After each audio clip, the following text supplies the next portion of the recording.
Benson and the greatest American hero won't be seen tonight. I don't believe it. But they'll return soon. Now stay tuned for the following special presentation. Please support the Word Balloon podcast by going to patreon.com/wordballoon. Become a part of the League of Word Balloon listeners. That's patreon.com/wordballoon.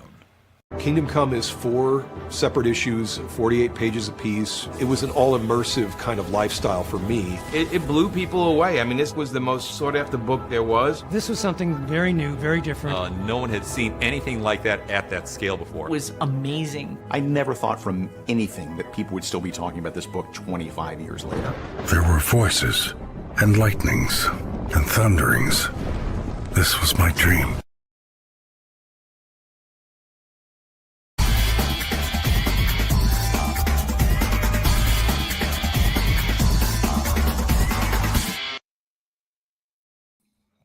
Welcome back, everybody. It's time again for Word Balloon, the comic book conversation show, but more than comic books in our conversation today. John Suntress with you. I am happy to welcome back a guy that I've gotten to know these last 10 years or so. Wow. And just like I'm celebrating my 20th anniversary this year, he's celebrating your 10th anniversary of podcasting. 10th anniversary being on YouTube, yeah. Robert Meyer Burnett, welcome back to Word Balloon. Always good to be back here. You know, I got to tell you, that ad for the 25th anniversary of Kingdom Come at the Music Box Theater. We were going to talk about this, but at CinemaCon, before they had presentations, they would show these little films about like indie cinema. Yeah. And one of the films was about the Music Box Theater in Chicago. I'm like, man, those are my people.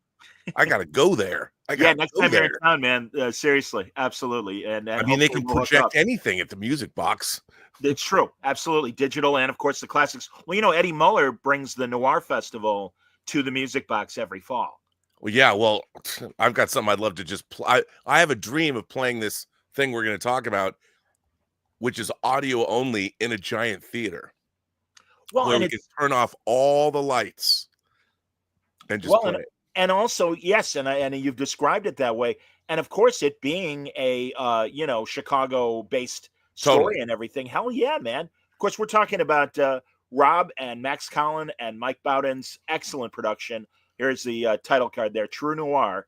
Now, the good news is, everybody, this just mentions the first 3 chapters here on the title card, but all 10 episodes are now done. Are they available to everybody or just the subscribers? They're all available. You can go get all 10 episodes at truenoir.co. No M on the end.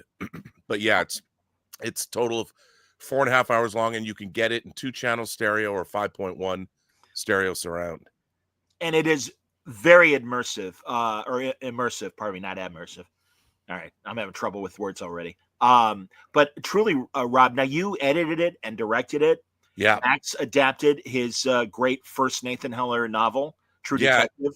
It was really speaking of podcasting, I knew Max Allan Collins from like his Batman run in the 80s, and he had written movie novelizations, and his Miss Tree comic, I had bought iterations of it. It kept jumping to publishers, which is a great comic, but I had not delved into his fiction.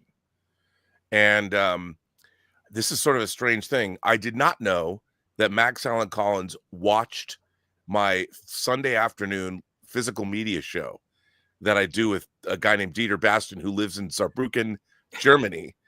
and we were doing it. You never know who's watching your YouTube shows. You just never know. And my business partner, Mike Bowden, lives in Iowa along with Max. They were friends. Oh, that's great. Yeah, along with Phil Dingledine. And one day they were at lunch, the 3 of them, and Max wanted to send me a fan letter, but the address for my YouTube channel is in Iowa. It's where Mike lives. So Max is like, how do you know me, Robert Meyer Burnett? And then Mike told him, well, he's my business partner. And Max is like, really? And Mike had been talking to Max about doing something together. And then he put me on the phone with Max, and we became fast friends. I mean, Max is like my brother from another mother.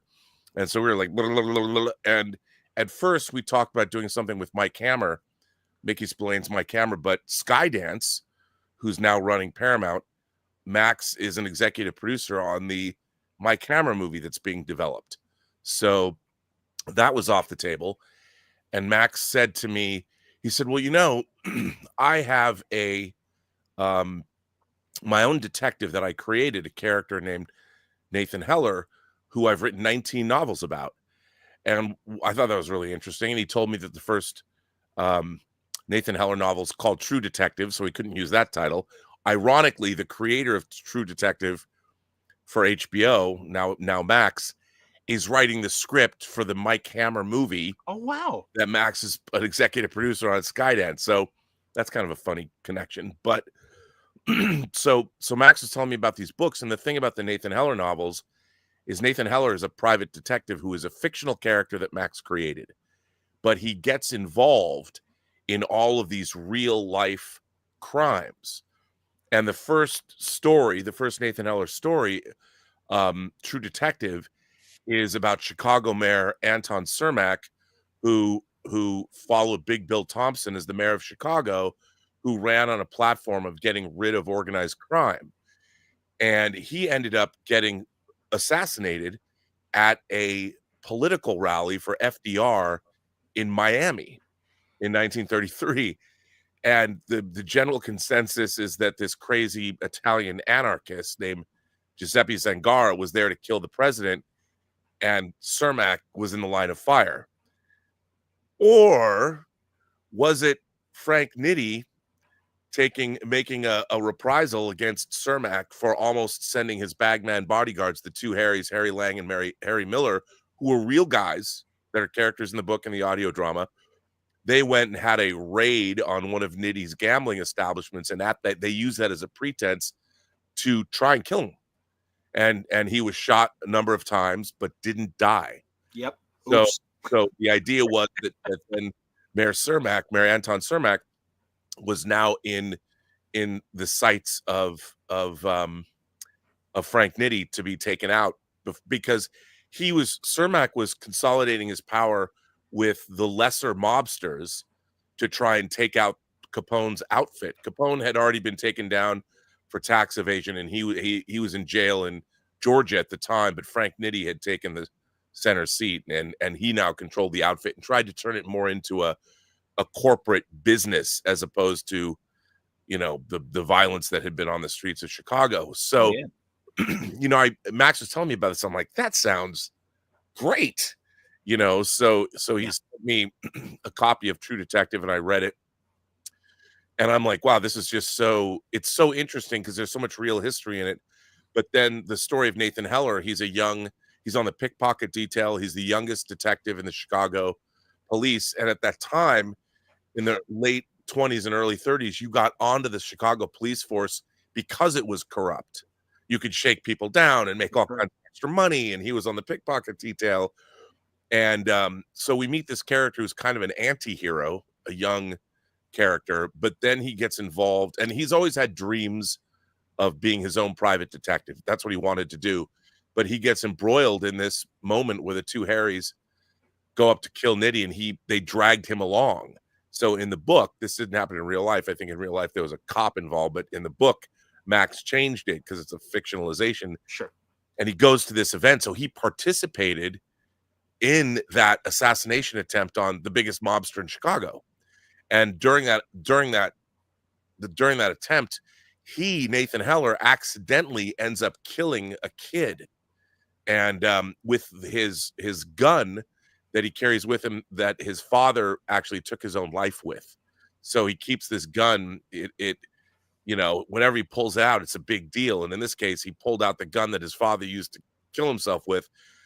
It was in self-defense. He wasn't even thinking it, and he kills a kid, and that causes him to quit the force, quit the Chicago Police Department, and start his own agency. And when that happens, of course, he's now embroiled with Frank Nitti, and he's best friends with Elliot Ness, for people who've watched The Untouchables, and Elliot Ness is a main character in the story. And all of these real events. And the book was just, it was Chicago history, so I'd never really heard it growing up in Seattle and living in California now. And it was so compelling, and the characters were so great, and Max's writing is so terrific. And we thought, like, well, let's do let's make an audio drama out of this. And I'd never really made an audio drama before. And I grew up listening to the CBS Radio Mystery Theater with E.G. Marshall, which I loved. I listened to things like The Hitchhiker's Guide to the Galaxy and NPR's Star Wars adaptations and things like that. And I've listened to a lot of audiobooks, and well, not many audiobooks, but audio dramas. And I always thought to myself, why can't these be more immersive? I mean, there have been some. I remember when 30 years ago or something, they adapted The Mist, Stephen King's story, The Mist. Yeah. Great audio drama, and it was really immersive, and I really love that. And like listening to Audible's adaptation of Neil Gaiman's Sandman, they did 2 seasons of that. That's right. One, Batman Unburied, that I thought was really good. Also, Nightfall, the 90s Batman story where Bane breaks his back. Oh, yeah, I haven't heard that. And also Superman Doomsday. And they're, right. Honestly, everybody, go through on YouTube after you listen to True Noir. Yeah. And really, there are like great audio dramas. And no, the level of production and sound design is so modern. And a lot of these things are incredibly immersive. And I was going to ask regarding True Noir, because it is. I mean, whether you do 5.1 or stereo, you won't be disappointed.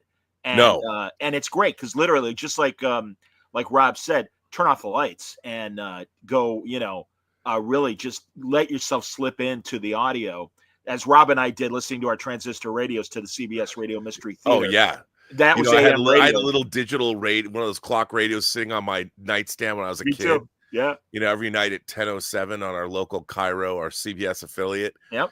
E.G. Marshall. Absolutely. E.G. Marshall and the music. And what was so great about, even I recognized this as a kid because I was such a fanatic for the Twilight Zone. Sure. They used all the Twilight Zone music, not the theme, but the Twilight Zone music was used throughout the CBS Radio Mystery Theater. So it was almost like having a new season of the Twilight Zone with a different narrator. Like the CBS Radio Mystery Theater was in some mansion somewhere with a creaky door that opened that might have been located in the Twilight Zone somewhere. That's how I thought about it when I was a kid. But so, I said to Max, and he was really down to adapt his own novel because he's had other things. Road to Perdition was based on his Vertigo graphic novel. That's right. And they didn't let him write the script. They had kind of a British writer come in and obviously it's a great movie. Max thinks it's a great movie, but it is a great movie. A lot of the writing, it's sort of British and it's less Chicago. And True Noir, in a way, is kind of a pseudo adjunct sequel, sort of to Road to Perdition, because this is really interesting. So I said to Max, here's kind of what happened. We did this proof of concept with some friends and actors, and because I wanted to see what is the workflow, like how are we gonna. I wanted to make an audio drama that sounded like a movie. I wanted to mix it like a movie. I wanted to score it like a movie, which is a lot of audio dramas don't have an extensive. They have music, but they haven't. I wanted an extensive score the way a movie is scored. Sure. So after we did this proof of concept, which Max had, they tried to adapt a True Detective before, so he had like this opening scene that he'd written, and we used that.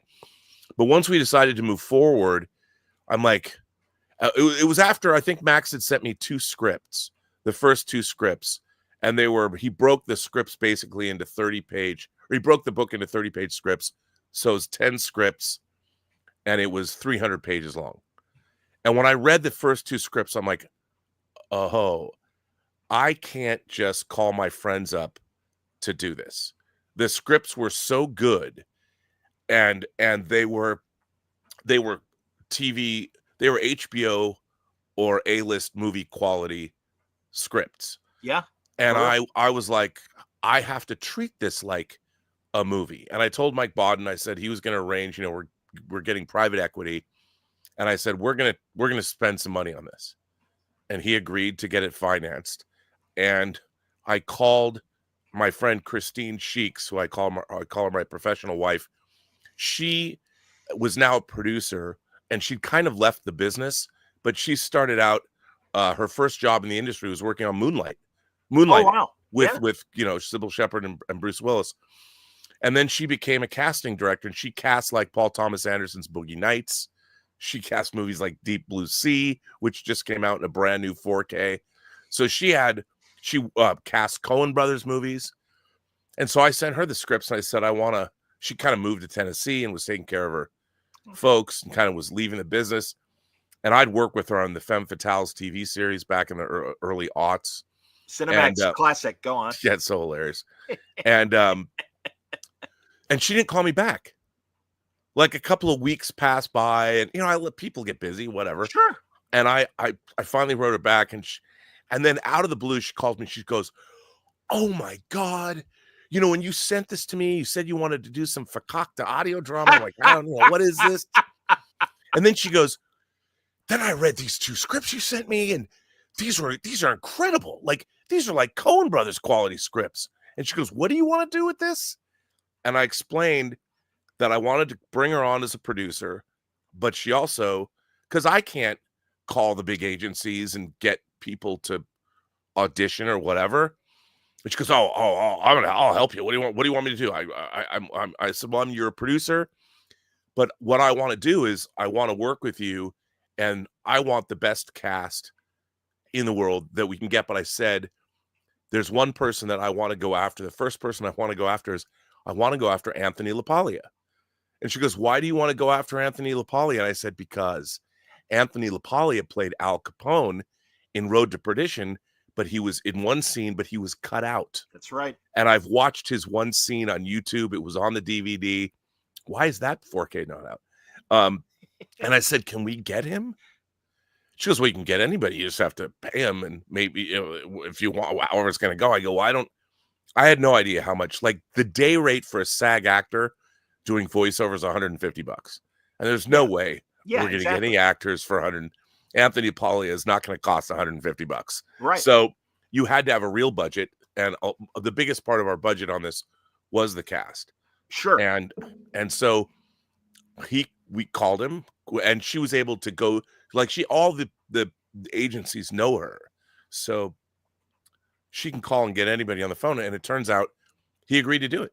He read the material. Yeah. And he was doing Death of a Salesman. He's actually Australian. A lot of people think he's Italian. Yeah. I mean, he's of Italian descent, but he's from Australia. Right. But he has adopted that great New York accent. Oh, and man. And people think it's legit. Mm-hmm. So I hear you, man. Absolutely. And so we called him up, and he was the first. He agreed to do it. He's in chapter 4. He's in one scene, but it's like a 13-minute. Like, Max wrote these great conversations between these characters, and he agreed to do it. And he was the first voice that we recorded. And the thing that I told everybody, that like when you're doing animation, you have an actor go into a booth by themselves and they act. And a lot of voiceover for video games and things like that is done the same way. For this, with Max's script, I said, there's no way that we can have actors go into a booth by themselves. The only way this is going to work is if I have actors acting against one another. The problem with that is we hadn't cast the show, and we certainly didn't have our lead. And so I had a friend of mine who I think is a terrific actor named Corey Landis that I'd worked with before. And I hired Corey, and I said, "Hey, man, now I can't promise you a part in this audio drama, but what I want you to do is I want you to read opposite all these great actors we're going to give to you." And he's like, "Well, who am I going to be reading with?" I'm like, "Well, I don't know." Oh. Because I had recorded Anthony LaPaglia already with another actor friend of mine, a guy named David Starzik, who was doing me a favor. And so I bring Corey in, and he's totally down. He read the script. He's like, these scripts are great. This is going to be so much fun to act with these actors. And then we started casting, and with Christine, I was able to be like, "Can we get William Sadler? Who was in Shawshank. He was the villain in Die Hard 2. I'd work with him on Hills Run Red. Come on, Star Trek. And he was, of course, Sloan, Section 31. I mean, he was Death in Bill and Ted's Bogus Journey. Right. One of my favorite actors. And I wanted him to play General Dawes. And General Dawes was the vice president of the United States under Calvin Coolidge. And in that time in Chicago, he had the Dawes Bank. He was a very powerful politico. He had more power than the gangsters in Chicago. And he was somebody I wanted to go after, and we started the process. And Christine and I it was so much fun working with her because she and I kind of see things. We love actors. So the only other actor other than Anthony LaPaglia that I really kind of imposed on her, I said, I'm friends with Jeffrey Combs, Dr. Herbert West, and of course Shran and Wei-Un in Star Trek, but he's done so many great things. And I said, I want Jeffrey Combs to play Anton Cermak. But again, I told Jeff, I kind of like you have to approach things professionally. I can't be like, hey, dude, I got this part for you. You want to come play it? When you want to have actors, you have to go through their people. And once when we got Anthony LaPaglia and the agencies, what we did was we made sure that we paid all the actors pretty much up front so they knew we were serious. We made it no muss, no fuss. Like with Anthony, he was in Sydney and he was in his dark day. He was coming off of both a matinee and an evening show of Death of a Salesman. But he agreed to do it. So we made sure he got an Uber Black, he got whatever refreshments he wanted. We had the driver pick him up and take him to the studio. And the way we did it was we recorded in Sydney, Australia, Boston, New York, Orlando, Dallas, Portland. I mean, all over upstate New York. So we had to book recording studios in wherever, and the actor had to go to that recording studio. We were in our recording studio in LA, and they were either, looking at each other. And if actors were local, they would, of course, come into the recording studio and record with Corey. And so through the summer of 2024, I was recording all of these actors. David Strathairn, I was like, can he be Frank Nitti? And I mean, who played Edward R. Murrow in Good Night and Good Blood, nominated for an Oscar then. And I love Barry Bostwick. He was in Spin City, Rocky Horror. He did the voice in the voice of the main character in Fantastic Planet, one of my favorite, maybe my favorite animated film of all time. And we got him to play FDR, and we went after people like Katie Sackhoff to play the main character, Nathan Heller's girlfriend. C. Thomas Howell is a small role. Max knew Bill Mumy, and of course, because they were in a band together, Seduction of the Innocent, that would play at Comic-Con. Yep. And I'm like, I'm gonna get the guy from It's a Good Life, and of course Will Robinson. Exactly. And he plays Dr. Ranga, Frank Nitti's father-in-law. Yep. And so we just started casting it, and it was, it was so much fun to do. And these actors, what's really interesting is when you work with actors that don't know you, you don't know them, but you expect them to show up, and sometimes they're doing intimate scenes, sometimes they're doing really dramatic scenes, and you have to be ready. You have to be prepared. You have to know what you want, because these actors, you only get them for a couple hours. It's not like we're going to be working for a whole day or anything. So I had this is sort of unusual. I said to Max, I go, look, man, you wrote this, and I think of your script as sacrosanct. It's like if I was working with David Mamet and I was directing a play that Mamet wrote, I'm not going to change a word. I get it. And I said to Max, I go, I want you to be there for all the recording sessions with the actors.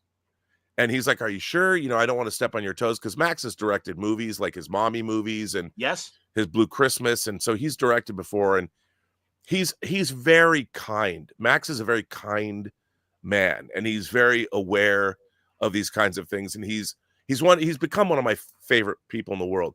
But I told him, I said, look, as Spock said in Star Trek II, I have no ego to bruise. The whole thing is we have a team. And what I'm going after, my goal was none other than making the greatest audio drama ever made. I said that, but in my mind, that's what we're doing. And why not? And so why would you not avail yourselves, or why wouldn't I avail myself of all the tools that I have? And the thing is, I don't know a lot of the period vernacular. There were things that happened that I might have not had the background on. So when we recorded the actors, when I got the performance I wanted, I would then say to Max, do you have any notes? Is there anything we can do to change things? And a lot of times Max wouldn't chime in, but a lot of times he did chime in, and he was great. and it was so much fun to work with him.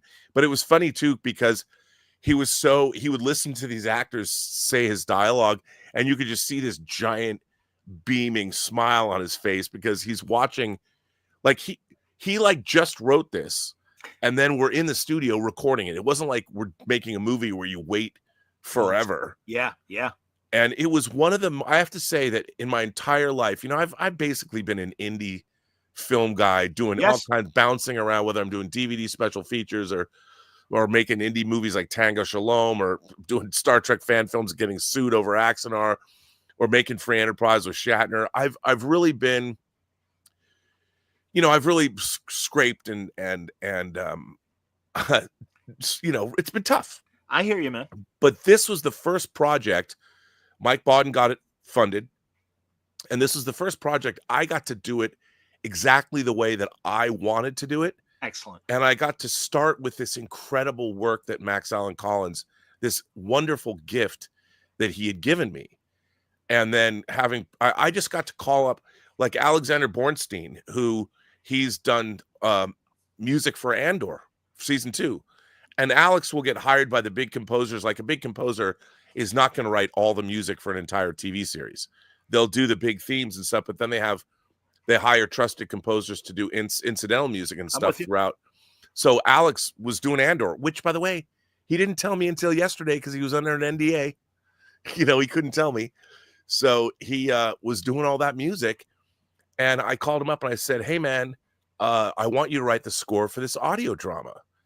And every time I've called Alex, whenever I've called him, which hasn't been a lot, but it always happens. Like, I called him when I was making this movie Paradox that I was editing in 2015, ultra low budget. The music they were getting in was terrible. And I was the editor, and I said to the producers, I'm like, I got a guy, and so Alex, I go, yeah, we'll need like half an hour of music, cut to, he wrote like 3.5 hours of original score. It sounds great. Yeah. It's amazing. I'm just putting together the soundtrack album, which is going to be a double CD. I mean, I can't believe I made an audio drama with a double CD of music, but I was able to call all these people that I know are great. It's not like, and I knew they're great. It's always that I've always wanted to call these people, but I couldn't be like, hey, I've got a decent budget, so I'm not asking you to do me a favor or work at some bargain basement level, which is what you're doing. You're always begging somebody. I'm like, I'm going to pay you a fair rate. Yeah. And so that was the whole. But the thing is, we had no lead. We kept making offers to Nathan Heller's. I'd done the audio, the proof of concept with another actor, but he got a big job, and he couldn't do it anymore. And so we were making offers to A-list talent. And the thing is, you have to make a monetary offer and then wait to see if they accept it. But people were busy. And so I'm spending the summer of 2024 recording these 25 other actors, and going in, and I really couldn't start editing because the lead actor's in every page. So I'm still, and then the way we did it in terms of methodology, because we didn't have a lead, I would read each script myself, doing all the parts. And then I would make notes where I wanted to hear sound effects and things. And I would give that reading over to my sound design team. So Michael McDonald, who is our sound mixer and audio engineer and sound designer, he had a Foley team and everybody. So they would take my read and start building all of the audio environments. And there's a Foley crew, just like on a movie. They would, if a gun comes out of a holster, they would record the gun coming out of a holster and footsteps. So they had started work. And then that read, I would also send to Alexander Bornstein to start scoring. And now normally somebody would do it all electronically. Alex would do it electronically, but he plays the piano. But he was bringing in horn players, real players, because real orchestration. And it was really great because he would record what he'd written. So he'd do the horn parts the way they were written, but then he would have the horn players just riff, like just do improvisational jazz and record it. And he's like, I don't know how I'm going to use it yet. But so he could layer in all of that, which was amazing. Yeah. And then finally, all these people love the scripts, but we couldn't get anybody to sign on as Nathan Heller. And so finally, I mean, we're now into the fall. It was like September. And I said to Christine, I'm like, I wanted to have it done by September, but I said, let's just do it the old-fashioned way. Let's just go out to all the big voiceover agencies and get clients to send in their voices reading, and I don't want to know who they are. I just want to listen, because if we don't have the right guy, this isn't going to work. Agreed. So I'm listening to this stuff, and then there's like one guy, I'm like, I was like, Scooby-Doo. And I'm hearing this, and I'm like, that's the guy. That is the guy. And I was like, that's the dude. And I called Christine up, and she's like, you know who that is? I said, I have no idea. She goes, that's Michael Rosenbaum. And I said, you mean Lex Luthor from Smallville? Inside of You. I watch every episode. I just watched this Will Wheaton podcast. I've watched it yet, but exactly, yeah. Yeah, and I'm like, wow. And what was so surprising to me is Nathan Heller is he's not like a hard-boiled gumshoe. He's got a sense of humor. He's kind of a bent cop. He's done things that are bad. Yep. He has no problem. Max explained something to me. I don't know if it was Dashiell Hammett or Raymond Chandler. There was one of these detective writers had rules for private detectives. Like, these are the rules that private detectives must follow. Like, you can never sleep with a virgin. So Max told me that Nathan Heller was going to be breaking every one of those rules. So he does. And I you also need somebody that is really going to commit to this, because there was so much narration in Max's script, because you have to make up for the lack of visuals. And I told everybody that I wanted the narration to be a combination of Morgan Freeman in The Shawshank Redemption and Martin Sheen in Apocalypse Now. Good. And I said, I'm going to record like Frank Darabont did with Shawshank. I'm going to record all of the narration first, because in the books, Nathan Heller is narrating this from a time somewhere in the future. Yes. And I needed a delineation. I needed delineation, like when he's playing the character of Nathan Heller, like when he's talking, I needed people to understand this is not narration. And sometimes, actually a lot of the time, I'm jumping directly from Nathan Heller's narration into his dialogue. And you had to know, if the viewer was confused, I would be fucked.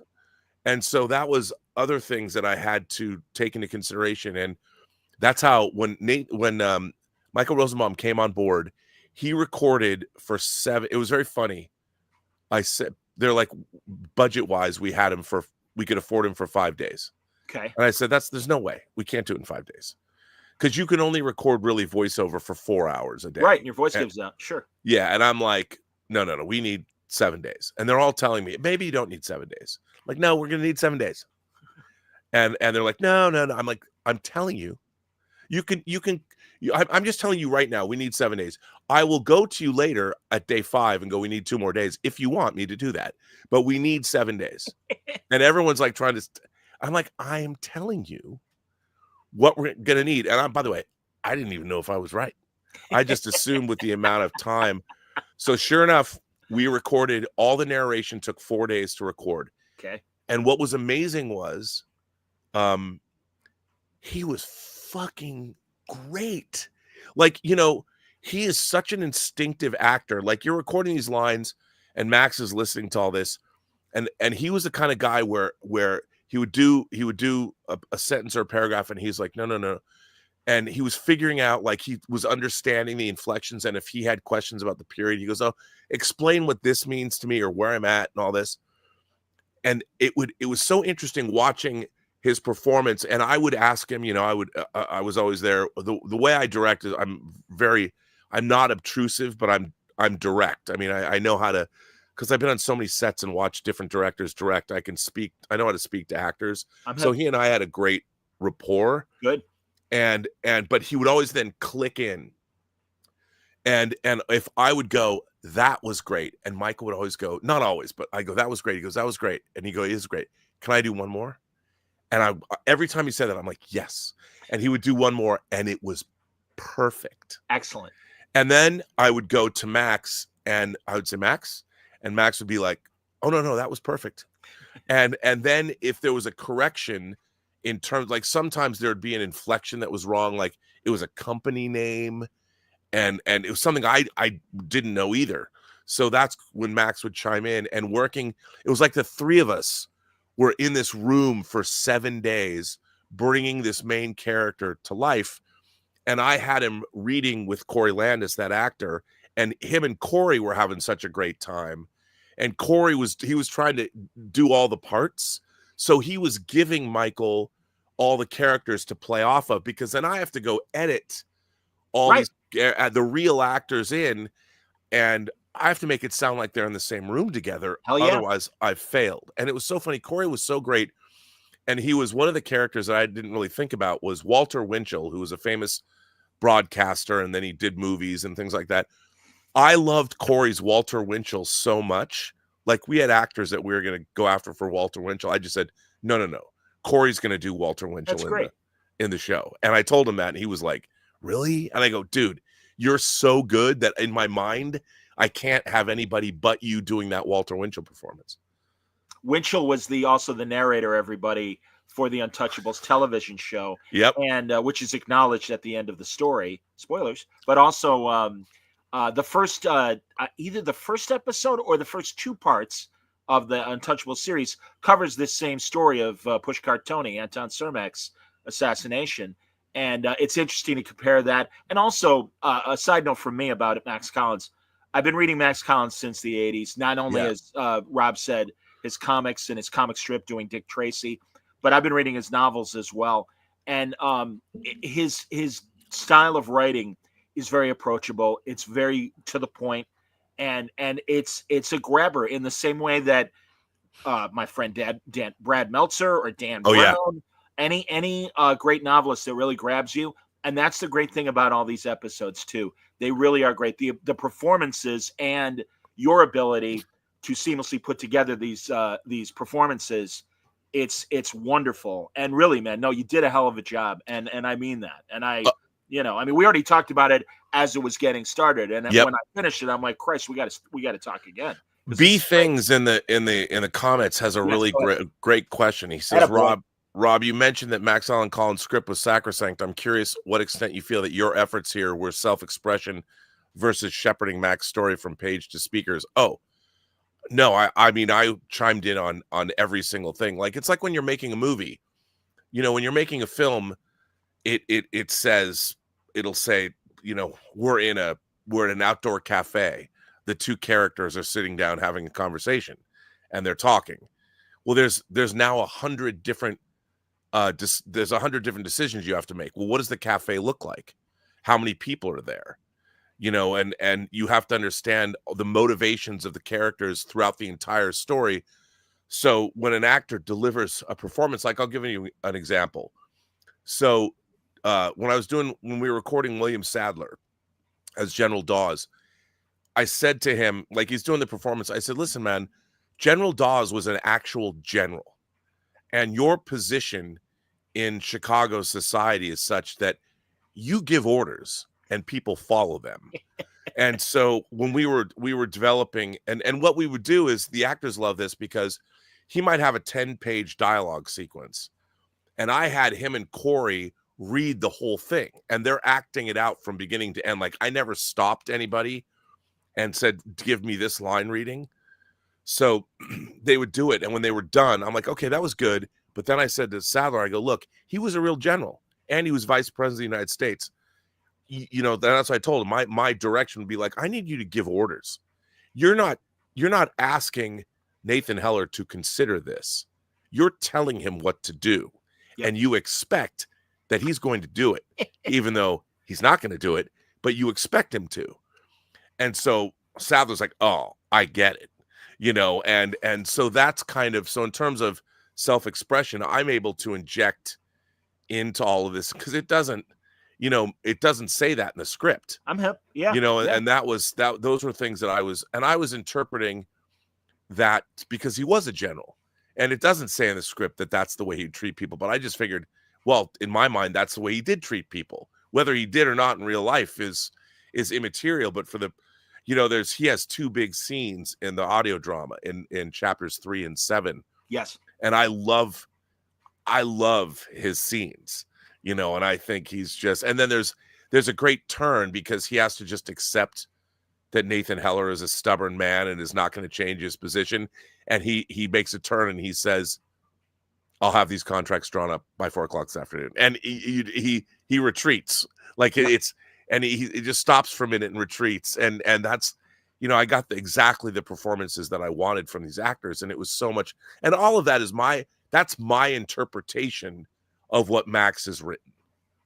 And Max said to me, that was one of the things that he was very effusive of with his praise with me, because, you know, he said I was really great with all the actors, but it was he didn't want to get in the way of my interpretation of what he'd written. So outstanding. You can make those decisions. And one of the things about audio dramas is like, well, what kind of a room are they in? Sure. Like, yes. For instance, there's a lot of discussions in restaurants.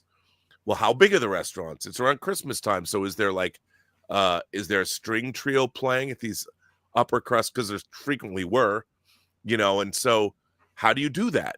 And if you've got these characters that's sitting at a table, where's the music coming from? Is it coming from the left? Is it coming from behind them? Where's it coming from? Yeah. And that was really fun. Like, we had to play with all these environments. And then like Bayfront Park, I mean, there's a prize fight.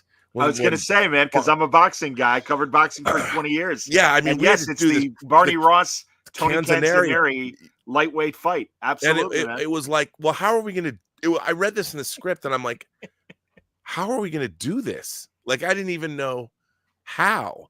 And, you know, there's guys, they were doing punching with boxing gloves, and there was like 300 channels of sound when we were mixing that scene, because you've got the crowd walla, and we had like a walla group come in. We had 2 sets of 8 people come in, and they were screaming things that weren't in the script.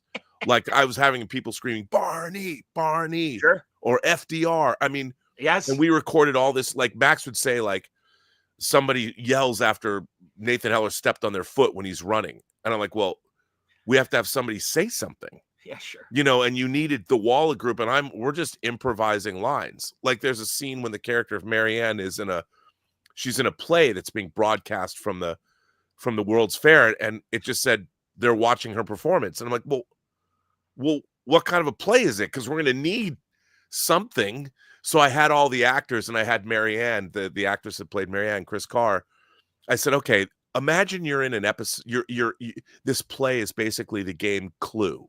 Oh, nice. And I said, Marianne, you've killed your husband, and you're trying to cover it up. And you're like Professor Plum, and you're like, and there's like, I said to one of the Walla guys, I go, you're the cop that's come in, and you're trying to figure out what's going on. And so I just said, okay, go. And they were all improving this scenario, and it was hilarious. And they did it for like 5 minutes. I only needed snippets of it. Sure. But we had to have something. Yes. You know, and Max told me later, he's like, well, now I know that I need to write all this stuff.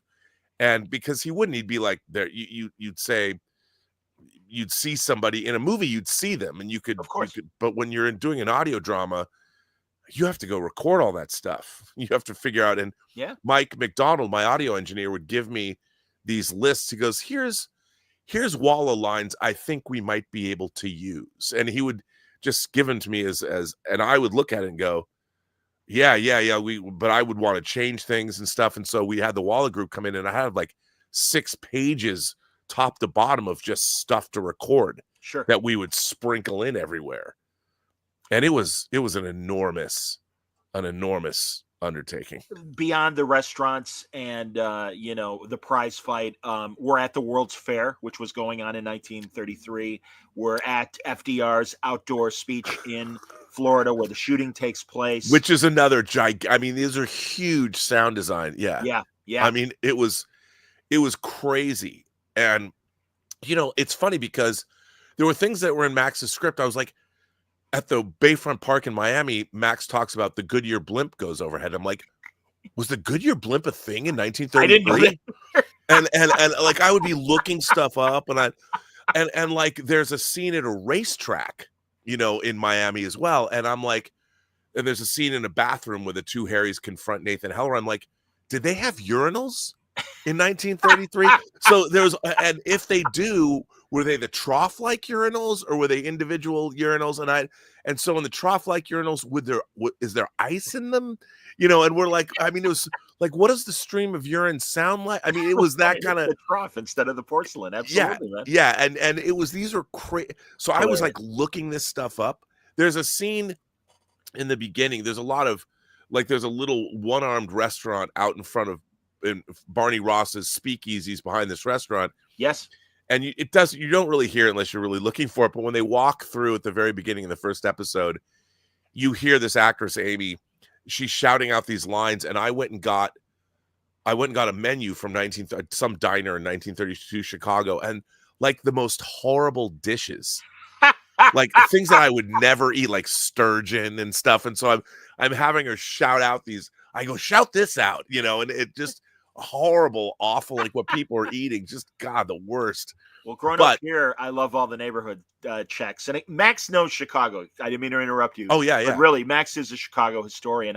The times he's been on Word Balloon talking about Road to Perdition and other stories and stuff, and even his Dick Tracy stuff. It's like, no, this guy, for being an Iowa guy, for being a guy from Muscatine, Iowa, he knows Chicago. I love Max. Absolutely. Yeah. And it was so much fun. Like the underground, like on Michigan Avenue, that underground play, like there's a shooting in there when Jake Lingle gets shot. And I'm like, all that stuff, they're all real places. Yes. I've been reading the Nathan Heller stuff. I mean, and the great thing is, and it's suggested in the Michael's narration in True Noir. Those stories literally go from the 30s through the 60s, because I think I've told you this before. I was working on a JFK assassination attempt that happened in the 60s, and it's covered in a Nathan Heller book. Yeah. And I wanted Max to come on because this reality show, not to be confused with Shatner's show, but it was the same title, The Unexplained. Right. Jimmy Church, the podcaster, conspiracy podcaster guy, he was the narrator of it. I wanted Max to come on when they were shooting here in Chicago, but Max had just had his heart attack. This was 10 years ago. Yeah. And he's like, oh man, I'd love to, but I can't. I'm like, no, it's cool. I'm like, heal up. We want you to be around. Thank God he still is. But but they covered that same incident in Chicago in the Nathan Heller book. The Nathan Heller books are so, like, there's the Neon Mirage, which is about kind of like covers the same ground that the movie Bugsy covered, but in a different way. The setting up of Vegas. There's a Amelia Earhart book. Yes. There's one with, believe it or not, called Magic Man that deals with Area 51. And then in my mind, what I want to do is use the audio dramas. I hope we get to do more. Please. As a kind of proof of concept, because I want to spin it off and do a movie and do a streaming series. Hell yeah. And I'll tell you, I don't think I've said this aloud, but since it's you, I'm going to say it aloud. So Max calls me up, I don't know, 2 months ago, and he goes, since you're finishing up the audio drama, what if I wrote you a feature film script and you could take it out and try and get it, a True Noir feature film script, and try and get it made? And I'm like, okay, but with his books, he goes, yeah, man, I wrote this novella. And I wrote this novella called Dying in the Post-War World. And it's set in 1947. And it's all about the lipstick murders. And I'm like, wait, what? He goes, yeah, it's a serial killer story. There were the lipstick murders, and these women were killed. And oh, by the way, there was a 6-year-old girl who was also murdered and dismembered, and they found her head in a sewer. I'm like, what? And he's telling me this story. I'm like, this is awesome. So he goes, okay. And then he goes to work. And he sends me this script, and it's great. He's a machine. He's literally written, I don't know what the count is of novels and novelizations and comic books and comic strips, but he is a machine. And it is so, because he's in his mid-70s, and he still does it like he did 50 years ago. Well, what's amazing about this script is that he wrote, first of all, it's a great script, but it's also, like, you could never have done True Detective as a 2-hour movie. No. I mean, you could have, but it never would have been as good as it is, because it's so sprawling and epic. Yeah, but this is a Nathan Heller story that is rather intimate. Okay. You know, and the people, for those who don't know, it was famous because the killer wrote, you know, "Stop me before I kill again" on lipstick on a mirror at one of the murder scenes. And it's like Seven meets LA Confidential. It's kind of what it is, and it's set in and around Chicago, you know, period Chicago, 1947 Sure. Chicago. So the character of Nathan Heller did go to war with Barney Ross, you know, and they were at Yes. Guadalcanal, and he gets involved in this case. And I'm reading this. There's so many weird, like there's a scene where they find this little girl's head in like a catch basin of a sewer. Wow. And they dig it out with a broomstick. And I'm like, did that really happen? And Max is like, yes. And the script has this Lynchian quality, like a David Lynch. It's not like your straightforward murder mystery. It's got this, there's all kinds of weird, like there's one thing, I can say this. So Nathan Heller ends up getting in a fight. There's a fight scene in this room. I don't want to say where the room is or anything. And when it's over, when the fight ends, you realize Nathan Heller has been fighting a guy with one arm because the guy lost one of his arms in World War II. But you don't know it at the time. And I'm like, I'm obsessed with shooting this fight scene. And if you shoot it and you don't tip off that the guy's only got one arm, you shoot it like a real fight scene. And then when you realize when the fight's over, the guy's got one arm. There's so many of these weird Lynchian details that elevate the script to being, I mean, you could say, depending on how you shoot it, you could make it as a straightforward murder mystery, but there's all these little real details. And at the end of the day, you can't believe all of this really happened. And then it's also nebulous as to who, and the perpetrator was incarcerated for 65 years and like died in 2012, but he might not have done it. Maybe. Interesting.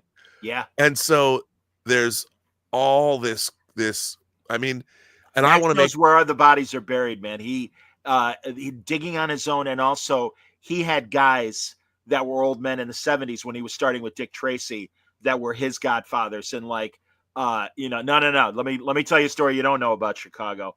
And that's, and truly, listen, man, I'm one of those guys that it's sad. We're all kind of proud with whatever mafia connections or mob connections, outfit connections that we know, either people that our parents or our grandparents knew or whatever. And truly, that's why I love talking to Max, because yeah. Well, the crazy thing is one of the two Harrys was like the uncle of William Friedkin, film director. Yes, William Friedkin, which is acknowledged in True Noir. Absolutely. And that was, I was like, is that true, Max?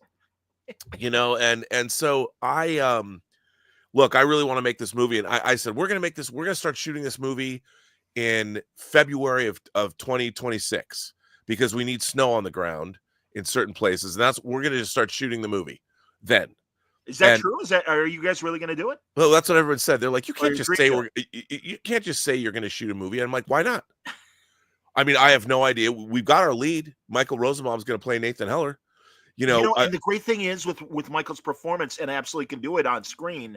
But as you were saying, being a voice actor, Michael knows how to be the older Nathan narrating, yes, and the younger Nathan actually having the stuff happening to him. And I mean, I'm like, of course, because he was playing Wally West Flash on Justice League, you know, and it's like, no, he can do it. He can do it. He can totally do it. And it's funny because my plan was always to do like 4 or 5 of these audio dramas and take Nathan Heller up to the 60s, and then we'd try and pitch the streaming show all set in the 1960s. So it'd be like the Mad Men meets Marvelous Mrs. Maisel meets a David Fincher procedural, you know, with Nathan Heller.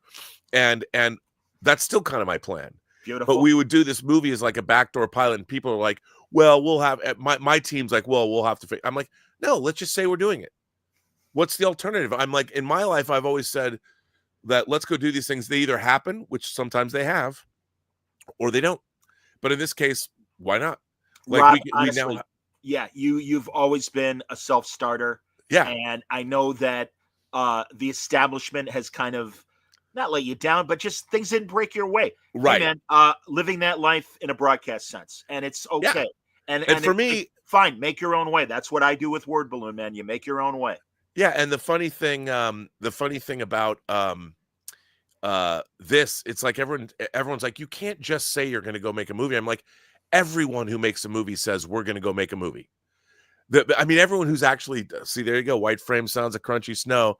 Actually, I have a different opening shot planned, but yes. And so HR's with you though. Yeah. So I'm going to board the whole movie, and I'm just going to make a story reel, and I'll just, pay Michael, be like, hey man, can you come in and do all the Nathan Heller stuff and bring it, and just I'll make a story reel that somebody can sit down.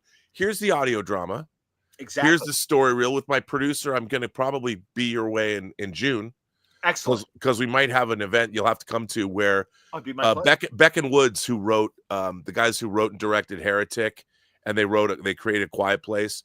They're Max is like their mentor. They bought a theater in Iowa, a movie theater, and refurbished it.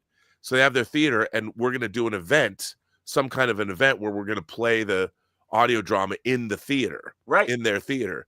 So I just said, there's a classic car club in Illinois. I'm like, well, let's find everybody who has cars before 1947, and we'll go take pictures of them all. We'll go find houses that we need to shoot. We'll just shoot all, and you just kind find of tons. Yes. Yeah.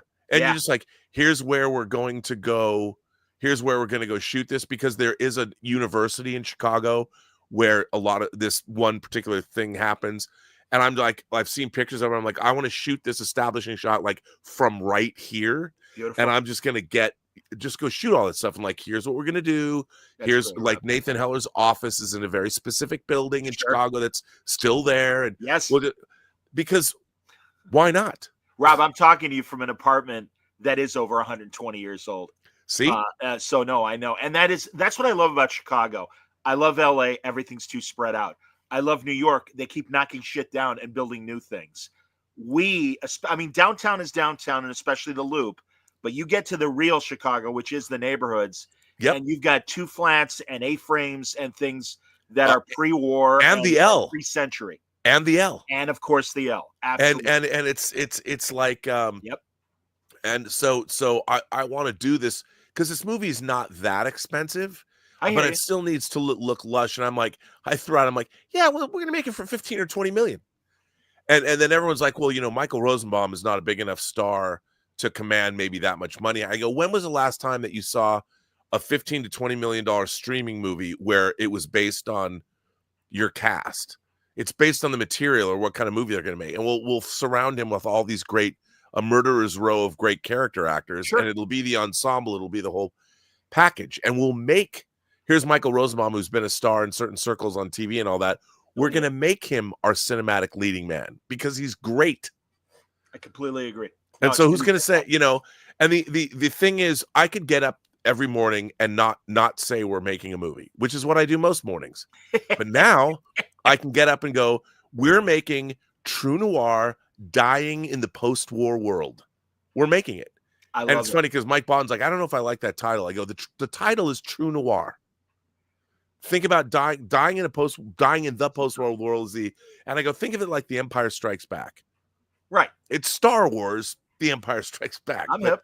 Yeah. And so and I'm like, why not? So I had our artist Bartos make me a logo. The True Noir dying in the post-war world logo. And I put it on the cover of Max's script. Okay. And it violates my own from your True Noir. Yes. Beautiful. Yeah. So it's a variation on that. And because again, why not? We have an IP. Well, and also Max and 19 novels. Yeah, and Max has written radio plays. He's also and performed them.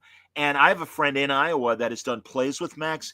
And also, and I didn't know this, but I believe it's Tubi, one of Max's movies, not Mommy, another movie that my friend actually acted in, my friend Keith Porter, who knows now Max well. I should bug him too to get Max. Yeah, it might be Blue Christmas. Is it Blue Christmas? It might be. Yeah.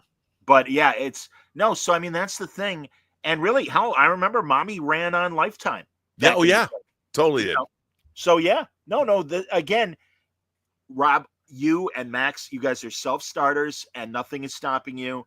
And that's why truly I admire what you guys did and admire what you guys are capable of doing. And I know you guys will make it happen. And that's wonderful. Yeah. And that's just kind of, it's funny because I've been working on our Kickstarter, part of our Kickstarter perks is like the soundtrack album. Yeah. And the music is so good. I'm like, I'm going to make it a double album. And everyone's like, well, you can't just go make it a double album. I go, why can't I? Like, who says I can't make it a double album? Exactly. I called my friend Jeff Bond, who's one of the great, he's written a double hardcover volume on Jerry Goldsmith's career. He's written for Hollywood Reporter. A lot of nerd stuff. Yeah. A lot of nerd stuff. He's one of the great. And I just call him up and go, hey, I'll pay you X amount of dollars to write the liner notes for this. And he goes, well, I'm not just going to. So I sent him the audio drama. And he's like, I didn't tell him anything about the audio drama.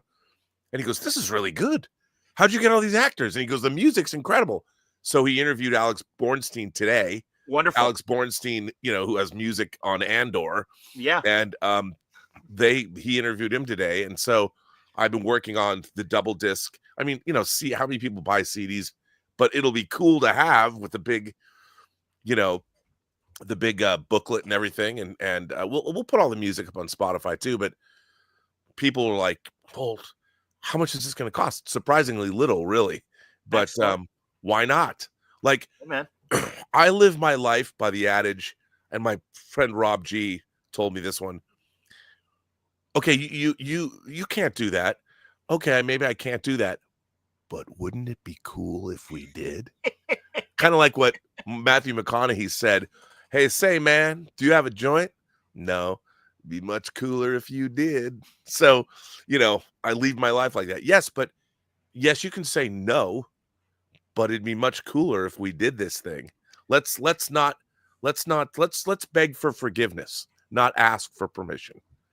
B things, I'm with you, man. Hearing all this is so creatively inspirational as I sit down drawing one of my silly comics. You guys are great. Well, that's fine. That's Rob. I'm just along for the ride. So yeah, and that's it's funny because nowadays we have you have free worldwide distribution, whether it's Instagram, whether it's TikTok, whether it's YouTube.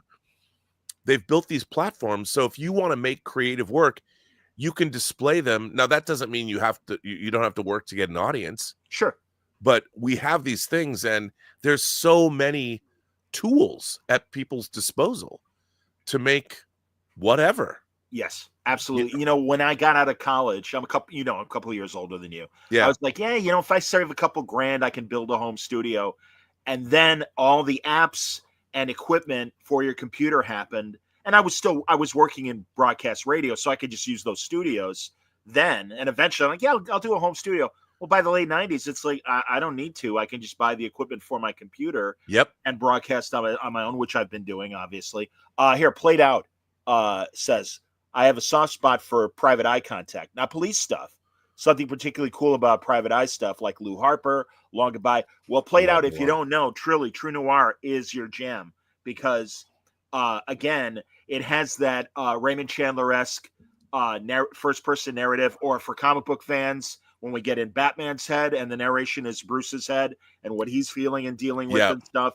But it's great, and the music, the jazz score is period appropriate. And truly, no, you will not be disappointed. It's 10 parts, True Noir. And again, give the website again, Rob. You can get it at truenoir.co. No name on, no M on the end. And all the episodes are available. They're all out. And right now, we're just selling them on our website. But we are going to eventually try and get it all up onto Spotify. And I did do a compilation. I don't know if you listened. I did a compilation of all of the episodes as one long like a piece. sizzle reel? Yeah, okay. Well, no, the whole thing. So all 4.5 hours. Oh, great. You can listen to it as well. It's pretty. Okay. It's very, very. There's a guy named Paul Chatto who's on YouTube who I've met. Oh, sure. Yeah, formerly of the Canadian comedy group, The Frantics. Yeah, he's on that's right. And I really like him a lot. Me too. I didn't. He's a terrific guy. I didn't know he was going to review True Noir, but he did review True Noir on his channel. He gave it a great review, but he said at one point, and I was like, there must be something coming. He goes, there's only one problem with True Noir. And I'm like, oh no, here it comes. He goes, it's so dense and there's so much going on. You have to actually pay attention. You can't be like listening to, you can't have your TikTok addled brain. And I'm like, that is the greatest compliment that I could possibly get. And I have to tell you, this was so, I had this, when you're working on something, and I literally, where I broadcast from, I sat right here for 6 months and spent my time editing this thing together. I mean, I would edit till 3 a.m. and I'm talking about like when one person stopped talking, another person started. I was going frame by frame because you want to overlap dialogue, and I wanted to really make it sound I was kind of going crazy because, like a casino, there's no windows in here, so I have the lights. These are the lights, and these lights are like always on. I can't believe these LED lights have been on for like 5 years, but these lights are on, and I'm just sitting here underneath this, whether I'm broadcasting or doing True Noir. That's all I did starting in basically end of October. Jesus. And it got to the point where, you listen to it and you give it to people, and I would send it to Max to give notes, or everybody loved it. But it wasn't until I was driving home just last week when we'd cut it all together as one long thing. And I knew that driving from LA to where I live on a Friday is like 5 hours. It takes me 4 or 5 hours. So I'd be able to listen to the whole thing. Sure. And I'm listening to this, and I'm like, it was overwhelming. Like, it was because of all this one long thing. I'm like, this is really dense. Like, this is really, I'm like, I loved it, but I'm like, this is really, this is asking a lot of an audience. Like, you can't. I put together a half-hour docudrama 25 years ago, almost 25 years ago. It was about the Jack Dempsey, Gene Tunney long count fight at Soldier Field. Okay. And I put in narration, and I had interview stuff, but also, like, just like you have in True Noir, I have courtroom background sounds. Yep. And I've got a racetrack and a few other things, and I really made it a full experience. So I know what you're talking about in terms of the minutia and sitting in a studio, hammering out like 5 seconds of good sound, and it taking 20 minutes to really get it to where you want it to be. Totally. And you're still not satisfied. So I hear what you're saying. Yeah, but when I was listening to it, I just couldn't believe how I was like, we really made something, because I don't listen to it over and over again. I'm in the middle of the minutia of making it, and when I do the final sound mix, I'm in a room and we're mixing it in 5.1, and that's in LA, and that's when I'm like, wow, this is really cool. I make it and then I ship it off to Max because he has to be it's funny because he would start out and he would say, like, I sent him the first episode, he says, I'm pleased. And then as we went along, he'd say, oh, I'm very pleased. And then when I send him, I think it was episode 6 it was episode 8, I think, with the prize fight. Okay. He was like, all I can say is, wow. And it would escalate I kept waiting for the other shoe to drop when he'd be like, well, that's okay. like a good streaming show, it is very bingeable, and people will be very impressed with, truly, again, the sound design, the acting, the writing, your direction, everything really fell into place, and I'm really happy for you, man. Because again, yeah, well, thank you, and thanks for helping me promote it too. Hey, shit, I'm happy to do it, man. No, this was again, and as you and I have seen, there are fan films, there are things that are again, people do as well as they can if they're amateurs. You're a pro, and truly, I mean, we, Free Enterprise and. And again, your list, Hills Run Red, and the special features you helped put together, or you did put together, and also Paradox and Tango Shalom, of course, and even Femme Fatale, those 5 episodes of Femme Fatale. Come on, man. Yeah, but seriously, man. But you know what? You know what I have to say, that this True Noir is as good as it is because of the collective talents of everybody involved in making it. Sure. And I have to say that Mike McDonald, our sound designer, and the whole team at Private Island, when I told him what I wanted to do, he was like, you want to do what? And once I tried to explain it to him, I go, just think of it as a movie. You just can't see it. It's cinema. Right. And once they did incredibly great work. And when Alexander Bornstein, like the first thing he wrote when we were doing the proof of concept was this Nathan Heller theme that I loved, but he just his music brought it to another level, and all the actors, I mean, it just really, really, really incredible. And you know, it was so fun to work with some of these guys because they don't, like Bill Smitrovich, who's in it, who plays Uncle Lewis Heller. Love him. He's a character actor that I've loved he was in the Deep Space Nine two-parter Past Tense when they go back in time to San Francisco. With all the homeless people in the with all the but he was in like Crime Story for Michael Mann. He was in the movie one of the best things, unfortunately, about Joker Part 2, Folie de Part 2. He was the judge. Yeah, exactly. No, anyone who's listening, he's even in Ted. And when Ted is interviewing for the grocery store job, you got guts. We need guts. Shit. Yeah, and he was like the dad in Life Goes On, and he's such a great guy. But it was so funny because he was in Michael Mann's Manhunter, and he's one of the scientists who's looking like he's looking at the toilet paper that they've written that Hannibal Lecter's communicating with Francis Dollarhide on, and he has this line. Bill Smitrovich has this line, "You're sly, but so am I," you know, and it's because he's a forensics guy. So when Bill Smitrovich came into the recording studio, I just can't help it. I'm too much of a geek. I'm like, "Mr. Smitrovich, you know, it's great to meet you. It's great to meet you for the first time." And I said, "You know, you're sly, but so am I." I had to say it. I just had to do it. And he's like, "Oh, you're a Michael Mann fan." And I go, "Dude, oh, that's great. You were in Band of the Hand that he produced, but Paul Michael Glaser directed." And and I got to just geek out with all these people. And it was, you know, and Vincent Pastore, who's Big Pussy Bumpin' Sarah. Yes. And Saverio Guerra and Louis Lombardi, who was in 24 and The Sopranos. All three of them, Vincent and Saverio, were in the recording studio in New York, and Louis was in LA. They just started busting each other's balls because we were recording them on the same, and they're just, because they've all been in all this, you watch New York crime stories. They've been all in the mob stuff. Yeah, man. Dozens of things together. And I'm just laying back, and I wish I was running a behind the scenes camera. And I'm like, you know, like a total fanboy going, "Oh my God," like listening to these guys.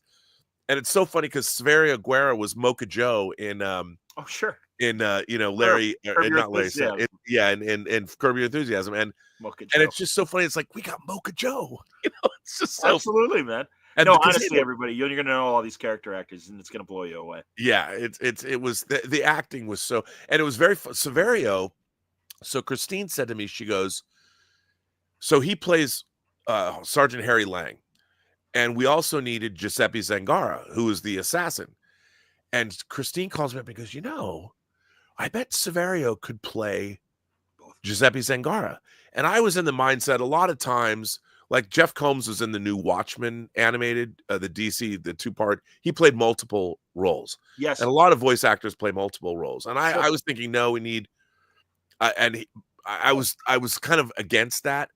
And so I talked to Saverio and I asked him about that. And he was a little nervous, you know, and he's like, "Well, I don't know. I mean, I said, well, I don't want it to be like It's a Spicy Meatball. You know, I don't want it to be like that." and he goes, okay.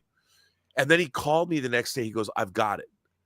I'm going to do my grandfather's voice." Because my grandfather was a first generation Italian immigrant coming to New York. And he did the voice. And it you could say it kind of came up to It's a Spicy Meat, but it sounded authentic to me. I'm like, I love this. And that's what he did. And it was so, and again, I'm listening to these actors do these performances, and it was his choice, and he brought it to me, and I was like, yeah, dude, that's it. And his last line in the audio drama, Giuseppe Zangara gets electrocuted in the electric chair, and his final line is "pushing the fucking button," you know. And he kept saying it. I'm like, you know what? Make it go over the top. And you know, actors are always worried about doing that. And I go, no, go. Yeah. And I finally just said, do it, just take it, just rock it to the moon. And that last line, it was, I was like, dude, that was, when he said it, I didn't want to laugh, but it was so good. It was the only time I said, it's got to be completely over the top. And he just nailed it. That's just awesome. Nailed it. Hilarious. Kari is here from the Splash Pages podcast. I just joined him, but John, you look happier than I've seen in a long time, and you're often happy. You're friendly fanboying it, and I love it. Yeah, well, you know, again, Rob, like when I met him at Comic-Con, 10 years ago, 15 years ago, And I'm like, hey, man, I go, I love free enterprise. He's like, well, what are you doing? Because you saw my press credential. I'm like, oh, Word Balloon Podcast. He's like, oh, I know what that is. And I'm like, oh, that's awesome, man. We both know each other's work. That's fantastic. Yeah. So that meant a lot, man. Because, at the time, there wasn't a lot of the comic book. If you searched comic book creators and stuff, I mean, the way you cover the comic book industry. And it's been really interesting because when you move and you get involved, like I've always been involved in geek circles and indie film, I think part of the reason my career, I'm too much of a fanboy. I haven't pushed hard like a lot of people I know. I've kind of liked being in fanboy circles and so because I like meeting here. Like, look, meeting people like someone brought up Howard Chaykin earlier. Howard Chaykin's one of my heroes. I mean, I can't wait to get that Black Kiss omnibus that's coming out. I put Rob and Howard together for an online convention we did during COVID. That convention was awesome. We did like a couple of those. Yes, we did. And you and Cecil Castellucci did a great look at Jack Kirby's Fourth World because Cecil wrote the Furies, and I knew you were a big Fourth World guy. No, man, again, you see, and Kari knows this. I treat Word Balloon is my Tonight Show. And forgive me, everybody, but and an old reference. I'm not Jimmy Fallon. I am, although Jimmy Fallon can be a fanboy with people as well. But I feel like Johnny Carson. And when Johnny Carson would have Jimmy Stewart on and Gregory Peck or anybody that he was a fan of, he was having a ball. Rodney Dangerfield. And that's how I am when I have people like Howard on or Rob, or Rob and I were talking about Rob Liefeld off the air. I mean, yeah, these people delight me. So no, I have a good time when I do this. Yeah, and I think, I do this Designing Hollywood podcast, and I've been fortunate because I've done all the DVD special features. I've met and interacted with so many people that I love. And it's they can tell when you know your stuff, when you're not just, oh, I really like you and you're great as Captain Picard, Mr. Stewart. Tell your Patrick Stewart story. When you get, I believe it was for the Next Generation, Fan Expo Toronto thing where you had the whole cast. Well, this was really interesting. So we Paramount is restoring Star Trek: The Next Generation into high definition because it was only finished on videotape. Sure. And so Roger Lay Jr. and his company, Urban Archipelago Films, he knew me, so he said he got the contract to do the special features, and he goes, come on board. And we'll just do the special features together. And I think it was in 2012 at Fan Expo in Calgary. Yes. They were having the 25th anniversary of The Next Generation. And I had suggested, because we talked about doing a roundtable conversation with the Next Generation cast. And so Ken Ross, who's like the Tony Soprano of home video, he goes all the way back to Magnetic Video and 20th Century Fox home video back in the late 70s. He was our boss on this. He was like, whatever you guys want to do, I trust you, and I told him about this, and he's like, I'll make it happen. So I figured we would get like a celebrity host for this, and he calls up and goes, no, you're gonna host. And I'm like, I'm not really I'm not on camera talent, I'm not. No. You're going to host. And I did. I mean, I got to host this conversation. It's an hour long with the entire cast of Next Gen. And it was really funny because after that, then I got to sit down with each one of them and I interviewed each one of the cast for 4 hours. We did these really long interviews. And I told Patrick Stewart, I learned, I had met him on the X2 set.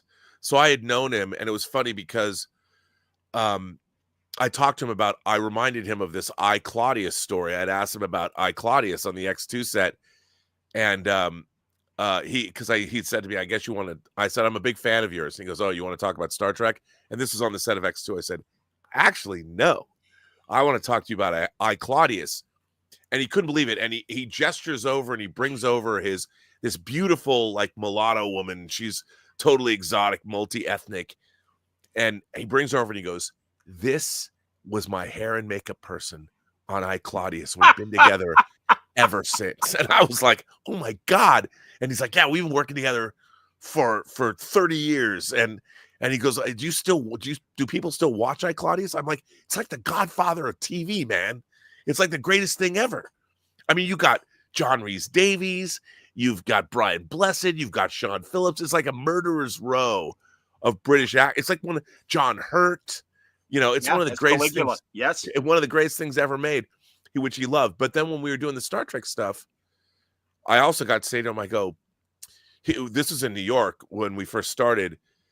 He comes in and I interview him at CBS headquarters in New York, and he's going to get a Peabody Award for something. He's in this very beautiful suit.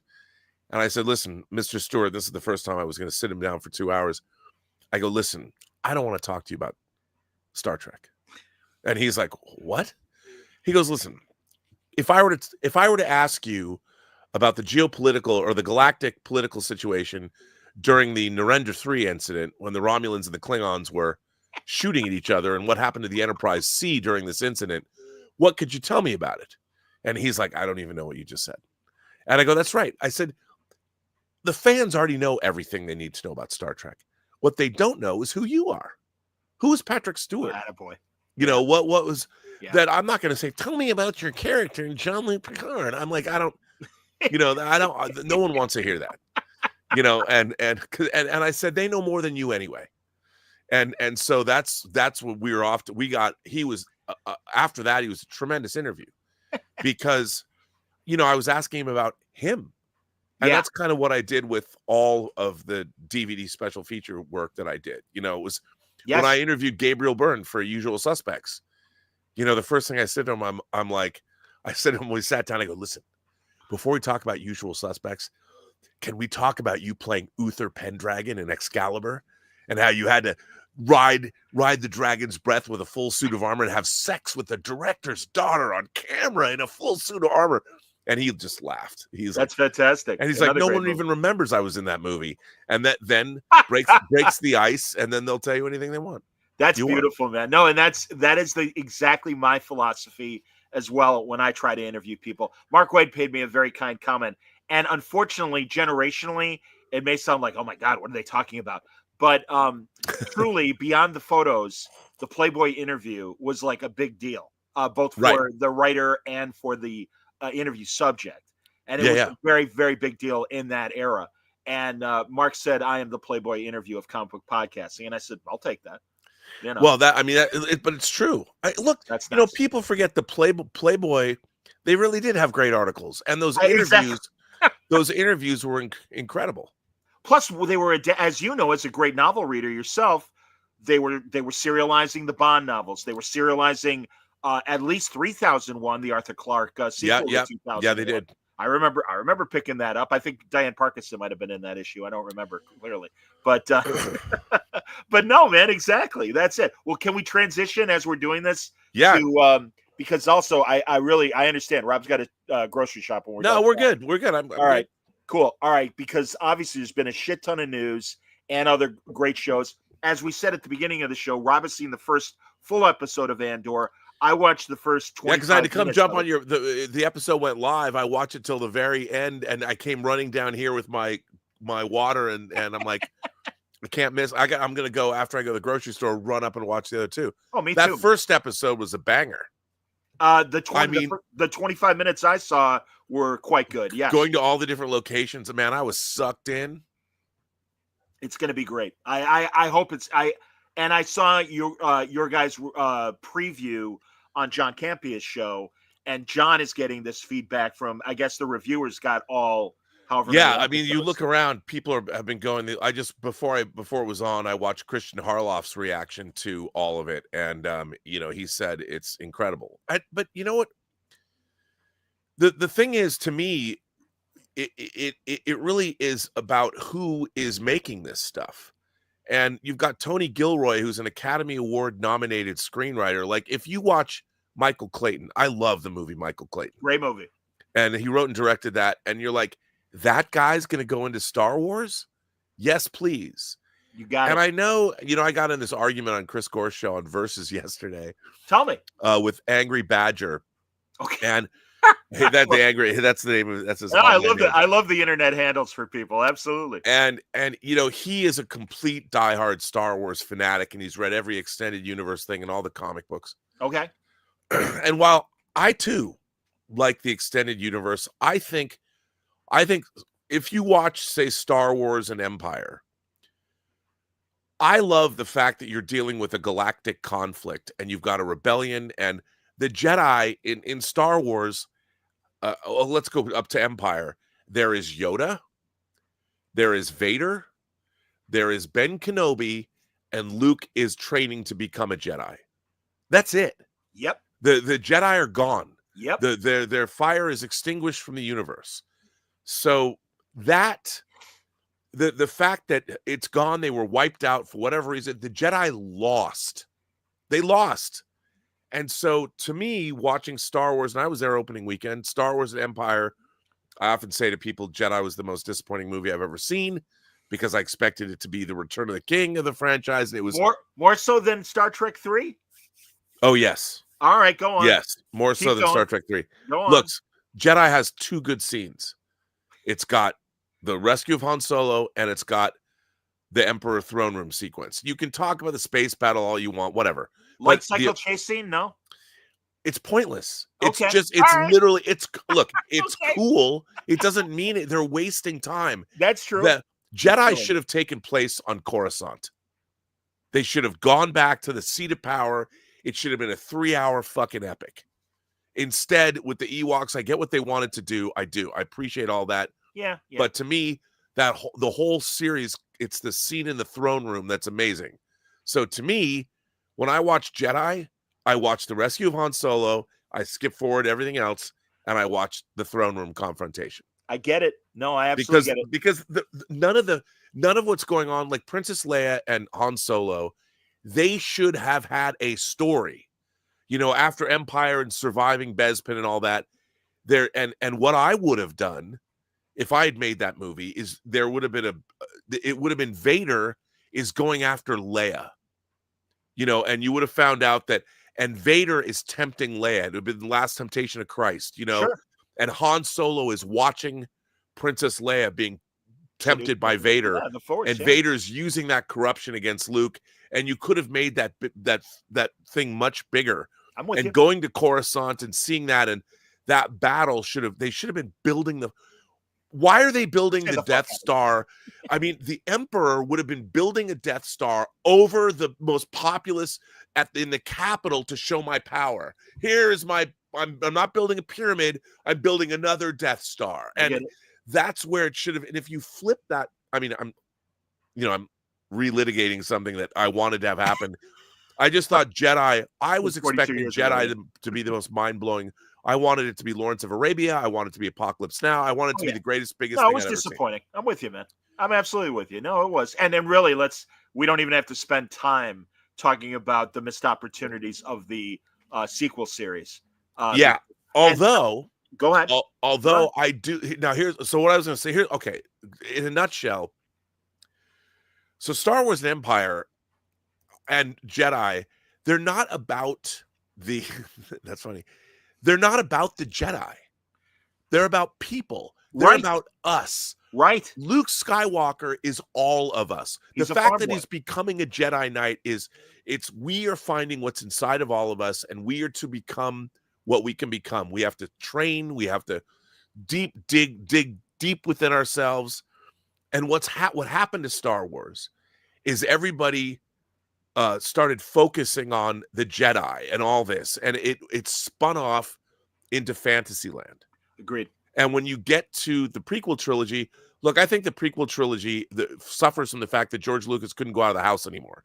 There's no real people, and everybody talks with stilted dialogue. But his story about this is how democracy dies is really, really interesting. Agreed.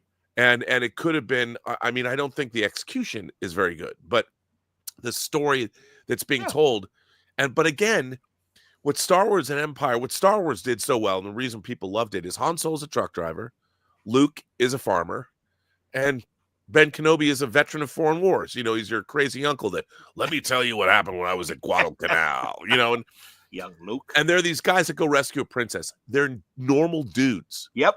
You know, it's Han Solo is Smokey and from Smokey and the Bandit.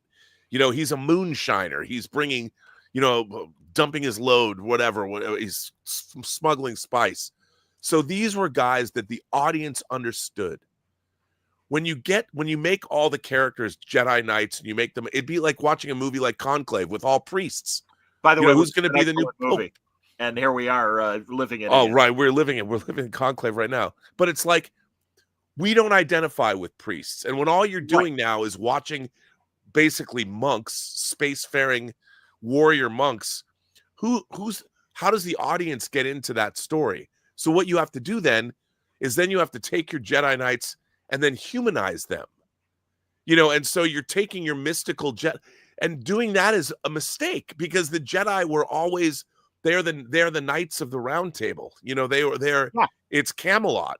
Right. And with Camelot, you can understand, you do the same thing, the temptation of Lancelot and Guinevere and all that. But if that's with Star Wars, you're going from the everyman characters and going over and making it this mythology. And then if you look at Star Wars now, whether it's Ahsoka, it's all animated now. They've abandoned the everything comes from the fantasy gobbledygook of the comics and the expanded universe. And where's Asajj Ventress?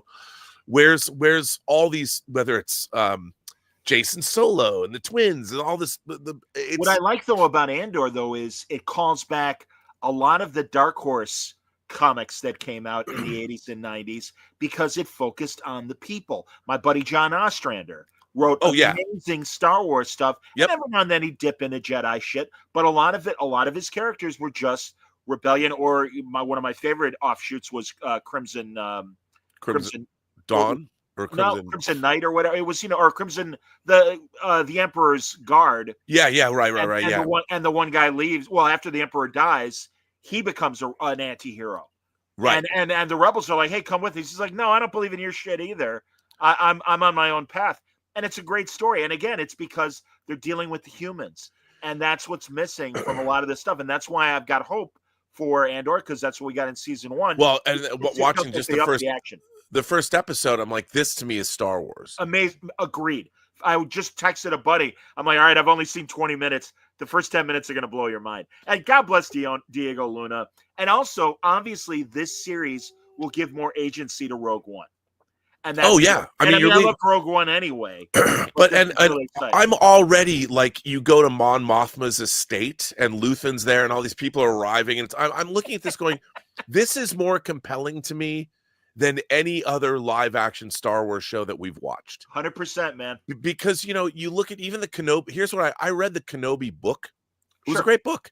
Okay. So why is it they're making a Kenobi show and they have to put Darth Vader in it, and they have to put young Princess Leia, and they have to do tell the story of I want to know about the story of a defeated man whose belief system is shattered. The Jedi are destroyed on his watch, and then he's gone into exile. I don't need to have him confront Vader again.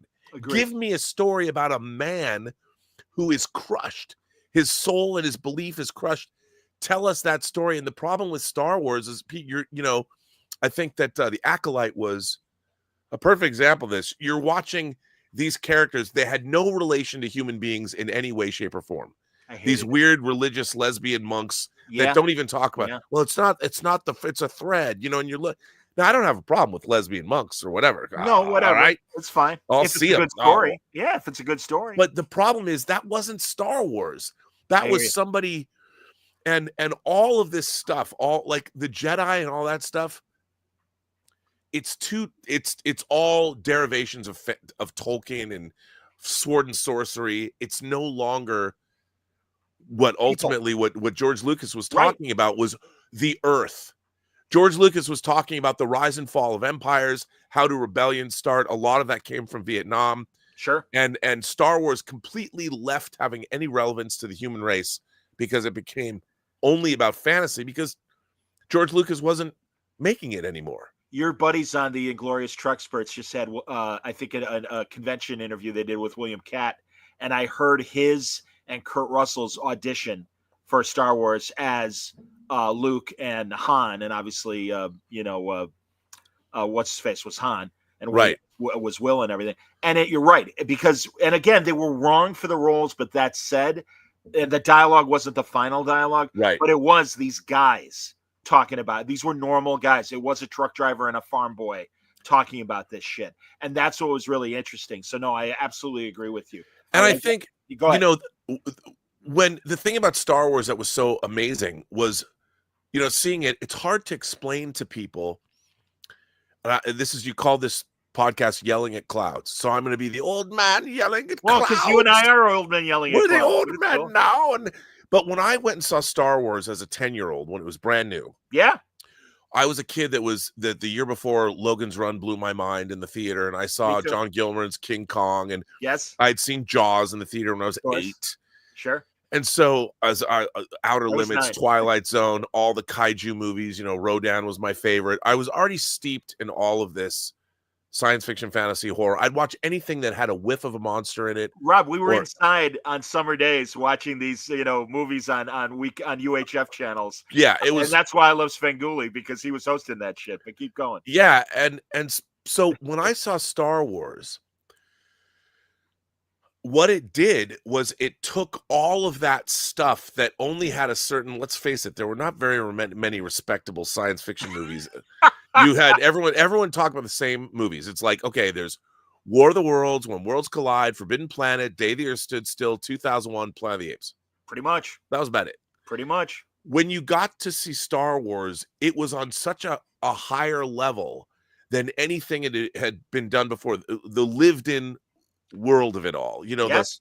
the sets, the Death Star sets, and the Millennium Falcon. I mean, it was so, what you were watching might have as well been a documentary that somebody went to a galaxy a long time ago, far, far away, and shot it for real. Like everything was lived in.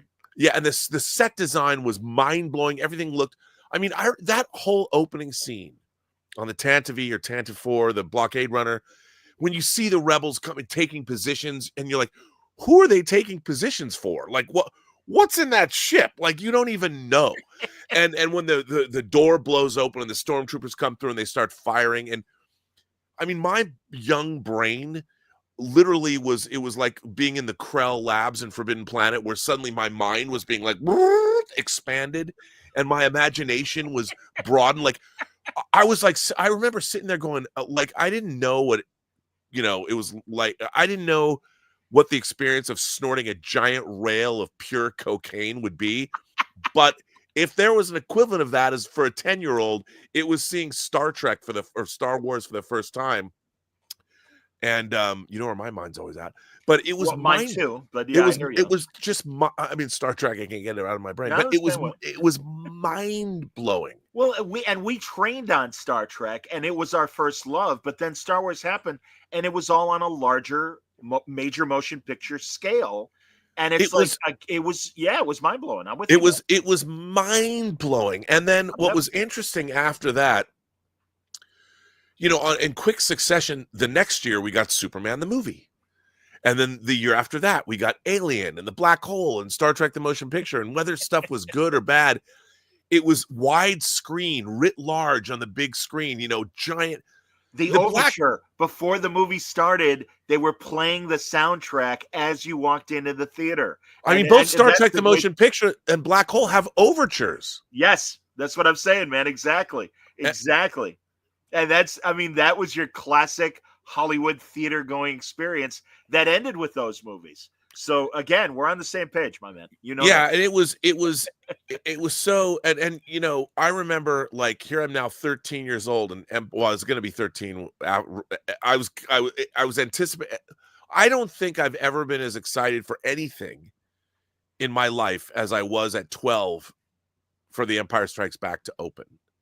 Because I'd seen, my friend had a bootleg videotape of Star Wars. We must have watched it 100 times. It wasn't out on home video in 1979 and 80. No, but there was that 8mm silent of the first TIE Fighter, or Falcon against the or the TIE Fighter scene and everything. And my buddy had an 8mm, and we'd play the shit out of it and wore it out. Absolutely. Oh yeah. I mean, yeah. And when the movie's coming out, it was like, I remember it was the first time I ever was worried about media. It was the first time I ever thought, I'm like, is there a possibility this movie can't be good? And I was worried because Brian Johnson was the effects supervisor. And Brian Johnson, I love Space 1999, but he was the effects supervisor on Space 1999. And I'm like, but hey, if they don't get John Dykstra back and they don't get like, I don't want Star Wars to look like Space 1999. And I was worried because they had early shots in the trailers of the TIE fighters in the asteroid field and stuff. And I'm like, those don't look as good as Star Wars looks. And I'm just like, I remember thinking this, and I'm thinking, and then of course, I saw Empire Strikes Back 26 times in the theater. I get it. No, I get it. Here, all right, moving on, because again, there's a million other things to talk about. We haven't talked about Born Again, Daredevil. I was satisfied. You know what? Yeah, I was satisfied too. I liked it. I liked it too. The only thing I'd say is I would have liked to have had a little more of a resolution, because given that we're not going to get the back nine for another year. Yeah, well, you know, it's really funny because clearly, like I heard that, you know, they'd shot the whole season. Me too. And they were supposed to make 18 episodes. Right. So I think they probably did this first 9 and they looked at it and they're like, it's not working. And you can see that it was going to be like Matt Murdock and Kingpin. They were going to do this compare and contrast, but there was no Daredevil, like nobody. And so I've heard that they went back and shot, and I don't know if this is true, like the first episode and then 8 and 9 were done new, and they retooled everything else. But it's clear to me that that episode 9 was the midpoint of the season. Yeah. Yeah. And it was going to be, because they were going to do 18 episodes. And I choose to look at it in terms of that way. It's not a season ender, but they didn't know, they couldn't throw good money after bad. And after retooling the show, they realized that's why I thought it was satisfying. I think that when we see this in context and you watch all 18, I think it's going to be epic. I'm with you. No, I'm absolutely with you. And I agree. And no, I mean, and Charlie and Vincent are just killing it, and everybody is. And I know, and of course John Barenthal. I mean, everybody, everybody's really great, and the people that are even Paul Chatto. And I mean, listen, again, I watch Paul Chatto all the time. I disagreed with some of his points that he wasn't crazy about. Although it leads me to a bigger question, and it's something I did want to discuss with you. By the way, I'll go to the grocery store tomorrow. God bless you, Rob, because truly, I don't want to not have a 4-hour conversation. No. But I don't want Elizabeth and the kids to go hungry, man, or the dogs, for Christ's sake. Teaching late tonight. The dogs are fed. Sophie went to a big party. She's got a hangover. It's all good. Okay. That's awesome. So see, again, Rob, I watch all the time, man. I know the whole backstory, man. But anyway, because everyone, Rob and I are what I would qualify or call classic liberals. Yes, and classical liberals. Yeah, and we are all for truly DEI in its true form of diversity, equality, and inclusion. Truly. That said, I do feel here. Let me do my statement. Yeah, your comments, but I really do feel, and I've been talking about this on my show with others as well. There was an overcorrection, and there was just a direction to go in the other way at the expense of a lot of males' stories. And again, I don't mean to sound. I hope I don't come off like an incel or anything else, because truly, I mean it. I just say my dear friend, I consider my little sister, Kelly Sudakonic, and she and I were talking about this as well. And it's like, you can have a smart story. I go back to Voyager when we had strong men and women together, and Deep Space Nine and I had the pleasure of interviewing Nana Visitor last summer, both on this show and also on a panel with Armin Shimmerman and Andrew Robinson. And it's like, no, we want strong women. We want good stories about strong women. But that's the key, good stories. And also, the guy shouldn't always be wrong, or the bad guy, or whatever. And there was that animated Star Wars show, and I can't remember, a recent one, where the character was non-binary. And these two Empire guys knock them out because she's non-binary. But they're like, do you think they're unconscious? Well, what should we do with them? And it's like, how do these bad guys who just like stumbled on this person know to use the correct pronouns? And when I hear things like that, or even an Honora, I think that's right, the best picture this year. Yeah. Where now prostitute is a bad word. It's sex worker. And it's like, okay, you guys are trying too hard. You know, again, we want fairness. We want everyone to get respect. But by the same token, these are, or good Lord, I'll get into it after we talk about this. But I do feel that there was an overcorrection. And I think Born Again is a sign that that they did the reshoots, and it's like, okay, well, we're getting good male and female characters. Your thoughts? Well, I mean, for me growing up, I loved when I was a kid. I loved Richard Roundtree as Shaft. Absolutely. Like, I want to be Shaft, and I love Pam Grier. Yeah. And my first crush in life was Nichelle Nichols. Yep. Like, I was like 5 years old when I saw Mirror Mirror for the first time, but when she had her split outfit with her tummy exposed, I'm like, I didn't know why, I didn't know what I was feeling. I just knew I wanted to get close to that tummy. I wanted to kiss that belly button, You look great. And I remember the first time I ever heard a racial slur was about Lieutenant Uhura. And I was 8 years old, and I was at school. I was at elementary school, and my parents loved everybody. I never heard my parents say a bad word about anybody. Cool. And this guy was using terrible language, the N-word. I'd never heard it before. Yeah. And I really hadn't growing up in Seattle. And I was like, I thought Nichelle Nichols was the most beautiful woman I have ever seen. And she was on the bridge of the Enterprise, which made her like the most desirable woman too. And even though I'd only been watching Star Trek, religiously for 3 years, and I couldn't understand. I had a really hard time. And I've told this story before, but I had a really hard time comprehending why, because in my mind, Lieutenant Uhura, there was no other way she would be. She just was the way she was. And I didn't even think of her as black. I just thought of her as Lieutenant Uhura. Yeah. I wasn't aware of, and we didn't live in a particularly racially diverse place. Okay. But I never like, I never considered, I just thought people were like, I didn't think that so-and-so was black or so-and-so was Asian. I just thought people were people. Like, that's my friend so-and-so. We were that post-Watergate generation that everyone hoped, because of the sins of Vietnam and Watergate, that it was like, we were the generation after the hippies, and it's like, hey, everybody's cool and we like everybody. Yeah, that was it. And I remember my dad trying to explain racism to me, and I was like, in my 8-year-old brain, I'm like, why would you not like Lieutenant Uhura? I mean, she's hot. She's got I didn't say great body because I was only 8. I didn't quite get it. I didn't realize, I like boobs as much as I did. But I'm like, I just couldn't wrap my head around why would somebody not like her because of her skin? Like, I hadn't figured that out yet. Yeah. I'm just like, she's on the bridge of the Enterprise, man.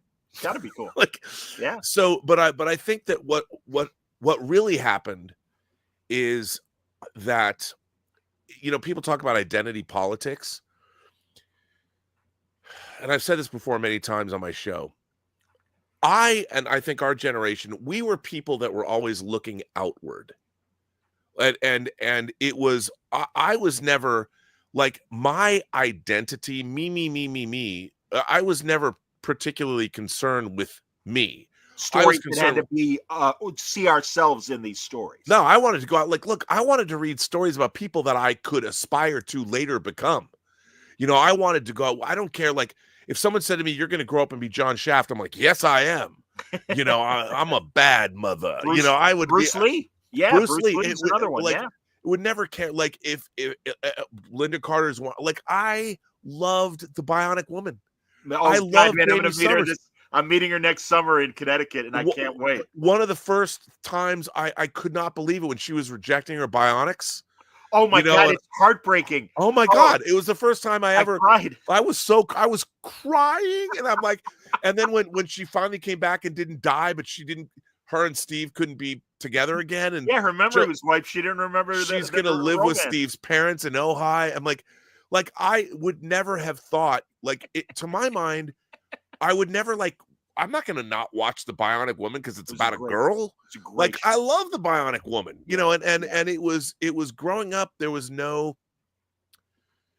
I think that we didn't. What has flipped in our culture is that everybody now, and especially with social media over the last, 2007 was when the iPhone. So almost for 20 years now, our culture is completely flipped. And everybody is now, you're your main protagonist. Video games have made everybody the main protagonist. So there's been great video, like Ghost of Tsushima is an incredible game, Red Dead Redemption, Grand Theft Auto. Sure. You have become the protagonist of the stories. That's right. You're at the center of them. So how you feel and how you move and the whole world has flipped, and now it's all about you, us, whatever. Yes. Like my feelings have no, when I go out in the world, I don't care how I'm feeling. I want to go meet somebody. I want to go have this experience. Right. I want to meet this girl. I want to go there. I want to go here. Like I'll take care of my feelings. And my dad used to say to me, it was kind of what Rocky said, it's not about whether you can hit, it's about how hard you can get hit and get back up. My dad said to me that when you walk out the door of our front door, the world's not a great place. You're going to have a hard time. You're going to meet mean people, but you've got to go out there and face that world. And you've got to go out there and be the person that I want you to be and go out there and find stuff and make it happen and do all this. And that I'm like, okay. And so that was my attitude. Like, and when I was 10 years old, my friend Jeff Swafford, we had a great metro. We still do. Well, I don't know. I've been there, but in Seattle, we had a great metro bus system. And we're 10. We're in the 4th grade. My friend Jeff would plot these elaborate bus trips around all of Seattle. We'd go to the locks, we'd go to the airport. We'd go to the Pike Place Market. We're like 10. Yeah. And on Saturday, it was 50 cents and you could ride the bus all day. And Jeff would meticulously plot these, and our parents would just let us go. We'd leave at 7 a.m. We'd get on the bus. We're in downtown Seattle. We're walking past homeless people, or, we're going to the waterfront. We're going to places where nobody bothered us. Or the other adults would watch out for you, because that would happen to me on the L going to a Cubs game. And every now and then you'd get the pamphlet holding Jesus Loves You person. Sure. Hey, leave the kid alone. He's not bothering you. Yeah. Don't worry about it, kid. You got problems. I got your back. But okay, that was, sir. That was the funny thing is that I never, to me, it was about being a citizen of the world. Yeah. And wherever you could go. But now we have a generation of kids that are people that are growing up. And I understand, like, you want to respect people's identity, but the difference is everybody wants to be people are leading with whatever their identity is. And everyone's looking for meaning in life. Everyone's looking, to me, my meaning was movies and television, but I also love music, and I love clubs, and I love girls, and I love the world. So I'm like, I'm going out there. Yeah. I'm not sick, and I don't want to stay in here. Like, look, give me a new Graham Masterton horror novel, and I'll read the whole thing in 6 hours. But that's because on hour 7, I needed to be at a movie theater, or someone was having a house party, and there's chicks, and I'm going, and I'm bringing some wine coolers if I can, and that was, it was all about living your life. But nowadays, a lot of people, because so much of us, look what we're doing right now. We're living our lives online, and you can sit here and stew in your own juices, because where are you going to go? You're getting all the affirmation you need talking to your friends right here. You're never without your friends. Like, I've observed Elizabeth's daughters growing up. They're constantly carrying around their phones, talking to their friends. And they're never without them. They're they walk, they make a sandwich. They've got their friend on the screen. When we were all growing up, you had to go somewhere. Right. You could talk to somebody on the phone, and that was fine, but you'd much rather go out and be somewhere. That's why we would throw parties, and the world was different. Now, here's more places to hang out, like bookstores, kids, and album. Kids don't even work anymore. No, like I'd go to the mall. Like, when I worked in video stores back in the early days of the 80s, I worked in this pretty high-end video store. I'd walk across the street to Bellevue Square, and then I'd go to like Nordstrom to walk through the cosmetic counter and say, like, "Hey, how are you?" Meet the girls at the cosmetic counter. I met Catherine Deneuve at a Nordstrom event. Wow! I was like the only guy in line. She had a new perfume scent, and I brought my umbrellas of Cherbourg Laserdisc from Japan and The Hunger. Outstanding. And it was the world was a much. Did she like, oh, that's great? Or it was so, it was so funny. I put down the umbrellas of Cherbourg first, and it was all these women in line that didn't even know who she was. Sure. And I was like it's at Nordstrom, big department store. I don't know if you have it in Chicago. No, we know Nordstrom, sure. So it started in Seattle. So it was a big, and the Bellevue Square Nordstrom was like Mecca for these ladies. So there was Catherine Deneuve, and I could not believe Catherine Deneuve. I'm like, Catherine Deneuve is at a Nordstrom? So I go there, and I've got my friend Craig's Japanese Laserdisc of the Umbrellas of Cherbourg, and I have my disc of The Hunger. And Catherine Deneuve she's obligated to do this. Sure. She was radiant. She's absolutely stunningly beautiful. And she's being polite. And I walk, I'm the only boy in line. I'm the only man there. It's a line, you know, and I'm a kid. I think I was in high school. Okay. And I walk up there and I cannot tell you. When I put the umbrellas of Cherbourg down and she looks up at me, and you know, the French revere her as like a goddess-like figure. And she smiled at me because she knew I knew who she was. Like, not only did I know who she was, I'm bringing, and it was in Japanese, and she'd never seen a Laserdisc before, and I had to explain what it was. I opened it up, and she's, it's beautiful. Outstanding, man. Oh my God. And then I put the hunger down and had her sign it to me. And it's so funny because her look changed and she smiled and she's like, I know, I see you. Yeah, but she loved it. She loved it. That's beautiful, man. And that was you know, the world, I think the world, like, look, I love the fact that the idea of diversity, equity, inclusion is a great thing because I want to hear more stories from people that haven't told stories before. But the problem is, we grew up in a world where the world was evolving already. And it was already, things were changing. And we saw it has only been in the last 10 years that people started writing academics like Robin DiAngelo or writing, you know, White Fragility. And, you know, you see all these people. It's like, when have you now become, who is a victim? Like, anybody can make anything in Hollywood that they want. There is nobody stopping anybody but making movies. Like when Spike Lee, I've said this all the time, when he made She's Gotta Have It, people looked at it, I saw it at a film festival. People recognized this is a great film. Sure. He makes School Days. His third movie is Do the Right Thing. He becomes one of the most important filmmakers in America in the latter half of the 20th century. No one stopped him. There's literally, but this weird, in the last 20 years, this weird victim mentality. Like, nobody in 1979 said anything about Sigourney Weaver being Ripley and surviving an alien. When she was in Aliens, people were like, fuck yeah, man. Nobody cared. Yep. People embraced it all. This victim, and it really comes down to, oh, I don't get to be who I am. No. Everybody is demanding. The thing about this new DEI initiative, people are demanding that the world, they want the world to see them. Agreed. They are asking for the world to give them something that they haven't earned. You got it. And they haven't, look, as my father told me, respect is not given. It is earned. It's earned. You have to prove to other people that you are worthy of their notice and their respect, which means you have to respect them first. Meet them halfway. Yep. And now we don't have that at all. No. And I'm like, you know, I was always the guy that was saying to my friends, hey, man, let's go do this thing, or let's go make this thing. Let's go. I didn't care if somebody was black, white, male, female. Didn't care. They were my friends. Let's go do some cool shit.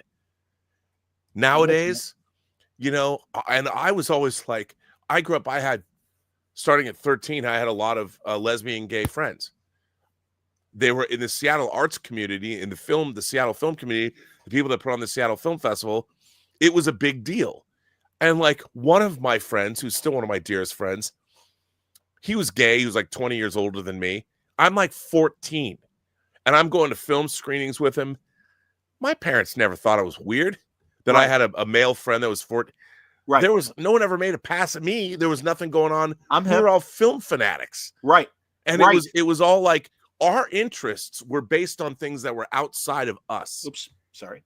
So no, agreed. And I think that what's happened, I mean, what happened in Britain, you know, and I always believed I'd met all trans people. I knew people who died of AIDS. And for me, I just looked at them as people. You know, I never would. My whole thing is I never thought of somebody, oh, my gay friend or my trans friend. They were just my friends. I'm hip. And it was weird. It has been very weird to watch what's happened in the last 20 years.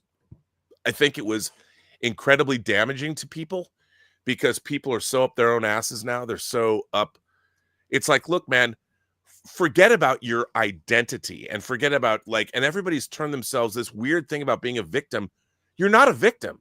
You can go out into the world and make yourself into anything you want. Agreed. But the fact is, you have to have the courage and to go out there and be who you're going to be. And you can't expect anyone else to give you anything until you've earned it. Agreed. Absolutely. And that's the truth. That's the tea, man. And that's the way, by the way, that's always been the case. Of course. Because at the end of the day, and working on motion pictures, actually working on a set, I love production. There's not a better place than being on a set with a bunch of crazy talented people. You meet people of all walks of life. You meet all kinds of anybody who works in the arts knows this. I've run away and joined the circus. Whatever you're doing in the arts, whether you're working in theater, whether you're working in music, whether you're working in film, it's all a bunch of crazy people that have all kinds of crazy ideas, all kinds of crazy sexualities, whatever. And we all love each other because we're all the crazy kids that ran away from home and joined the circus. And I, the first movie I ever worked on, this guy who I loved, he's in the prop department, made a pass at me. Okay. Now, I just told him, hey, man, I don't swing that way, but we can still go out Saturday night. I didn't care. I just said no. The first time a guy ever wanted to take me back to his hotel room, because I looked like when I was young and pretty. It was between my junior and senior year in high school. I was at Worldcon in Anaheim. I took a road trip with a buddy of mine, and a guy. It was funny because I was talking to Carrie O'Quinn, the publisher of Starlog, and this other guy, and we were talking for like 4 hours. Now, Carrie O'Quinn's gay. I didn't know that. I didn't know that. All right. But he terrific guy. Sure. And I was with this other guy, and we left. We were in the one of the hotels at I think the Hilton or something. And this guy says to me, he goes, he's probably in his early 20s. He said, hey, since you're going back to your hotel room, I think you're very handsome. Why don't you come back to mine? And I was like, oh, man, really, I appreciate that. But, no, I don't think I'm ready for that experience quite yet. But I appreciate it. But maybe we can hang out later. Done. That's it. There's nothing it was like, fine. And we did. We hung out for the rest of the convention talking about The Prisoner, and it was, but nowadays it's such a weird, dude, like you said, with the best intentions, you might be accused of grooming or anything else where you do. And again, because it is everyone outside that is looking to be offended. And well, it's also like this guy. I mean, if you think about it, he wasn't grooming me. He wanted to take me to his room and get laid, or, whether I was a bottom or a top. I'm not gay, but I mean, but I knew that. I am between my junior and senior in high school, and I knew that he wanted to get laid, and there's nothing wrong with that. Of course not. I'm up to if I was gay, I would have said, hell yes. My gay friends, they took every opportunity they could. I mean, it was like, hey, who man, cares? Again, I understand. We were the generation after free love. All right. Well, anyway, let's get back to a couple comments because where are you, JD? Where you said but I would say this though. Yeah. The thing about DEI, the last thing I want to talk about DEI in terms of storytelling. Please do. Go ahead. What DEI or people that wanted to make sure it made storytelling inauthentic and less truthful because people were leading with an agenda that was contrary to the stories that they were telling. Their politics were ahead of their story. Keep yes, going. And I've always said never put your agenda in before your characters and your story, because that's right. If you tell a great story about any kind of a person, male, female, straight, gay, Democrat, Republican, if the story is good and the story is well told, nobody cares. They will go with you on that They will go with you on that journey. You got it. Just tell a great story. Absolutely. JD said that he felt Muse was underused in Born Again before we leave Daredevil. I agree. Born Again. I agree. Oh, that's interesting. I thought it was all right. I mean, I guess it was quick. I think they should have set up Muse from the beginning and drawn out that story more and had a little bit more detection going on. I mean, I kind of thought it was, I understand where they were going with that, but I think, again, that was probably a vestige of the old version of what they had done. Yes. So maybe, but no. And honestly, I wanted to see more White Tiger. I mean, I thought that was underserved as well. I would Yeah. like to have seen more. Where was that going to go? And I thought that I think in the back nine, as I know in the comics, Hector's niece will likely become the new White yes, Tiger. 100%. And that's fine. Whatever, that's fine. But but again, like you said, I think when we see all 18 episodes, it will be I also think that some of the online discourse has gotten to the point where people are just looking to criticize something without, like, the thing about when I'm looking at Daredevil, I'm trying to think about the fact that, okay, they've retooled this, but they didn't just jettison 9 episodes and start from scratch. They took what they had, and I thought it was a great attempt. Was it as good as some of the Netflix stuff? No. But I thought bringing it back, I think that Disney also, look, you're fighting an agenda that Disney, to tell that kind of a story, what they did in that, I couldn't believe some of the stuff they had in it. I completely agree. I was afraid of a PG-13 Daredevil, and and even when I heard Campia on John's show saying that he heard the showrunner go, "Oh, there's too much talky. We're not going to have that," and it's like, you had a good balance to me, and I loved how much Matt Murdock we got into, and really, again, the both Fisk and Matt trying to get away from who they were, I think was well told. And it was that inevitability of you can't escape who you are. And that was the story. Well. Watching these two guys come back and deal with their, but you know what's really funny? You and I, as comic book readers, here's one of the things that, again, something about the modern age that bothers me. Having read comic books, I'm literally surrounded by tens of thousands of pages of comic art. Yes. I've read so many different runs of so many different characters and creators who have had their take it. Like, how many different Superman stories have I read? Yeah. Sure. Dozens, millions. Sure. So for me, if someone likes Zack Snyder's edition of Superman, or Christopher Reeve's version of Superman, or what I'm really hopeful, James Gunn's version of Superman, to me, I'm like, can't wait. Like, the new creators working with these characters, where are they going to go? Where are they going to take them? My only thing is when they don't, like, I've loved a lot of Daredevil runs, but there's some Daredevil runs I didn't like so much. Oh, I agree. Absolutely. And so I look at these things like not everything has to be a 10 out of 10. Like, I've read miniseries that aren't so good, but I kind of like them. Sure. Sometimes I'll read Ann Nesenti does Long Shot. I'm like, wow, that was great. Arthur Adams, that was dope. A new X-Men character. Not everything's going to be that way. So even Ann's run, when she got into the gray Daredevil suit, that's kind of when I bailed. I mean, I was really much like Brad Meltzer following Kevin Smith on Green Arrow. And it was like, oh my God, there is still more to tell. Way to go, Brad. And again, Brad was a newcomer. And for Ann to come after Frank Miller's run and do as well as she did, and especially early on, it's like, oh my God. And then I hope to talk to her before my Connecticut convention I'm going to this summer. So no, did you hear on Go Fact Yourself last weekend? Oh my God, who female comic book, Louise Simonson. Oh, I love Louise. Oh, she's a she was on Go Fact Yourself. Okay, that's so funny. I've been thinking I got to call Walter and Louise and get her on the show. Go on. Yeah, and she was delightful, and she was talking about the X-Men characters she created and Apocalypse and stuff, and I was like, wow, she's on Go Fact Yourself. So that's excellent. No, Walter's been a prince to me ever since I met him. Oh. And Louise slowly warmed up to me. And they're delightful. And I've had them on the show a few times and have done panels with them. Walter, and Chris Claremont did an X-Men panel with me. I mean, I'm an X-Men fanatic. And look, the X-Men are a great example of there's great runs. And even this Chris Claremont was great, and Chris Claremont, not so great. But, I agree. I like the X-Men. I've been buying all these omnibuses. I probably have $10,000 worth of X-Men omnibuses. What that says about me, I don't know. But I think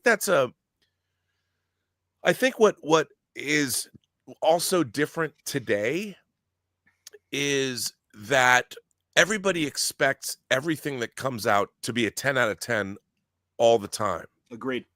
And like when I was growing up, as I said, I told you, when we would watch anything that had a whiff of science fiction, fantasy, and horror in it, and I didn't think, like, there's a movie called I always like the title. They Came from Beyond Space with Michael Gow playing the Moon Master. It's a British movie. It's not good. It's not good on any level. But I loved it as a kid. Sure. You know, I thought there's a guy named the Moon Master. You know, as a kid, it's not good. It's just a wretched film. But that didn't matter. Like, I didn't realize how terrible Reptilicus was until I got older. But when I was a kid, the Danish wanted to make a Godzilla movie? Sure, you know, okay. Hilarious. It's terrible. But when I was a kid, it wasn't. No. You know, but even now as I get older, it's not like, look, I think The Goonies is a terrible fucking movie. I thought it was a terrible movie when I first.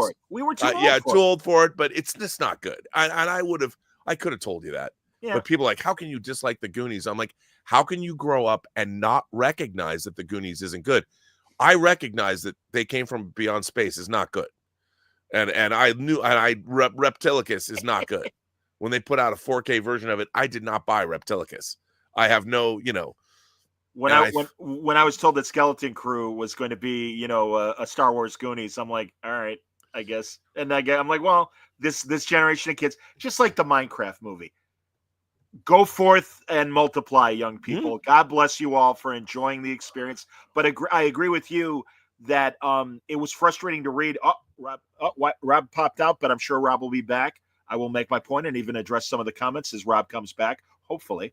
And that happens every now and then on his own show as well. But, you know, when I heard that Rob's back, so I'll let him know. Don't worry, you haven't missed a thing. Hold on. There we go. There he is. Okay.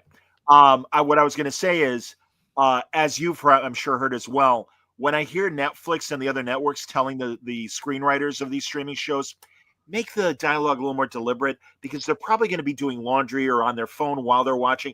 Fuck you. That's just a stupid thing. I mean, what's funny is people, if you look at the shows people love, they love the dense, interesting. I mean, even Netflix, they bought 10 Harlan Coben novels and they've been making them into those 10-part miniseries. We live through a golden age of, especially, there is some amazing streaming shows. Oh, yeah. And even when they do something like when I'm watching Fallout, you know, you got Jonathan Nolan and his wife Lisa Joy doing Fallout. I'm like, this is great. I mean, we're living through a time when there's some amazing stuff that we're seeing in the world, and things I couldn't, like, look, I'm not gonna lie, if someone gave me like $100 million, I'd make an American Flag TV show. You know, that's that to me, like someone saying, well, they're gonna bring Carl Urban back and do a Judge Dredd series. I'm like, great. You know, I bring it on, you know, because that was reading the American, the Eagle comics versions of the Judge Dredd books, and I love those comics. They were kind of concurrent with first doing American Flag. And yes, American, you know, American Flag was what got me back into reading. It was Camelot 3000, which led me to Ronin, which led me to American Flag, and I was hooked. Then it was Tuesday when I started. Then it became Wednesday, but I was like every week, man. And I was, you know, for 30 years, and now I just don't buy. I don't buy individual comics. I would just buy omnibuses because I love hardcovers. Oh, just omnibuses, not even trades anymore? No. Okay. I mean, I just buy hardcovers. Yeah, that's fine. Well, that's okay. I mean, I just buy, like, I look. Oh, I can't pick it up. Shelf worthy. Yeah, because I like. But what's amazing is they're putting out so much stuff now. You know, getting that Micronauts running. Yes. I mean, and getting the Times Square, the Howard Chaykin's Times Square book that he released. And the new, and especially the new chapter and everything was. It was incredible. You know, and no, believe me, man. I my buddy Michael Stratford just put out a Kickstarter of a Western that Howard adapted from an old Western novel, and it's great. And Howard's going to be in that Connecticut show too. Now, anytime, again, Howard's one of those guys. And, you know, again, just like Max Collins, these guys are older than us, but are nerds just as much as we are. Oh, total nerds. And we speak the same language. So no, I always get great book recommends from Howard and stuff. I think that's another, you know, being now in this YouTube space. I mean, I've been in the fan space my whole life, but the fan space has totally changed, because when I was a kid, there was no good, the good movies and TV were very few and far between. So the literary component of fandom was enormous. Yes. You know, everybody was very literate in terms of you know, you couldn't even go to a convention, whether it was comic books. You had to have read Dune. Sure. You had to have read Stranger in a Strange Land. You had to have read The Lord of the Rings. You know, right. you had to have Tolkien, sure. Yeah, and you had to have read Heinlein. All that. Bradbury. You had to have read, like, I joined the science fiction book club when I was in the 4th grade, and I was working my way through. I read Foundation, or at least the Foundation trilogy at the time. Sure. You know, and when the Stephen R. Donaldson's The Chronicles of Thomas Covenant the Unbeliever, you know, this is like the new Tolkien, you got to read that. You have to read Sword of Shannara. You had to read all. So that was part of fandom. Like, you wouldn't go to a convention not well read. Right. And so for me, like, every month getting the science fiction the sci-fi book club, you'd get the order form and you'd see what's new and I'm like, oh, so-and-so wrote a new book. And, you know, I would get it. My parents, I mean, I wasn't spoiled, but I'm going to my parents asking back then $5 for 2 books or whatever. Sure. My parents were just fascinated that I was obsessed with books, you know, and reading them and all that. There is no reading component to fandom today. It's almost gone. Other than comics, yeah. Yeah, I mean, some people read comics and manga, obviously. Sure. But science fiction literature is almost completely, it's a different world. It's a different sphere. A totally different world. And I find that shocking. Yeah. In a way, because science fiction, fantasy, and horror is first and foremost a literary genre. And so and all of the movies we see are inspired by books. That's right.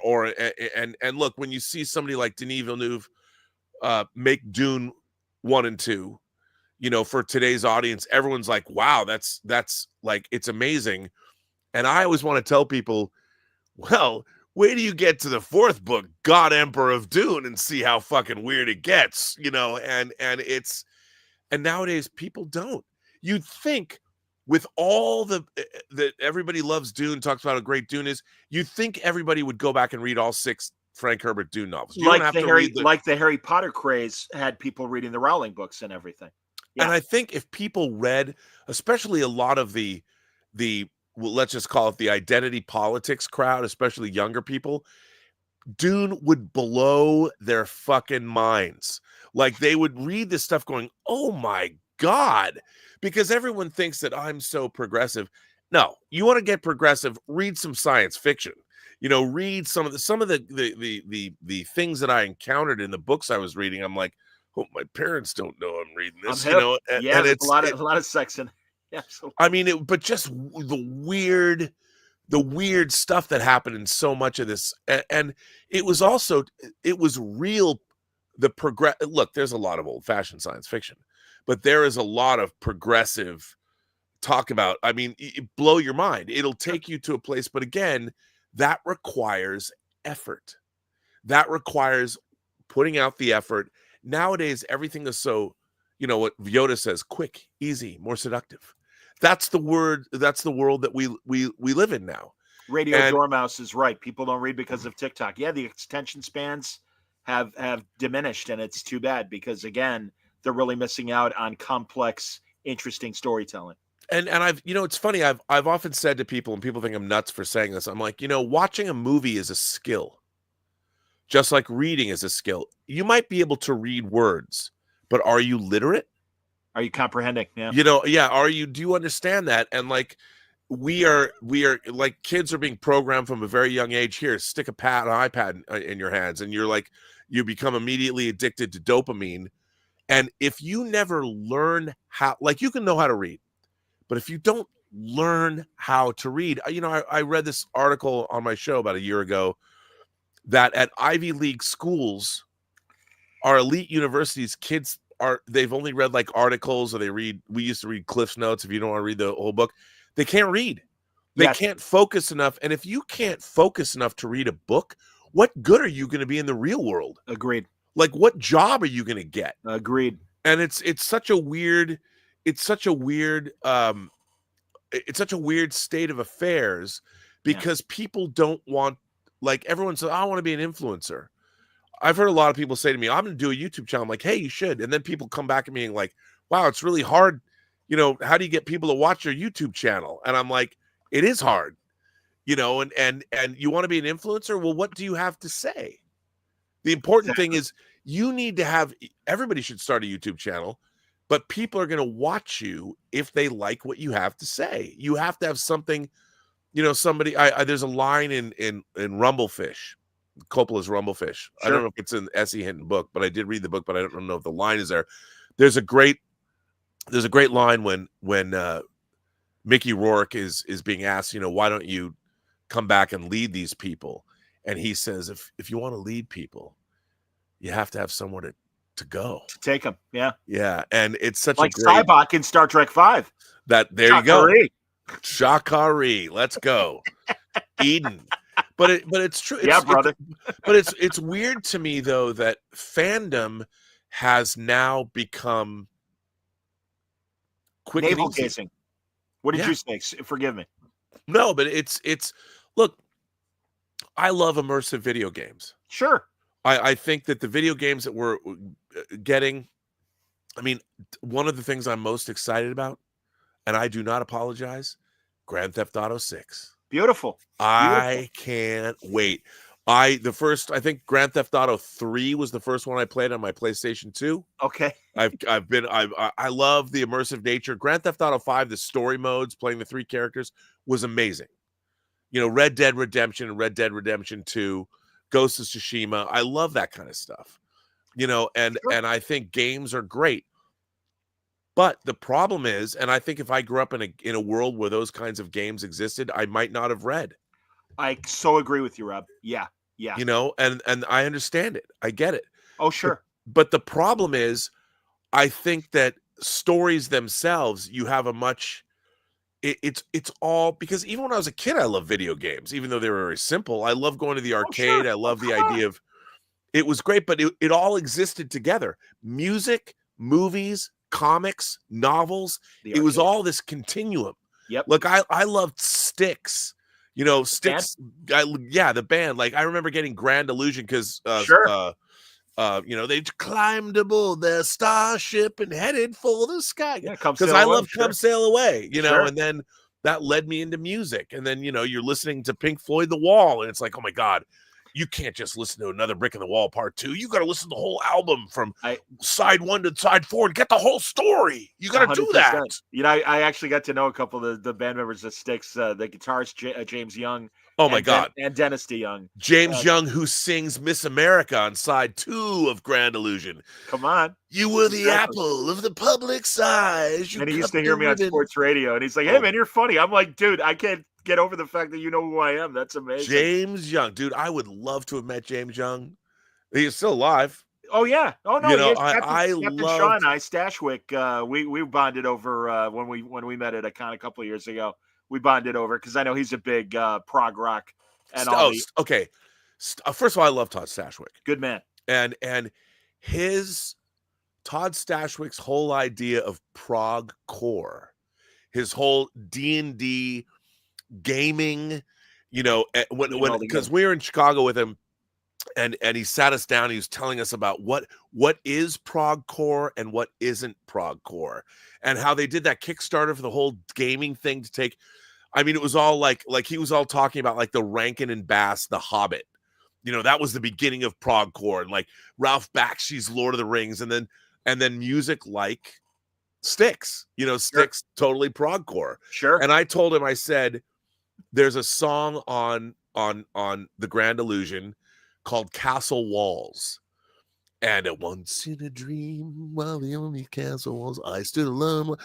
When I heard that song, and I love that song, but when I saw Dawn of the Dead, for the first time in the theater, when it opened, and opening night, and I would listen to Castle Walls, and I'm like, this is about these castles. It's not a medieval song. It's about the world after the zombie apocalypse. And I was convinced. I mean, it came out before Dawn, so the Styx couldn't have known. But to me, whenever I heard it, starts out with this guitar lick that's just doon, doon, doon, Dune, and then the synthesizer comes in and goes down, down, down, down, down, down, down, down, down, and I'm like, this is about Dawn of the Dead, man. And so that's why Dawn of the Dead is one of my favorite movies of all time. I respect that. And I then songs would live in your head. And in my mind, this Styx album, not only did you have the whole Grand Illusion was so great, and Easter Island and everything, and starships, but then it became about Dawn of the Dead. So the music, I'd made these weird connections in my brain about how, and like when I saw The Hunger in '83, Tony Scott's first movie, and I knew, like, you know, Bela Lugosi's Dead was the stairway to heaven of goth, you know, and when you hear that opening over the credits, and suddenly, you know, Peter Murphy's, I'm like, my mind was blown when you saw, because I'm like, other people were, Tony Scott thinks like I do, you know, like, and it was, of course, if you're going to make a stylish vampire movie, you're going to have the greatest goth band of all time in 1983 singing about Bela Lugosi. You're killing me. That's true. You're not wrong, man. Absolutely. And so it was like, you know, you made those, and you're a kid. I was in high school. I was just learning how to drive. I was going to Tower Records every week, flipping through the 12-inch import section, going, Sure. What is this album? What is this New Order record? What is this? Why does it look like a floppy disk? And suddenly you're listening to the 12-inch remix of Blue Monday. Yes. Actually, it's not a remix. It was only on a 12-inch. I mean, Blue Monday, when it was first released, there's no single, I mean, there is now, but Blue Monday was its own thing. And suddenly, you know. Didn't they use Blue Monday for the Wonder Woman 84 trailer? Yes. And it was such a letdown. Oh my God. I loved Wonder Woman 1. Oh, the first one's amazing. And I thought that a Wonder Woman set in 1984 I have never seen a movie. That movie, I'm like, who the fuck made this garbage? I mean, I'm like, you could have made, and look, Patty Jenkins, she hasn't made another movie since Wonder Woman 84. She's in director jail. You know, it didn't even occur to me, and you're right. And of course, they announced that she was going to do that Star Wars movie that, of course, never happened. Rogue Squadron. You know, they had her on the tarmac with that X-Wing fighter. Wonder Woman 84, like, she did not develop Wonder Woman. She replaced the director, and all the creative decisions were coming in. And I don't want to take anything away from Patty Jenkins. No, she's I like Monster and all that. Yeah. I love Wonder Woman. But Wonder Woman 84 is one of the great misfires. I mean, that movie is terrible. Agreed. And the Wishing Stone, and how do you could have done, Maxwell Lord should have been Gordon Gekko. Right. You should have gone with that industrialist, like, not a wishing, like, no. And I just like Jonah Hex was a misfire for all the wrong reasons as well. And especially you had Josh Brolin ready to do exactly what Jonah Hex was, which was a Clint Eastwood pastiche anyway. And instead you put on all these terrible superhero tropes and try to do, you know, 19th century superheroes. And it's like, no. And by the way, I might rip on the Goonies. I love Josh Brolin. Oh, he's the man. I mean, he is, if you look at his career, and whenever I watch him on social media and any interviews, he's like the coolest motherfucker in the world. 100%, man. That guy is, I mean, and who would have ever thought that Thanos, the greatest, I mean, more than Gollum, I think Thanos is the greatest, motion captured character ever put on film. Really? But I mean, his George Bush movie is great. Oh. Everything he does. I mean, he was a great Cable, for Christ's sake. You know, I mean, he's amazing. Well, mentioning Max Lord and Wonder Woman 84 leads me to FF and everything. Yeah. And I got to be honest, because I love him as the Mandalorian, but I don't know. I hope I'm proven wrong, dude. But I got to tell you, man, I'm not feeling with Pedro as Reed Richards. I'm not. I'm not feeling. I want to love this movie. I want it to be great. You haven't liked the trailers so far? I haven't liked. I like the look of it. Okay. I like the retro nature of it. But I haven't seen anything. They haven't shown us any conversations. You know, it's all this. Show me something. Where's the gravitas? Why do I need to see this movie? Like, to me, any movie You need, especially with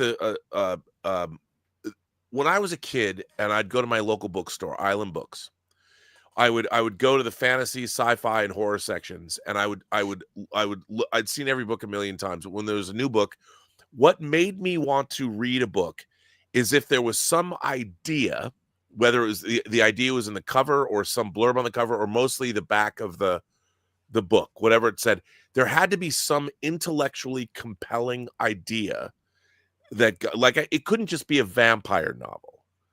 But if it was a vampire novel set in some place that was incongruous with what we'd seen before, sure, or the vampires were addicts and they were all going to Vampires Anonymous, or something interesting that I'd be like, that's interesting, I'll buy that book. And we grew up in an era where there was a lot of really interesting, like it's not a good movie, but the movie The Wraith with Charlie Sheen and the car, that movie is like, where did that car come from? And if the car came from hell or it's a sci-fi, like, where did it come from? Like, I'll watch that movie because I want to know why that car is being driven by that guy hanging out in that mountain community or whatever's going on. It's something that I'm curious about. The Fantastic Four, I loved Burns' run. I loved Hickman's run on Fantastic and Fractions. All three and runs they're all great. I'm getting all those omnibuses, collecting them all. This version of the Fantastic Four has shown me nothing that has interested me from an intellectual or storytelling standpoint where I'm like, that's really interesting. They haven't shown me anything. Well, I am not excited because the classical Galactus is coming to that Earth. I'm not excited about that. Interesting. We haven't seen anything that's like, we know the most basic stuff. And I think that's either a failing, that they're either hiding it all. That's what I'm wondering, and I'm hoping. But go on. Which I think is a possibility, because to show us any more would tip off what's happening. Yeah. But look, I love the MCU. I thought the first 23 movies in the MCU, the phases 1, 2, and 3, for the most part, I even went and saw Captain Marvel 3 times in the theater. I liked it as a B science fiction movie. Right. Wasn't great, but I liked it. I liked her as Captain Marvel. I liked Nick Fury. I liked Mendelsohn. I think Infinity War and Endgame, yes, both of them, the two of them together are two of the great achievements of cinematic fantasy ever made. Completely agree. Now you have them all. Those movies are, when I saw Endgame and they begin with Hawkeye and his family gets dusted and they go into Mr. Fantasy over the Marvel logo, I'm like, these motherfuckers know what they're doing. I'm like, they know. I'm like, Mr. Fantasy? This was like the greatest opening of and Hawkeye getting dusted, looking around. I'm like, oh my God. And then in that movie where you have Captain America sit down and go, I saw whales in the East River, and sits down and talks to, the group therapy thing with Jim Starlin is talking, talking about. Hang on one second. Elizabeth is calling me. Oh, sure. I am live on a podcast, honey. What's up? You didn't leave me enough room to park. Oh shit. Can you just park behind me and I'll repark the cars? I forgot because I was going to go to the grocery store and I didn't go after taking. My fault, Elizabeth. Yeah, I'm on a podcast. I'm sorry. I'll just park behind me and I'll move the cars. Your back window is open. Yes, I know. I was going to go out to the car. I know. I will take care. I'll just leave my car right here. Okay. Sorry, Elizabeth. Oops. Oops, I forgot about that. I miss the whining movie talk that you guys did. It was it's funny because we have tandem parking, and I rolled up because I knew I was going out again. But this is much more fun. Well, I appreciate it, man. Again, I thank you for that. I understand. I'm hoping that they're hiding things about FF and that we will be surprised. We know too much, and again, this is what drove me nuts. Even when Joss Whedon took over on Justice League, but even in the pre-production, when all the people from Collider and everything, hey, we went to England and we saw the costumes and we saw it, and it's like, I understand, and listen, we have built this culture, this YouTube and podcast culture of, we want to know everything months, if not years, before the shit comes out. And I am that kid who still loves my presence on December 25th. I avoid as much as I can, and I hope that the rumors that there's something hidden in First Family that will surprise us, because otherwise we're all just like, all right, when's Dr. Doom going to show up? Well, and that's else, the anticipation for like I can't. I saw Infinity War with Amy Dallin and I think Coy and John Schnepp and I were sitting next to each other, and we went to the El Capitan Theater in Hollywood. Sure. And it was all YouTubers and the press and fans, and the anticipation, it felt like I was seeing the Beatles. I'm hip. And it was, and they earned it. Yeah, they earned the whole thing. I have to tell you, that whole opening scene on the Asgardian ship when Loki gets killed, and I mean, you will bathe in the victory of Thanos or whatever, Ebony Maw. And then the next scene where you see Pepper Potts and Tony in Central Park or whatever, and Doctor Strange comes to see them, and that whole talking about Hulka burning love or whatever, Ben and Jerry's ice cream, and then they go and fight the Black Order, the Obsidian Order or whatever in the Black Order, and that whole opening, the first 20 minutes of that movie and then Spider-Man going up into space is golden. I mean, it's all working because yes, we have to. Tony Stark's. Yes, we have to keep the things away from the wizards. Want to whatever. I mean, it was so because it was all earned, and both of those movies. Look, a lot of people think Endgame's convoluted. Or I'm like, no. It's a great. I love Endgame. I don't care what anyone says. Yeah, I love them both. I can't not watch. It's like, to me, Endgame, Infinity War, and Endgame are like Godfather and Godfather 2. 100%. Yeah, and I love them all. I love them both. Yeah. And I have been shocked, to be honest, by the state of the Marvel universe after those movies. Agreed. I don't think the Black Widow movie is necessarily a bad film. I agree with that. But if it had come earlier, like if it was movie like 11, right? I think people would hold it in much higher esteem. I agree with you, because the first half of that movie is really, really good. Yeah. And then it turns, when they're on the helicarrier and all the Red Room bullshit or whatever, it's just like, I don't, because Florence Pugh is such an engaging, she's sexy as hell. She's so good. I'm a big fan. Even Fighting with My Family, the WWE. Oh, I mean, she's an amazing actress. And again, you see her Oppenheimer. Good Lord. Oh, but you see her in real life whenever she's on an interview show, you fall madly in love with her. She's just one of the coolest people, and she's a phenomenal talent. But then you're like, and look, I love the Eternals. However, I don't like the Eternals in the MCU. I agree. If it was a movie, the Deviants were stupid, but everything that happens with them is really interesting from a science fiction perspective. But like the portrayal of the Deviants was lame. Yeah. And it was like, I understand. I mean, I know Chloe Zhao did something really interesting and all, but I'm like, I love the characters, and Gemma Chan's one of those beautiful women on the planet. But what? Like, none of this has led anywhere. I loved Shang-Chi as a wuxia movie. I think that's one of the exceptions. I agree with you. I love Shang-Chi. Tony Leung is one of my favorite. Like, if I could be Chinese, I'd be Tony Leung. And I the fact that they cast him, I'm like, oh my God, give him some linen suits, like in the mood for love, and I'm there. And that whole opening scene with the love of his life. There's so much in Shang-Chi that I love.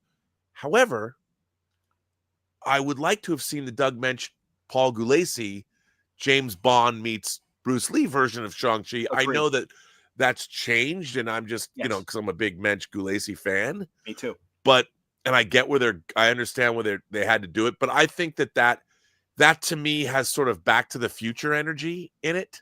That kind of fun, but then why haven't we seen it? Went nowhere. That movie went nowhere. They have not done anything. None of these movies have led to anything. The only good thing has been that, at least to a degree, in the What If cartoon, we've had echoes of good things. And in fact, I liked the Shang-Chi What If season 2 story. Yeah, I did too. But so I'm like, give me. I mean, honestly, I'm holding out hope that Infinity Ultron shows up in Secret Wars.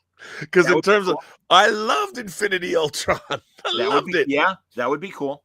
Well, I'm hoping again that the movies that they've telegraphed and the people, it's like, okay, that's all great, but you're letting us know too much too early. The other thing too, Rob, with the streaming shows that drives me nuts, and even Daredevil Born Again and stuff, that we have to wait till March to get, or Christ, and/or we had to wait 3 fucking years. Right. And although it's we're like, getting come on, 3 man. episodes for the next 4 weeks. And I hear you, man, and I'm thrilled. And like you said, as soon as we hang up, I'm going to be watching it as well. Well, mentioning Florence Pugh makes me want to talk a minute about Thunderbolts. I'm excited for the cast. I love David Harbour's Red Guardian, and another good chapter of What If, him and Winter Soldier together. I think Thunderbolts is going to be really good. But again, I'm not anticipating. It's not coming. It's not building my anticipation. It seems like a one-off. Cool. We're getting the Sentry. I've heard really, really good things from people that I respect. That Thunderbolts is really, really, really good. Me too. Yeah. But there's no it seems like it's this weird standalone thing. Like, where's it going? How does it lead in? But they're bringing Robert Downey. First of all, the anticipation for Doomsday and Secret Wars, how can you anticipate it? There's been absolutely no buildup. It seems like it's this weird one-off, standalone, bizarre thing. And if they're going to try and tell us that all of these multiverse, I think that they are going to retcon Robert. You're going to see Robert Downey Jr. revisiting things from this. Look, the multiverse saga has not worked. No, it hasn't worked at all. It's made me hate parallel universes. I just literally republished an interview I did with this woman who wrote an amazing biography of Gardner Fox, who was the man who not only in the Golden Age was writing Justice Society stories, but wrote those first JLA/JS. Yep, Crisis on Earth 3. Yes, and gave us Ultraman and Power Ring and all that stuff, and that was exciting when we were kids. Oh my God, he had beaten this dead horse in the MCU with parallel worlds, where it's like, fuck you, just give me a goddamn good story for Christ's sake. I think it was Justice League 114 that was a giant-sized Justice League that republished that they published those stories, the Crisis on Earth with the crime syndicate. Sure, that was my story. That was my favorite. I think it's Justice League 14. Well, it's Justice League 114. Yeah, maybe. That was my favorite thing. Sure. In the world. I love the yearly team up with the Justice Society. I loved it so much. It was an event and it was exciting. And again, other than that and Mirror Mirror, because again, I wasn't reading as much sci-fi as you clearly were.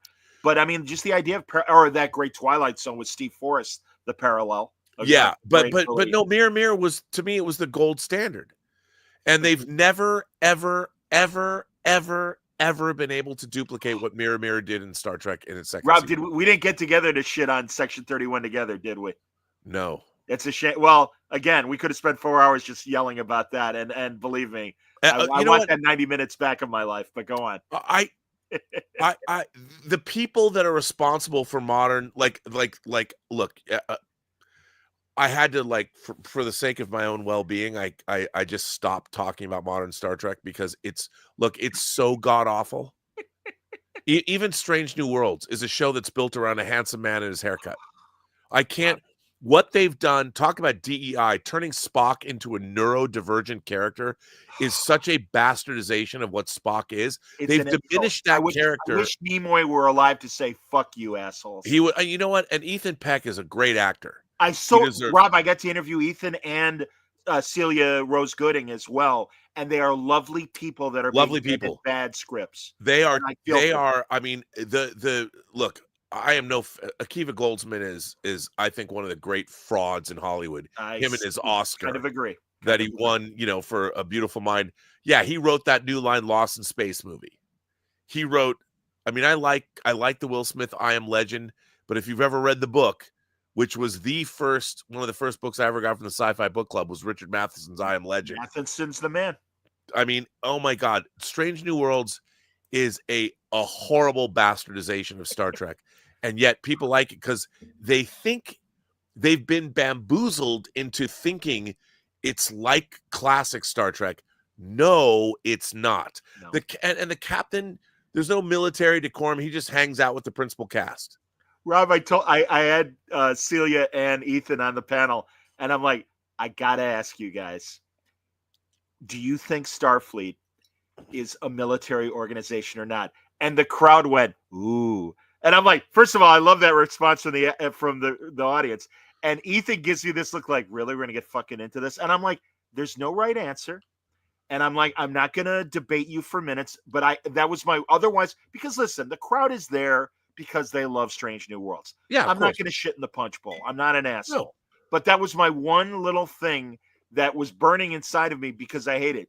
Ethan said, no, I think it's a bunch of scientists exploring space. Celia, God bless her, goes, I think it's a military organization, whether she meant it or not. And I'm like, I laughed.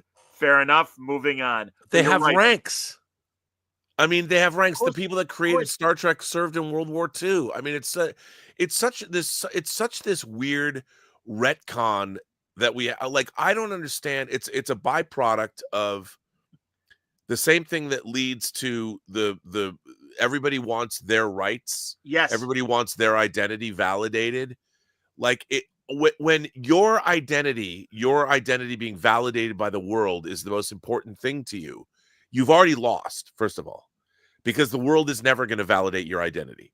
And I think they wanted to. There's a lot of nice people in the world that want to take care of people. They want to make sure people are taken care of. And the impulse to validate everybody's identity is a good one. It's misguided, but it's a good one because you want people to feel good. Yeah. Because the world will never. You need to go out and get your own identity validated by the world. You can't expect the world to validate your identity without having you got to put in the work, man. Did you see you had to have seen the SNL parody of Discovery, and what's her name? Carrie, she was in the Wall Street sequel. The British actress. I love her. Yeah. And forgive me, I don't remember her name, but when she's the like junior officer that gets upset and storms off the bridge and comes back, I won't let you take away my power and all this crap, and it was so perfect. And it's like, of course, people like you and me got the joke immediately. Oh yeah. Why are they making fun of Star Trek? I don't understand. I don't get it. What's the problem? By the way, B Things is right. Mirror Mirror is the pinnacle of Star Trek's mirror universe, but I like Intended Kira too. Oh my God. Yeah. No, and that was fun talking to Nana about all that. I mean, they had fun. Here's the problem, and it's the problem with so many things. The idea of the mirror universe becomes so compelling that they forget what the mirror universe was actually all about. And it was a way to show our main characters as different people, and then examine what kind of and Spock says it. He goes, when he says to Kirk and McCoy at the end, it was a lot easier for civilized men to behave as barbarians than it was for barbarians to behave as civilized men. And I got to examine, you people, the very flower of humanity or whatever. And that's what was really interesting about that story. I agree. And all the characters, the mirror universe characters, were just as valid of characters. Like, you could watch a show about Mirror Spock, just like you could watch and all, like even Sulu, who tried to take over, and Chekhov, they were compelling people.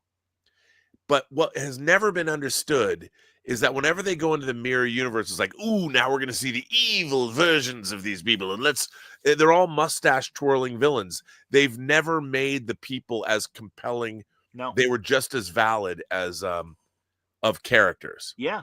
They just went to the well too many times, DS9, with the mirror universe. Yeah, and they never quite got it right.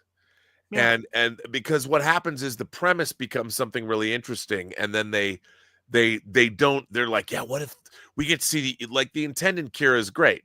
She's a man eater or a woman eater, depending on who you are. She'll eat anything. Absolutely. And that's a lot of fun. Absolutely. And I enjoy that, and I'd love to meet her.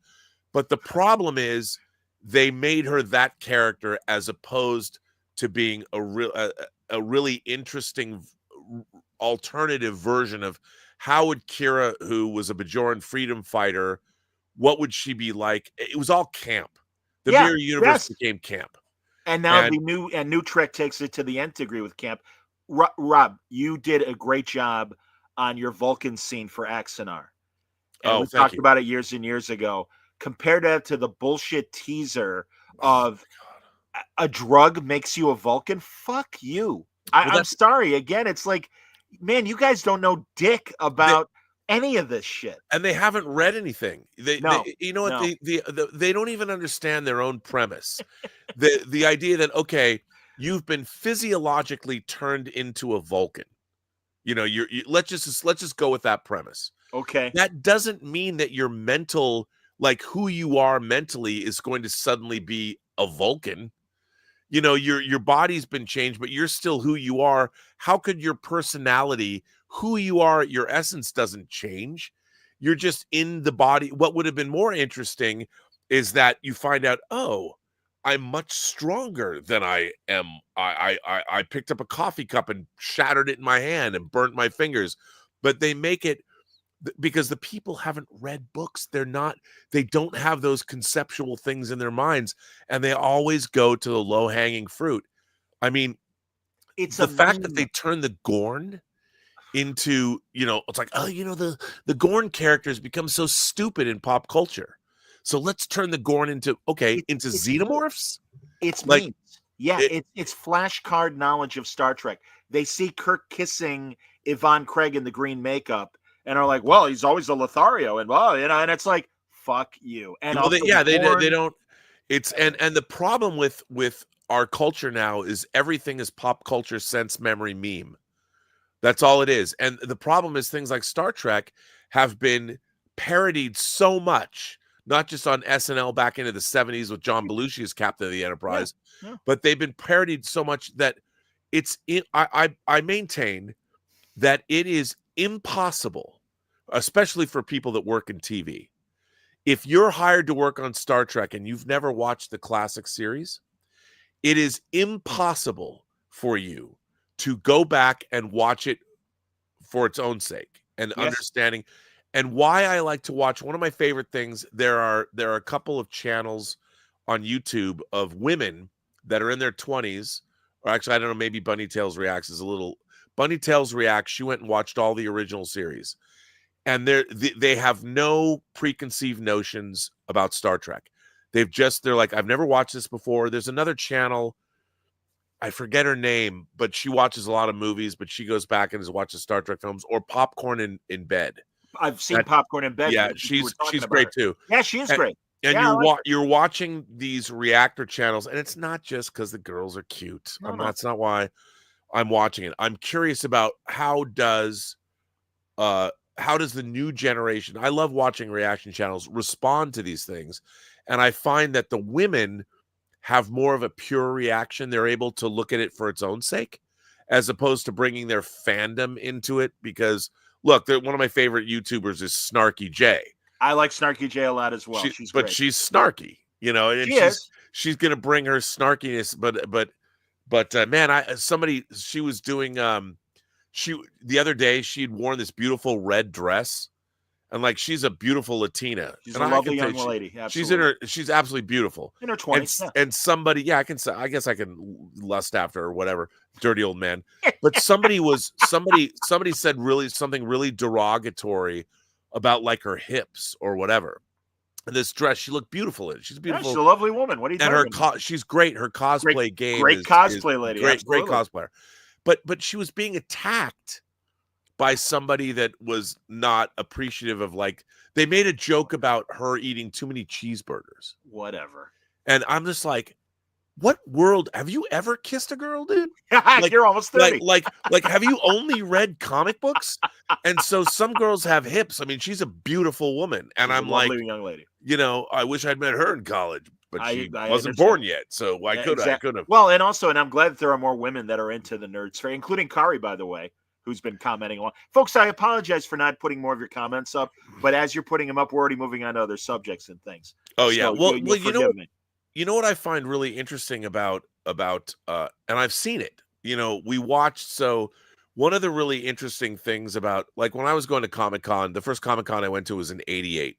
Okay, wow. It was a bunch of sweaty guys and going rifling through long boxes. I mean, that's when I found my Japanese Akira Laserdisc import. I'm like, oh my God, I'm going to buy this. And there weren't a lot of girls going. Right. There were always girls at like Star Trek conventions and like Worldcon, you know, and there were, but at Comic-Con, not so much. No. And what I've seen as a convention goer, because there wasn't a lot of things that were female friendly. Right. And then there was a change that started to happen. I started to see it in comic books, and then anime, and video games. Sure. And all through the 90s, you watched the demographics of Comic-Con change. And there were things like Sailor Moon was a big thing in the 90s. You know, that anime brought a lot of girls. There was a lot of girls that would cosplay the Sailor Moon troupe and do the masquerade. And there were things like whether it was Neil Gaiman's Death or Emily the Strange or you know all of these things that, and so women had things that they could become fans of. Sure. You know, and it was wild to watch. And then also families, multi-generations of fans where you had the parents starting to bring their young kids who would dress up. And so I've been going to Comic-Con. I think I missed only 1 year between 88 and 2024. Wow. And to have seen, there's been a huge seismic sea change. Everybody is a fan now. Everybody has something they like. The nerds won, man.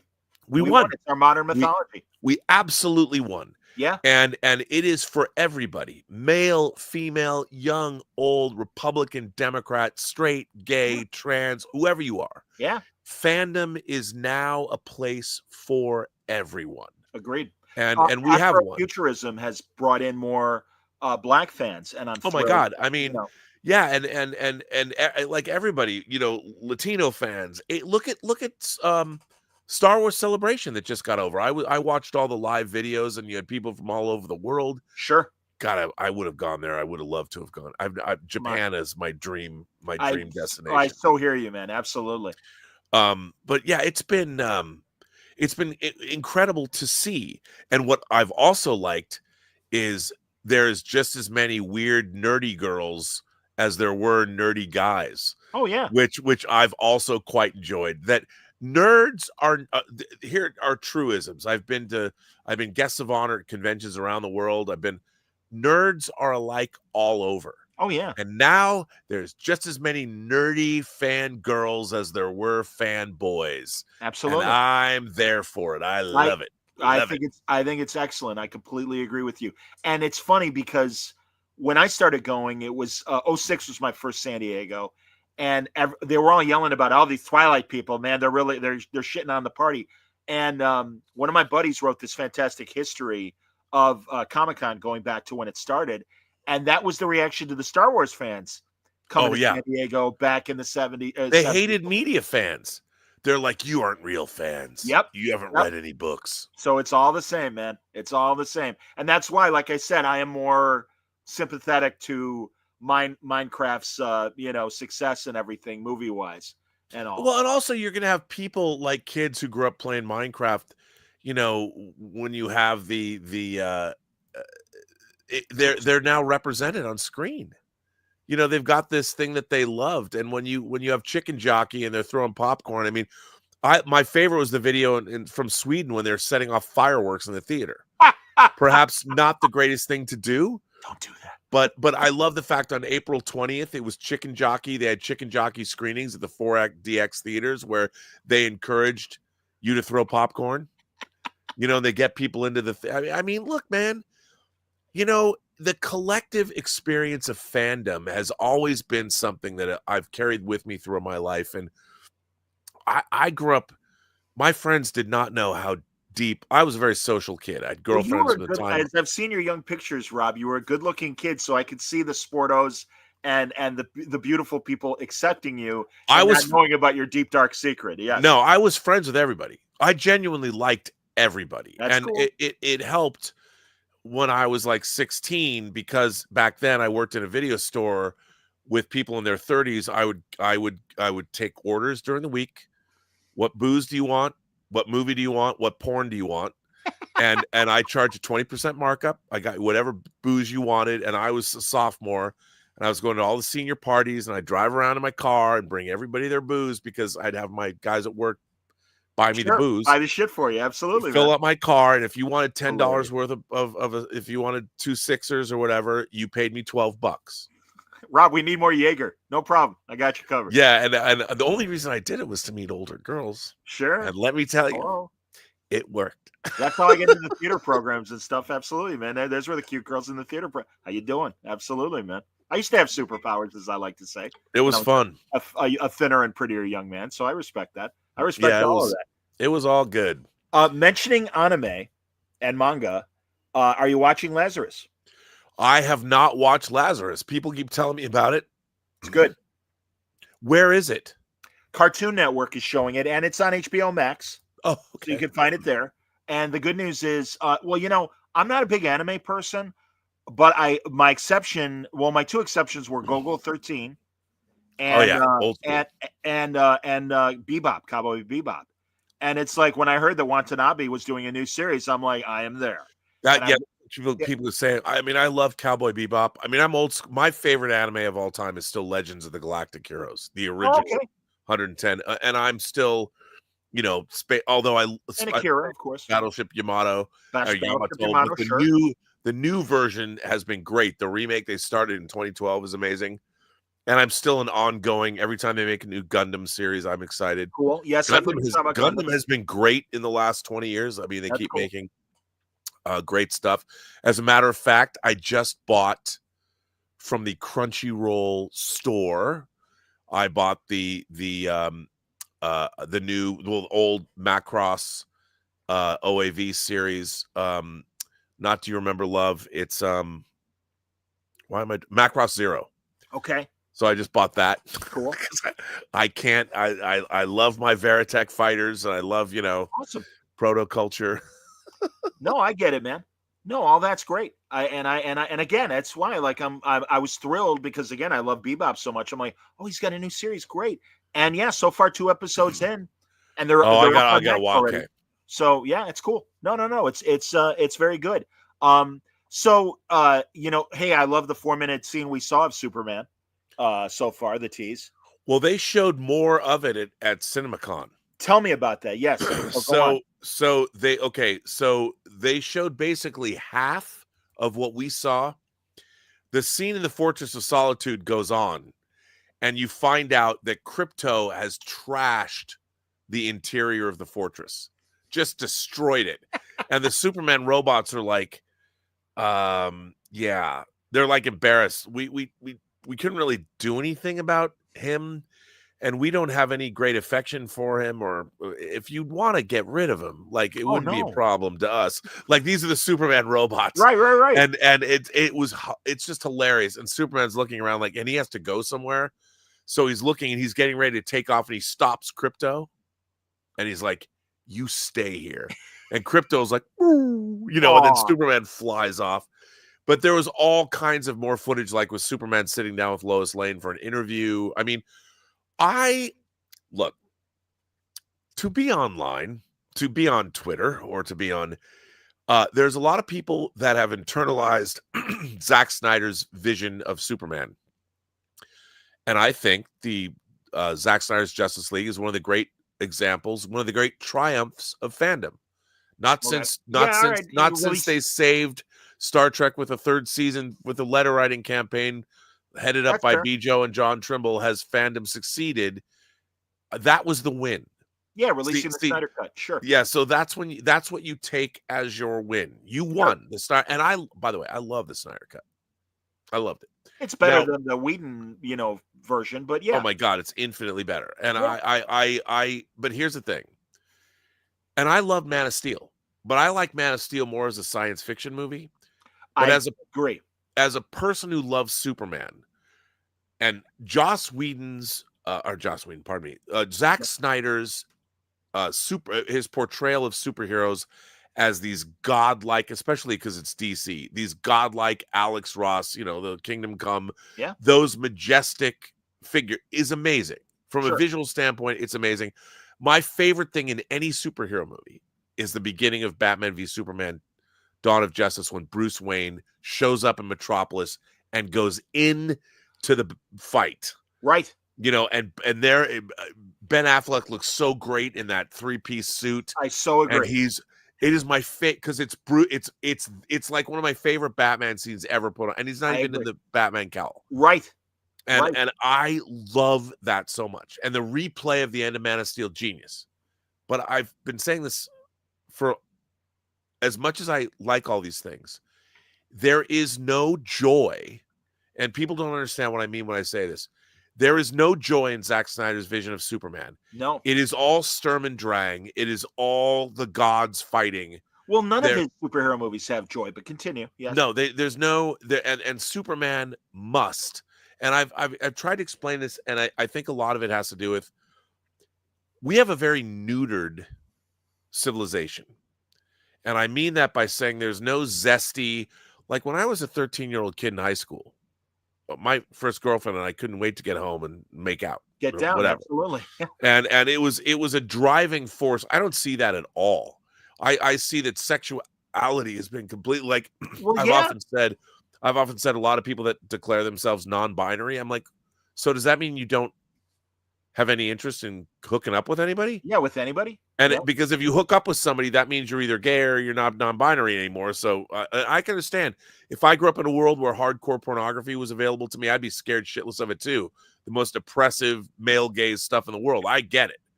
But there was the flirty nature of the scene on the top of the roof in Donner's Superman. Clearly, Lois Lane being rescued by Superman.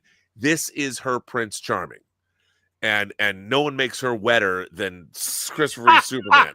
I mean, she's her. I can only imagine. She probably what color underwear am I wearing? And you can't. Yeah, but that whole scene, I've tried to explain to people that whole scene is you basically have a god and a human woman, and it goes all the way back to Greek and Roman mythology, where the gods could tempt, a human. There's so much going on in a scene like that, and Superman's a baller in that scene. He knows what she's thinking. Sure. He can feel the heat coming off of her body.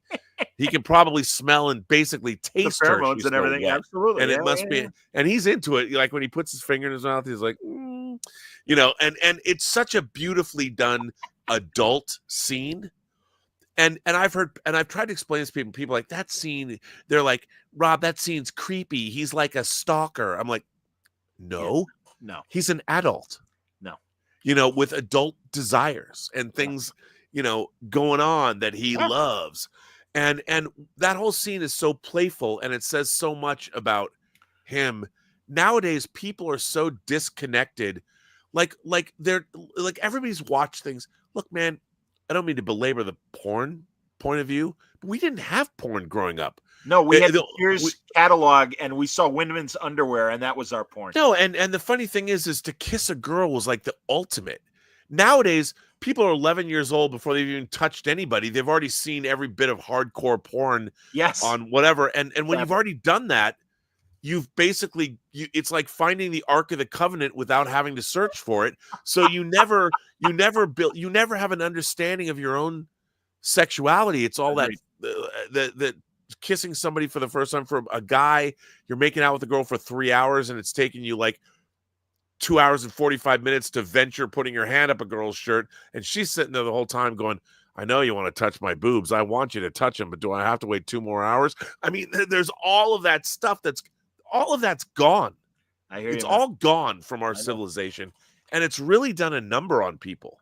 Yeah, you're right.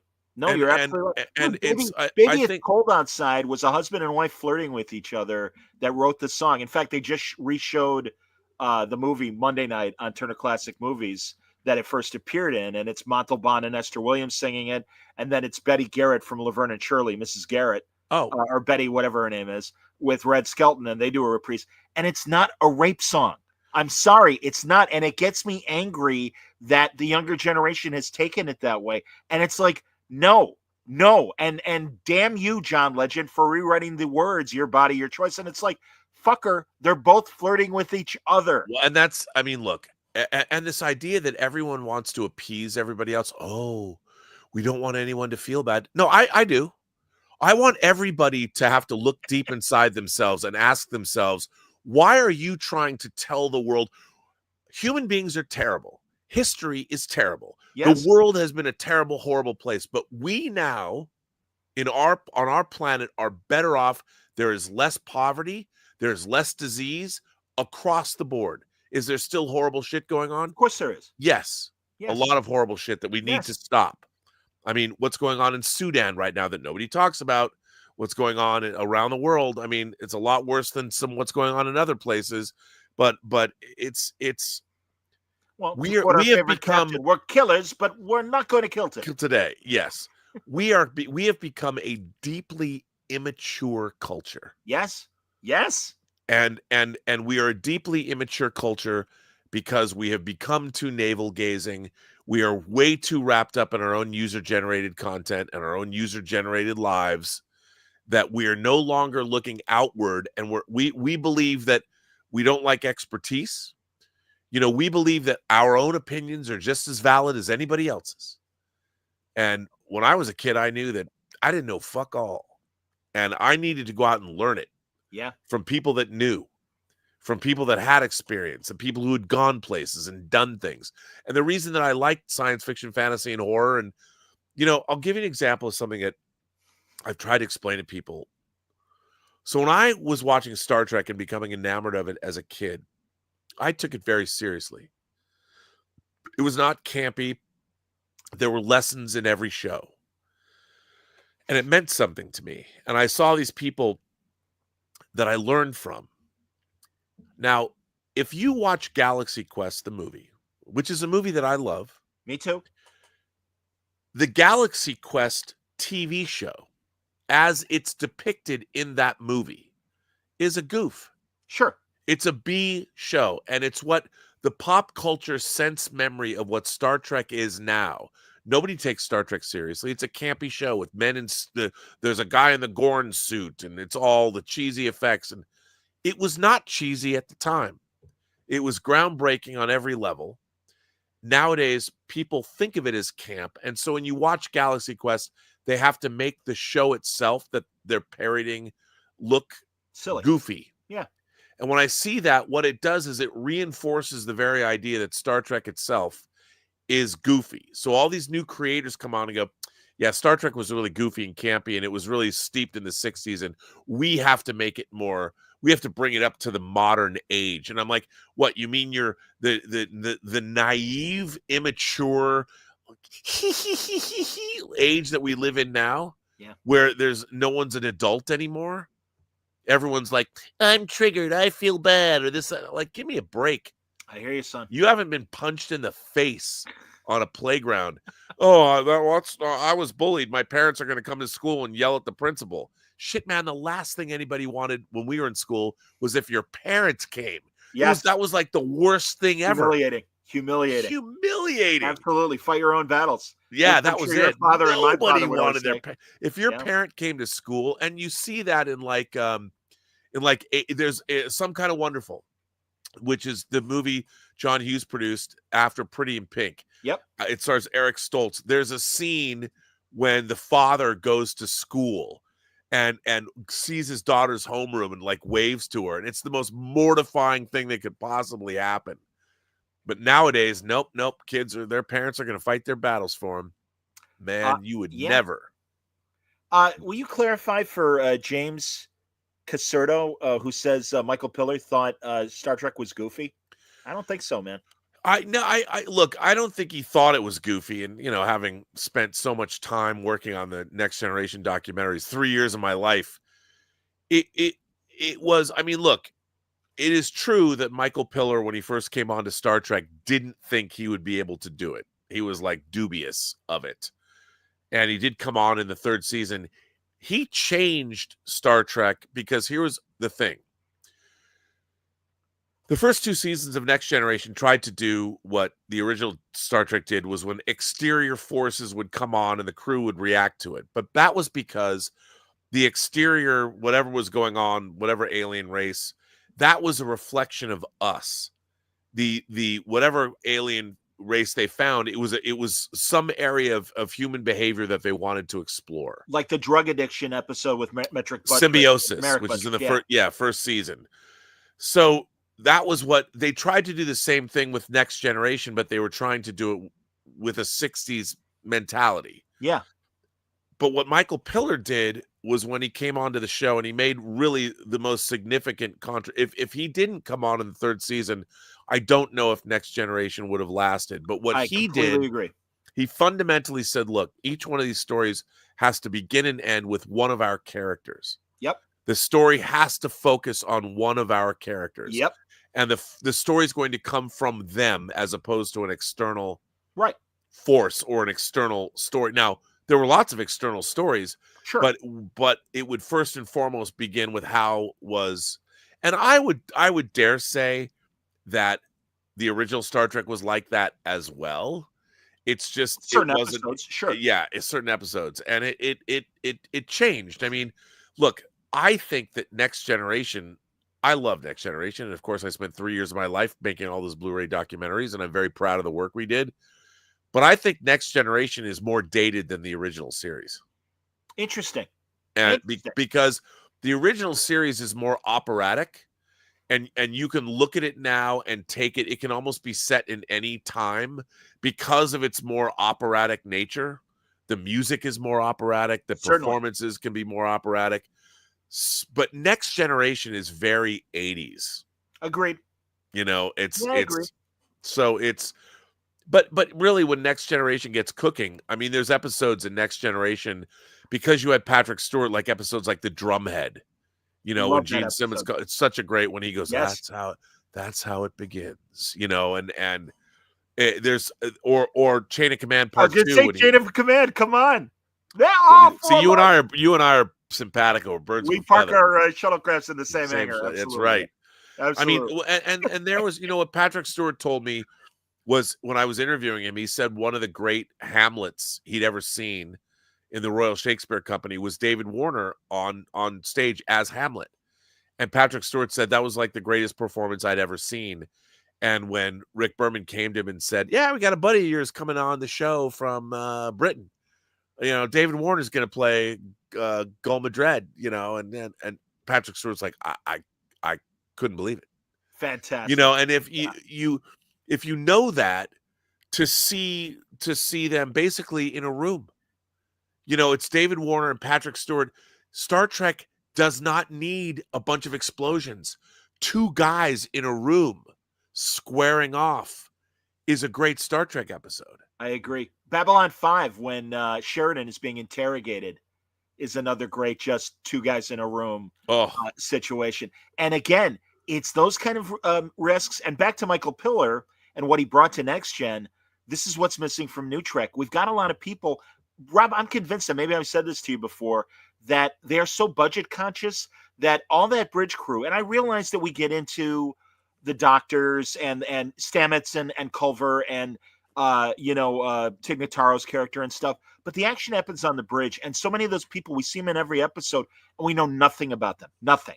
And it pisses me off, and I believe it's because they're probably 5 lines and under actors that are under that kind of restraint. And, you know, you get Eyepiece Lady and Dreadlock Lady giving each other scary looks in Discovery, and we never really learned that much about them. Well, the funny thing is they never really knew, you know, they led Discovery is a show that was led by identity politics. And if you look at it, it's such a weird, like Sonequa Martin Green is a beautiful woman, absolutely beautiful woman. And she's a terrific, she's a terrific actress. And they give her a black boyfriend. 1,000 years in the future, they give her a black boyfriend.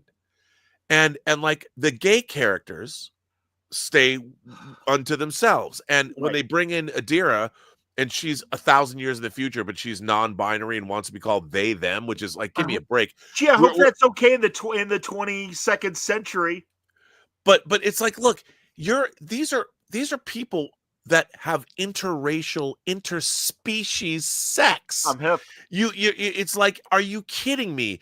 Right. Do you think somebody 1,000 years in our future is going to be talking about their pronouns when they're sucking the appendages of aliens? It's I didn't mind the line. Right, I agree. I didn't mind the line. What I minded was the pregnant pause that obviously was there for that I need to be seen audience of, oh my God, I'm going to really freak this guy out, as opposed to, hey, listen, I prefer them, they. Oh, okay. And that's what it should have been. That's what it should have been. Just, oh, okay. And satisfying that All right, she's a non-binary character. God bless her. But They're a first of non-binary all, character. But, you know, nobody would identify that way 1,000 years in the future. And also, you know, what would really be interesting is like a trans character. Let's say, like, I honestly believe, I can't prove this, but knowing, having had so many gay friends growing up, they were born that way. right. I honestly believe, we can't prove it yet, but eventually we will be able to prove that there are people that are born, literally born, like their brain chemistry is Sure. female and they're born in a male body. I'm happy. That makes perfect sense to me. Sure. Well, in the future, in the Star Trek universe, with the amazing surgical technology, if you're born that way, they could figure that out and they could change your body immediately. They could use their surgical techniques. But that would be against the eugenics, you know. Well, no. I think from a standpoint, I think so. So the idea of being trans would not exist 1,000 years from now. I respect that. Nobody would care. So when you're doing what they should do is what they did, like in The Outcast in the 4th season of TNG, when you go to a civilization that has no gender, you know, the Janai. Right. And so there are people in that society that sometimes they feel male or sometimes they feel female, and ooh, that's verboten. Right. And Riker falls in love with a Janai that has more female feelings. That's how you deal with these issues. And then that episode is fucking chilling. Because agree. Because they fall in love. I mean, people now would say if they were really ballsy, they would have had a male character play that role. Okay, progress takes time.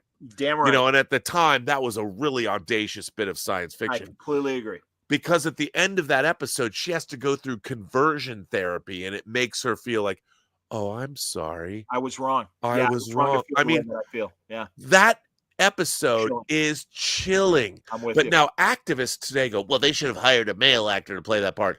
And they're not focusing on what happens at the end of the episode, which is what really is important. That somebody who is naturally one way has been medically altered to fit the societal thing. And it's because our civilization today is so immature and stupid and nobody reads. Also, the Terry Farrell, the Dax former lives relationship in Deep Space Nine. That was great too. Rejoined, Yeah. or even when they introduced the Trills in when Beverly falls in love with Odon. Yes, you know, and it's the first proto Trill episode, and he dies, and they transfer the body into a female. And you know what's interesting is, as we learned from Aliens, it doesn't matter if it's Octurian, baby. You know, I mean, it's if we are a spacefaring race and we are going to start hooking up with aliens, the last thing people are going to be worried about is their sexuality. Nobody's going to look, man. If I can meet some female hentai demon from Japan who's going to put her appendages all through my body, I'm all for it. Bring it on. You're okay with the tentacle stuff? Yeah, give me that hentai as long as the girl knows what she's doing and she likes me. I'm all good. I mean, but that's what would happen in the future when humanity is going out into the world, into the universe. Our visions of what our corporeal, earth-based sexuality is going to change because we'll have left our cocoons and experienced the outer space, much as we're describing the children, sadly, who are so in their basement and on their devices and not experiencing the world. I hear you, man. It's such a weird, like, we only exist in the binary. You can talk about your identity, but in terms of our physicalities, our bodies, yeah, okay, you can talk about intersex people, but that's such a small, infinitesimally small part of, but we're stuck in these bodies. But what happens when you become a spacefaring race and you get to find some giant sentient rose, you know, and what if you fall in love with a rose, a giant living rose that becomes the most interesting creature you've ever met? Sure. And while the rose doesn't look human, the rose smells like their pheromones or whatever intoxicate you in ways. And, you know, you bury your face in a giant rose and that rose does things to your body you've never felt before. Are you going to say, I'm not going to do that because I'm a human being and this is weird? I don't think so. People will fuck anything. And if there's a giant sentient rose, I'll fuck that giant sentient rose. I'll put my face right in there and do as much oral work as possible to please. I'll make sure that rose is pollinated. But that's what would happen, man. I mean, it's like our human sexuality, once we become spacefaring and we find, what if you, like, look, I'm not kidding when I say, I just use the rose as an example. I understand. On my YouTube show, we always talk about, would you fuck an alien? And where would you draw the line? Like Amanda Grayson, Spock's mother, met a Vulcan, very handsome man. Mark Leonard Sarek is a very handsome guy. He might have pointy ears, but he's a very handsome guy, probably in prime physical condition. Sure. He's still a different species. Right. Well, the mirror of that is in the 2009 movie. And it's, again, I have my issues with the Spock Sarek thing in everything but Mark Leonard and Leonard Nimoy. Oh, yeah. It's never been done well. But I have to give it up, even though, again, I don't think that Sarek, that classic Sarek would reveal himself this way to classic Spock. But when Ben Cross says to Zachary Quinto, you asked me why I chose Amanda, it's because I loved her. Yeah, that was great. Simple. It is that simple. Ben Cross is the only person who came close.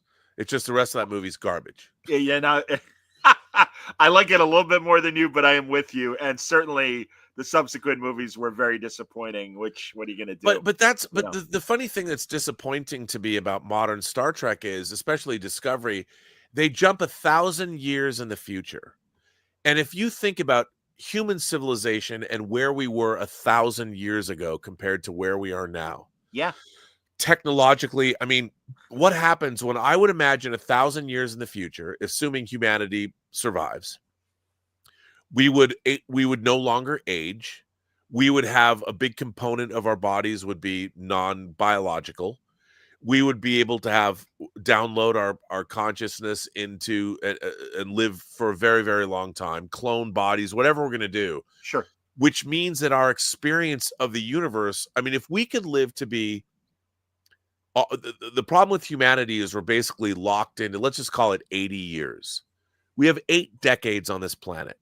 The first 2 decades are a wash. We're learning stuff. And then, in the 20s, you're trying to figure yourself out. What are you going to do? So you've got another 3 decades, your 30s, your 40s, your 50s, to do what it is you want to do or explore your life or whatever. And then you get into your 60s and 70s, you retire, and you basically prep for your shuffling off this mortal coil. So we're kind of locked into that. Yeah. And the way we perceive the world is based on that numerical thing. Yeah. And so, but what if that you would live for 1,000 years or 2,000 or 10,000 because of the technology we're able to do that? How would that change our perception of ourselves and the universe? That's what a Star Trek set 1,000 years in the future should be about. Agreed. We should be exploring, if we are transhuman humans, that's where Star Trek would take us, where we would have to start leading our lives in a much different way. If you knew you were going to inhabit the planet for 1,000 years or 10,000 years, you would certainly not want any pollution. Like, you would not allow forever chemicals into the universe. You would not be wondering whether climate change was a real thing. You would not have people that are wondering whether the earth is flat or not. You would already have this wisdom. And so how would that change? What would the human experience be if we weren't constrained to just 80 years of life? And a great science fiction story would delve into that. And they have delved into that. And when you look at modern Star Trek, when they jumped 1,000 years into the future and we meet Adira and she's asking the 2 gay characters on the show, because it had to be the gay characters, of course, to call her by her pronouns, I'm like, this is a massive failure of imagination. And the people that write this show are terrible fucking writers. I agree. Because they have no imagination. They've never thought this through. And the first thing they thought, like, how can we make a character that's going to be them 1,000 years in the future? I'm like, you're not. And a smart writer would figure out a way to do that allegorically. But you're not smart. You're an idiot. And you watched a little too much Joss Whedon. That's why Star Trek, which should be the gold standard of speculative science fiction on TV, is brain dead and immature. and is written by people that have never read any science fiction novels. I mean, I would be happy to give people a 5-book reading list that would up your Star Trek writing ability by tenfold. I hear you, man. No one asked me. And it just makes me angry. My example is because they have taken this 22nd century crew or whatever, 23rd century crew, and put them 1,000 years in the future. I'm like, that's like taking a Viking and taking him into modern day. And that the people in the future are like, we don't know what to do. What do you think? And the Viking would say, well, I would first find a goat and sacrifice it to Thor. And then, X, Y, and Z. And it's like, why are you? Because again, female space Jesus walks on water and solves everything. And again, I hate saying that because I like Sunita Martin Green. I like Anthony Rapp. I do too. They're Wilton great. They're Cruz. great. The casts on these shows are great, but they're given shit to perform. They're great. I mean, where they are let down is with these terrible writers. Yes. And I'll say that. Look, sorry. Here's the thing. I'll tell you. I'm gonna admit this to you. So, Nicholas Meyer wrote a 3-night event, a con miniseries that they were going to make back in 2017. Yep. And Nicholas Meyer was working on Brian Fuller's version of Discovery, and he was jettisoned. But those 3 scripts have been turned into an audio drama. I'm aware. Yep. So it's already done. And written by David Mack, who's one of my, and Kirsten Beyer, who's one of my, both of those, there's some of the 2 of the greatest modern Star Trek novelists. Agreed. So they've made a con miniseries. Yes.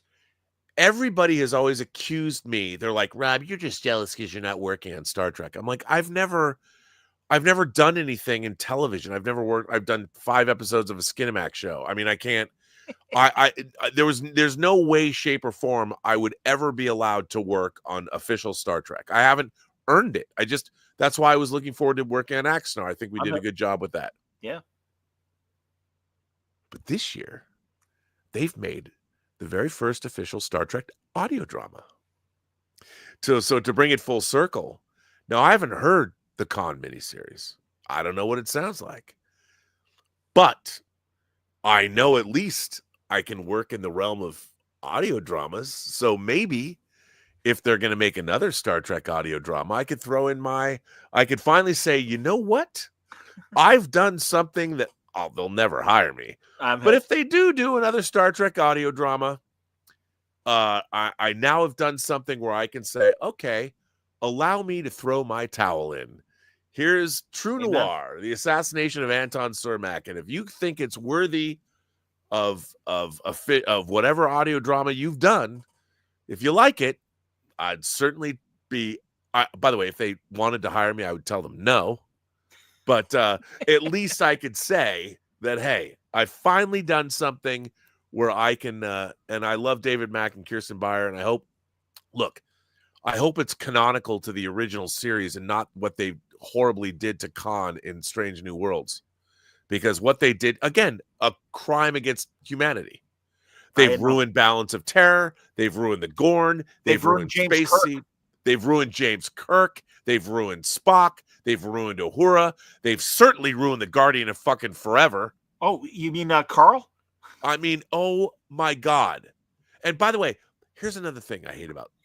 They probably read the IDW comic that the Tipton brothers did, adapting Harlan Ellison's original script. Yes. Where the Guardian of Forever was this ambulatory human, thinking, oh, it's Star Trek's Doctor Who.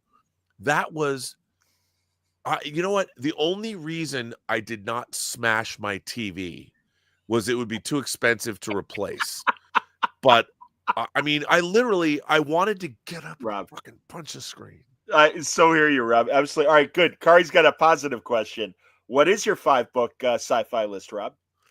Oh my God, that's a tough one. Okay. Well, but you could. What is it right now? What is it right now? Yeah, we started recording. Before we started recording, a movie that you're anticipating for next March, I believe, is based on another book that the Martian author wrote.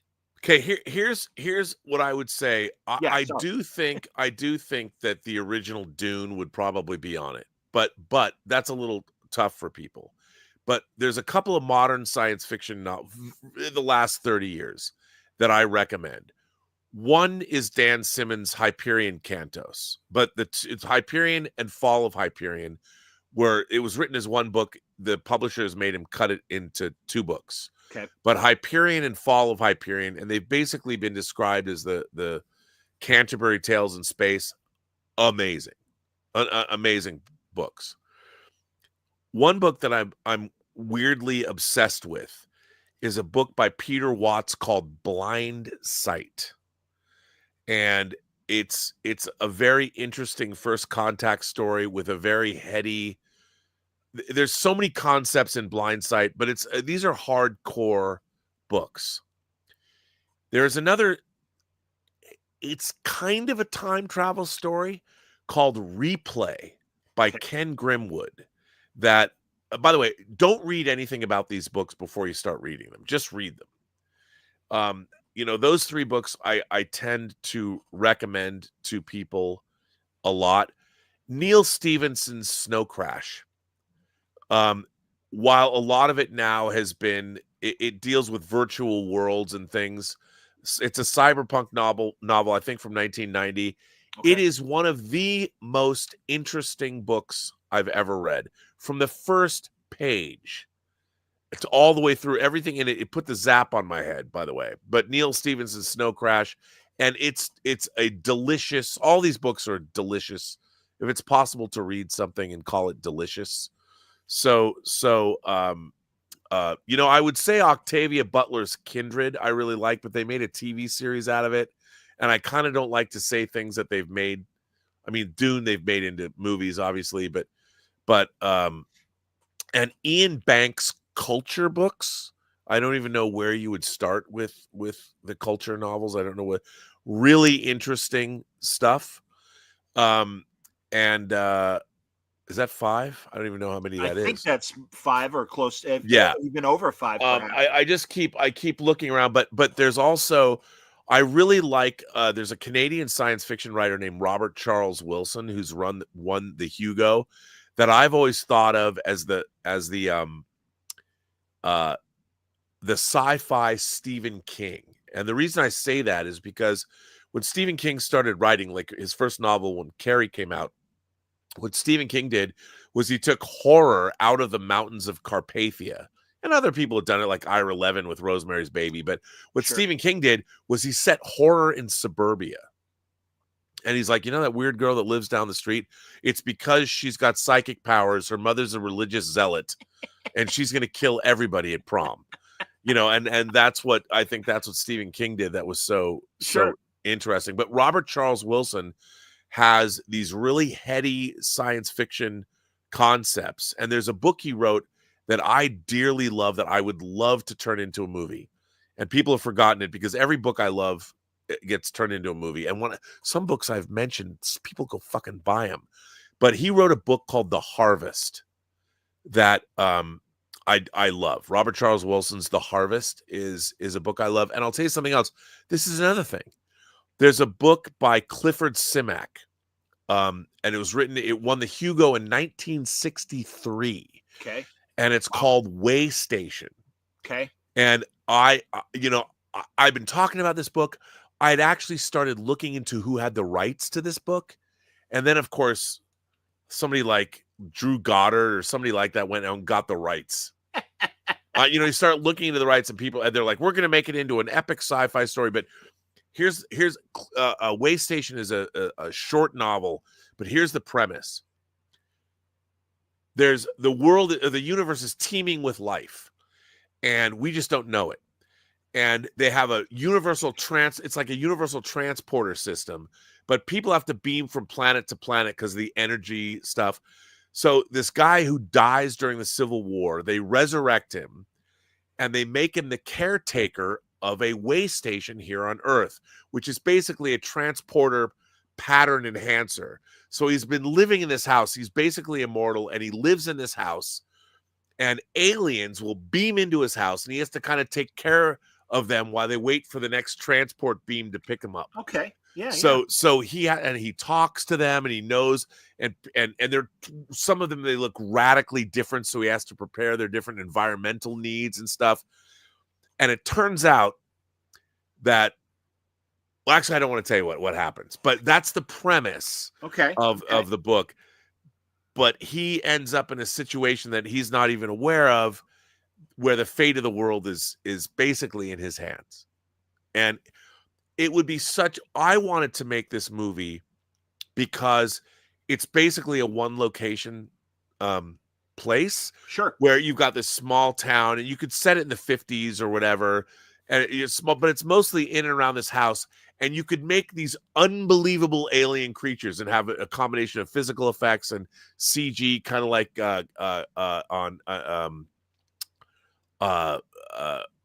Pirates of the Caribbean when they had what's his face? Yeah, with all the Davy Jones, with the tentacles and stuff. Yeah. And you could make these awesome, like all different kinds of aliens, and really play with size and shape. And he has these conversations with them, and it's existential, and it's so good. It's so good. I read that book in one sitting. But here's another book. This is my most eagerly awaited movie that's coming out, bar none. So Lord and Miller, who were responsible for the Spider-Verse movies, the Spider-Verse animated movies, they also did 21 and 22 Jump Street. I think they're great directors. Yeah. So Andy Weir, who wrote The Martian, and the extended version of The Martian, I think, is the best science fiction movie of the last 10 years. That and Aniara. If you haven't seen the Swedish film Aniara, watch it. Don't read anything about it, but it's not going to make you feel good. But you should watch it. Is it streaming anywhere? Yeah. Aniara? Yeah, Aniara's. Yeah, you can find it. It's Aniara, and it's just about a bunch of colonists going to Mars. What could go wrong? Just watch it. And but Andy Weir. But yeah, so Andy Weir did not write that. That's just no. I realize that's a Swedish movie, but Andy Weir. So Andy Weir's The Martian. His third book is called Project Hail Mary, and they've made it into a movie, and Ryan Gosling stars as the main character. I read this book. I'd heard the book was good, and there's a lot of people. Look, Andy Weir's writing. He's like Stephen King. He's a populist. Sure. There's a lot of science fiction writers that'll go, oh, well, he's not whatever. Not one of us. And it's scientifically, this book isn't scientifically accurate. I'm like, oh, whatever. All right. So anyway, it's just some people just don't get it. You have to look at everything at scale. Sure. Not everything has to be Lord of the Rings. I'm hip. So Project Hail Mary, our sun is dimming in the book.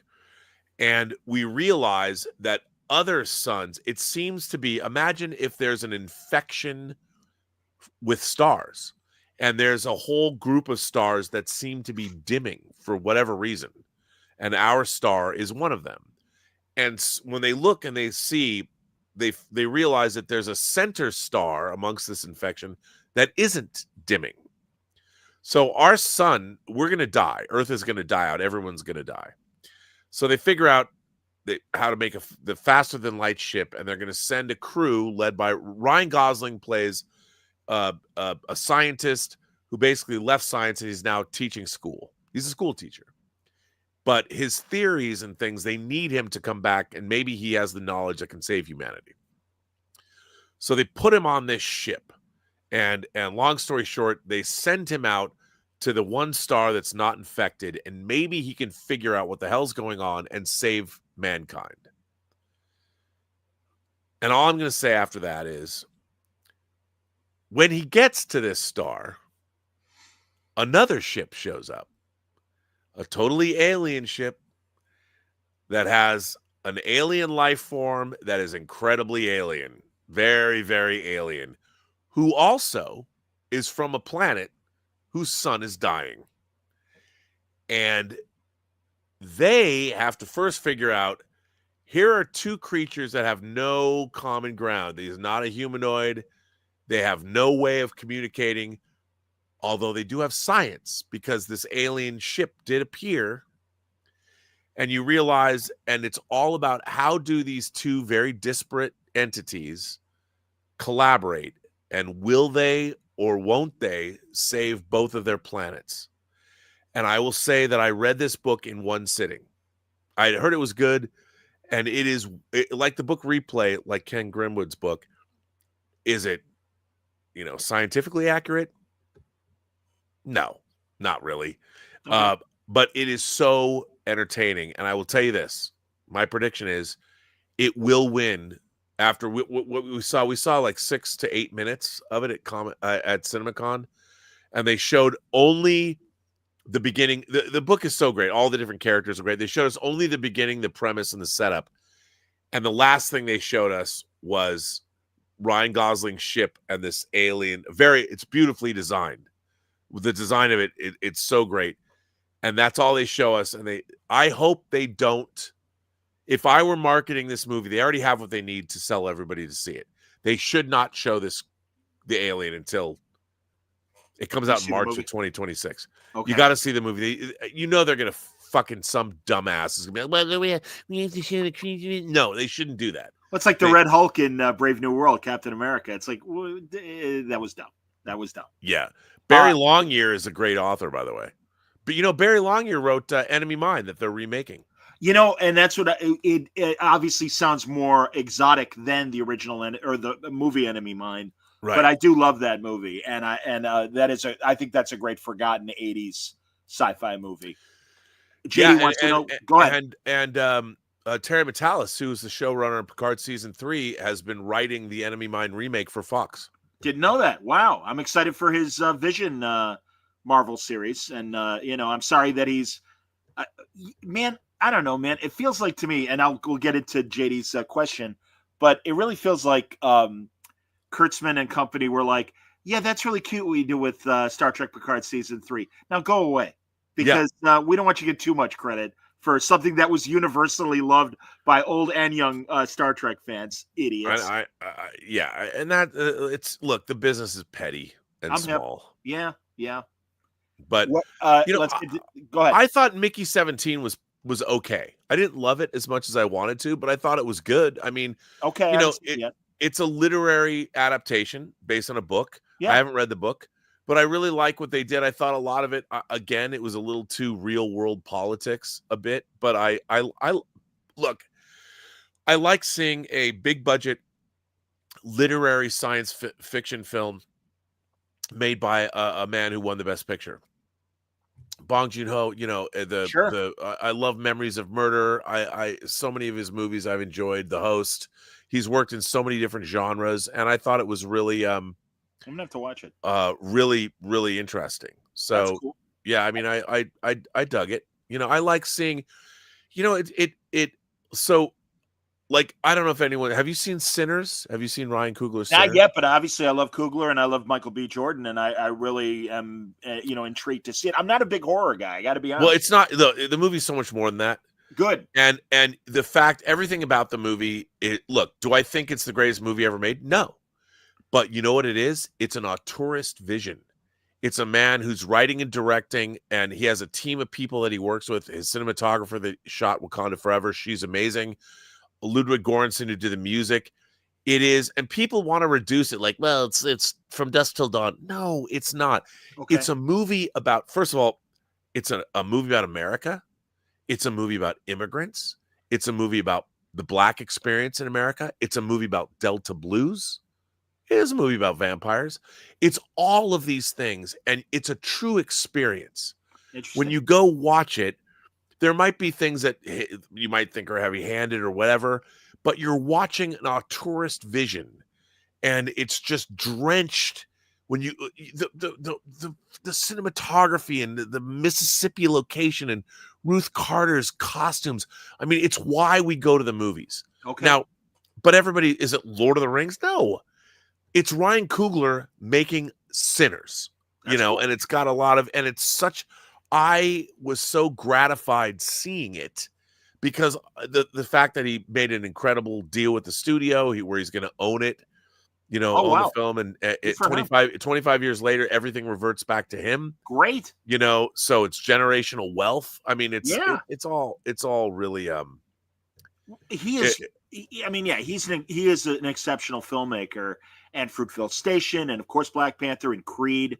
That's the thing. No, you're right. He's a guy that has played in a lot of different genres, and I do trust him as an auteur. I hear what you're saying.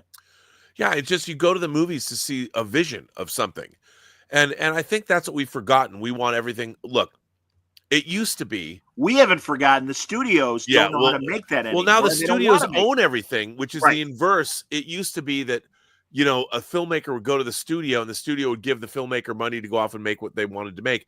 Now the studios own all these IP. So they're like, we have to find people to make this stuff. Studios don't know if a movie's good or bad. No. You know, so it's all inverted. So to see Ryan Coogler, he wanted to make this movie. He wrote the script. He had the team. He's got Proximity Media, his production company, and he put it up for auction. Warner Brothers won. He had a first dollar gross. He doesn't have to wait. Every dollar the movie makes that comes back to the studio, he gets right away. He's getting paid. He made a great deal. He deserves it.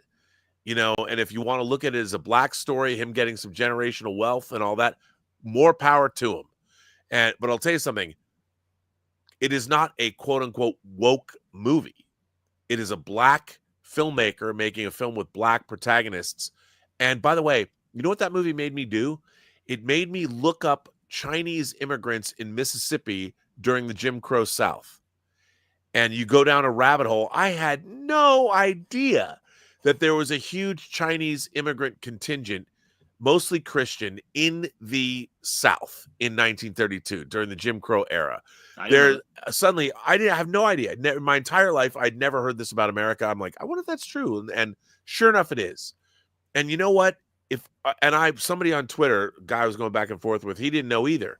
And he asked me, he said, where did you, because I'd mentioned on the John Campea show, I'd read this article and I looked it up and found it and retweeted it to him. And he's like, thanks, man. And I go, that's what it's all about. And when you watch a movie like this and it makes you think and it makes you wonder, it's done its job. Yeah, it's like the Tulsa riots that, took place in the Watchmen. Yes, exactly, from the Watchmen TV series. And again, it was revelatory. And yeah, I hear you, man. And my buddy Joe Illidge, who is a big part of the Milestone universe coming back now that DC is reviving it and stuff, he was talking about Sinners in particular and how much he loved it. And yeah, and it's and I trust Joe. So that's good to hear. You're another guy that I trust. It's just a vision that like it's the fact that it got made and what it did. Oh man, the music in that movie. Just wait till you see it. It's like Black Panther. Yeah. That was the great thing about the first Black Panther movie was the music, Yeah, and you go, and Ludwig Göransson did that. He went to Africa. John Campea took me and Elizabeth to the Hollywood Bowl where they played Black Panther and the music was all performed live. Cool. Wow. It was unbelievable. I bet. One of the things that I our world and the people in it are infinitely interesting. And everybody, I think, deserves, everybody wants to be respected. The world is such a great place. Yeah, there's a lot of horror. We have to get past the fact that we're horrific after all. Heaven and hell exists. But man, I've always been a fan of people. I've always been a fan of people's endeavors. The late great John Schnepp, who brought me into YouTube, he loved people's creativity. We'd go to like the designer con or something, and he'd find somebody made like a Funko Pop that he modified. He would love it, and that's what I like. I like people, and I like creativity, and I like whatever furthers the human spirit and human endeavor. I'm a civilizationist, really, and if you're doing something that furthers human civilization and benefits the world, I'm a fan. I am not a fan of people that do the opposite. I'm with you. And there's a lot of those. Yeah. Because again, we have almost hit 4 hours again, and I am thrilled and also apologize for keeping you. Nope, from your evening. It's okay. But God bless you, kid. Because again, I that's why I'm so glad whenever Rob and I get together. No, these are the best. It means a lot that you feel the same way. I've been on a Western kick lately.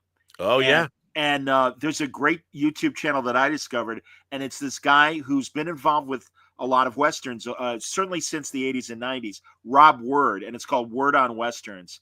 And he does great one-on-one interviews with actors and behind-the-camera people as well. And it's really made me want to revisit a lot of TV miniseries and TV movies of Westerns. I mean, I love the classics, but Dude, Warner Archive sends me stuff, and like they sent me a show called a Man Called Shenandoah, which I had never heard of before. I'm aware of it, but I've never watched it. And a guy, and it's great. This guy doesn't know who he is. He's like, it's like The Fugitive. He's looking out for his identity to find out who, and because Westerns were a genre I sort of rejected when I was a kid. Yeah, I was indifferent to him. Yeah, man, I didn't reject him, but I was indifferent to him. I didn't discover them till later in life, until I was like in my early 20s. Okay. I'd been partying all night. I was at a friend of mine's house, and I was, probably half drunk. And at 5 o'clock in the morning, The Searchers came on. And everybody was asleep, and I'm starting to watch The Searchers, and I'm like, I'd heard, Jeffrey Hunter's in it, Captain Pike, and I'm watching it. And I'm like, as this one, I'm like, this is the greatest movie ever. Like, I had no idea how sophisticated it was or what. Yes. I'm like, the Indians come in and slaughter this entire family they've just introduced you to. Well, that scene in Luke's uncle's farm is a totally it's a total lift from The Searchers, and I was like, oh my god, and it was so good. And then I became, a Western fan. So. See, I was always a John Wayne kid because it was shown to me as a kid. Yeah, but now I'm appreciating the Randolph Scott movies and other things.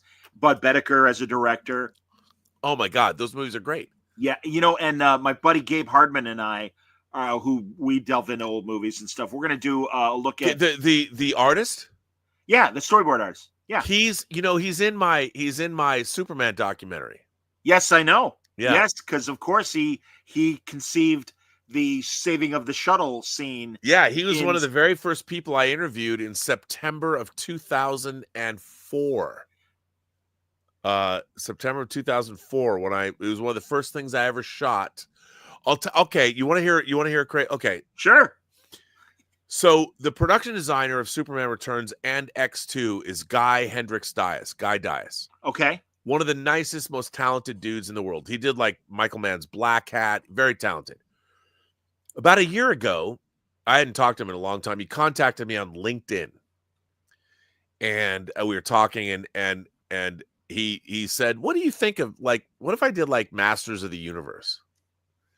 And like we went back and forth, and I go, well, I read a Mark Prasevich script for Grayskull that was pretty good, and then Travis Knight, who directed Bumblebee and Kubo and the Two Strings, became the director, and I said, well, I don't know. I mean, I think he's going to kill it. So I'm at CinemaCon and watching the very impressive Amazon presentation where they showed us Project Hail Mary. And they showed us this like 5-minute behind the scenes reel of Masters of the Universe. And there was Guy Dias in the behind the scenes footage. There I saw him. And I would like to say that I'm going to take full credit for him taking the job because he asked me about it. But it was I got to tell you, I could care less about a Masters of the Universe movie. Yeah, I'm the same way. We're a little too old for He-Man until I saw that footage. That's cool. That's great, man. And I was like that. The design work on all the character designs and the things, and the one thing I'm going to say, I don't know if Guy will get pissed if I say this. I wrote him. I'm like, bro. A guy turned to me. I was sitting with goes, "What? No Battle Cat? That's bullshit." And so I told Guy that, and he goes, "Don't worry."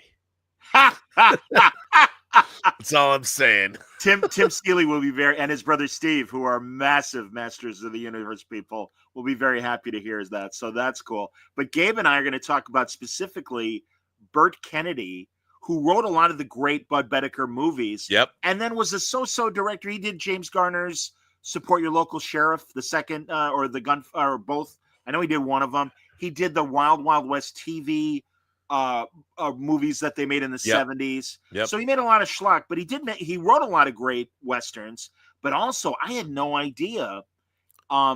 He died under very crazy circumstances where he had a nurse girlfriend who convinced him to go into hospice care and was slowly poisoning him. And he died from the poisoning. And she basically killed him to get his money. Who the fuck knew? And he lived to like 2000 or whatever. And it's sad because he was a World War II vet and really a much more brilliant screenwriter than director, a decent workman-like director, not a visionary like a Bedecker or John Ford or whomever you want. But I've always appreciated his good movies, and now learning about this part of his story too. So yeah, we're gonna do this in a couple weeks on Warble, and Gabe wants to catch up again on some of the great Randolph Scott movies. And yeah, man, again, much like, although for me, again, a lot of the classic Westerns, High Noon and a lot of the classic Waynes, sure. But as I got older, I suddenly became like a lot of my uncles and my grandfather and stuff, that as I got older, I'm like, oh, you know something? Westerns are really great. And I even, I found. Well, I thought Westerns were so like dumbed. I didn't realize how sophisticated they were. Exactly. And you know, like you said, like seeing the Searchers when Uncle Owen and Aunt Beru, you know, finding them burning. I'm like, oh my God. But there's so many good things. And somebody brought up Audie Murphy and the Kino Lorber's been releasing Audie Murphy disc sets. So that's really great. But A Man Called Shenandoah was like a revelation. I'm like, wow. I'm gonna find there was another Warner Premiere also released a show called The Alaskans that stars Roger Moore. Yes.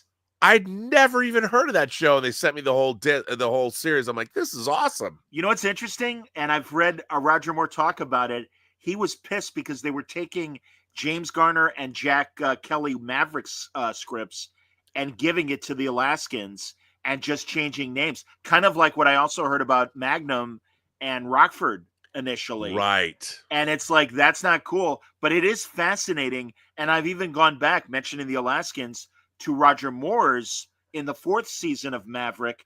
He came on as Cousin Bo. Right. He spent years in England and stuff. So yeah, I am fascinated. Did you see that great Roger Moore documentary that came out in the last couple of years where Steve Coogan performs as Roger Moore in it?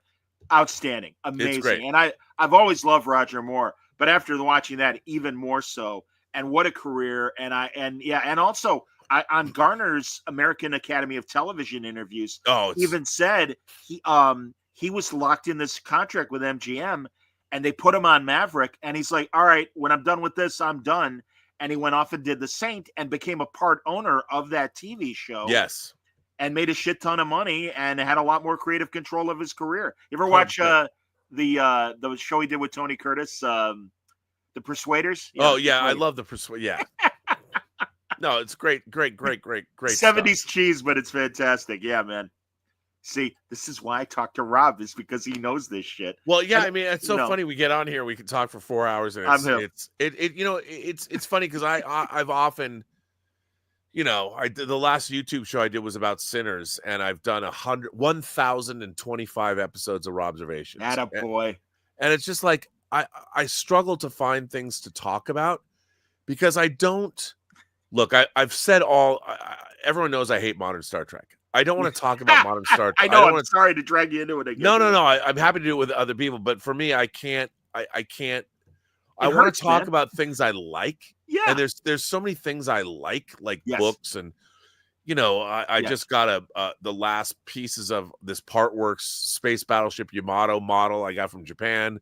I'm building a 1/8 scale Wet Nelly from Spy Who Loved Me, you know, die cast Lotus Esprit. I mean, there's things I'm just doing that's the Lotus that would go underwater. Yeah, it's a submarine version of it, and it's die cast metal. I have a Corgi Mini. This is huge. It doesn't transform, but the propellers work. It all lights up. It's awesome. And I'm like, I want to talk about that. Like I don't. And it's so interesting because it's so hard. Like True Noir, hopefully, if we can get the movie made or something, I'll get paid eventually. I'll make some real money. But everything is just it's all in the IFCOM. It's all indie, and now in the world, I can't even buy my favorite Exo 6 Star Trek figures now because they're not being shipped to the United States because of the tariffs. Oh, motherfucker! God damn it! I'm waiting on my Disco McCoy from the motion picture. And you know what's funny? People say, well, action figures, who cares? But it's across the board. I mean, I understand the idea of bringing manufacturing back to America is a good thing. In theory. But it's never going to happen. Yeah, man. No, and if it did happen, it would be all automated. It would be all robotics, absolutely. And the fact is, there are no action figure plants in the United States, nor will there ever be. No. So these great Star Trek figures, the best Star Trek figures ever, you can see Krug from Star Trek 3 right there. And again, there you go. It's an amazing figure. They're the best Star Trek figures ever, and now it's one guy who started a company just to make high-end Star Trek 6 scale figures. He does such a great job, and his business is now imperiled because of tariffs. And it's like, I get it, but there will never be action figure manufacturing in this country.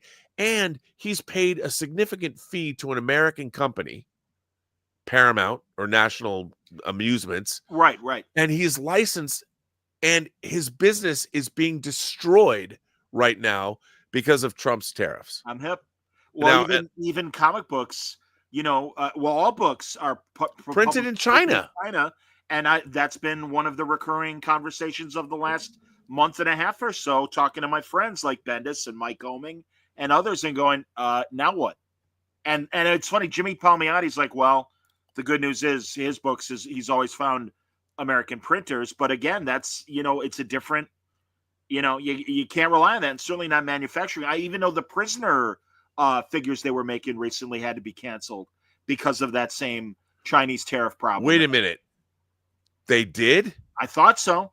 Oh, because I was a big supporter of those figures. I'm waiting for my second wave. They're not supposed to come to us until August.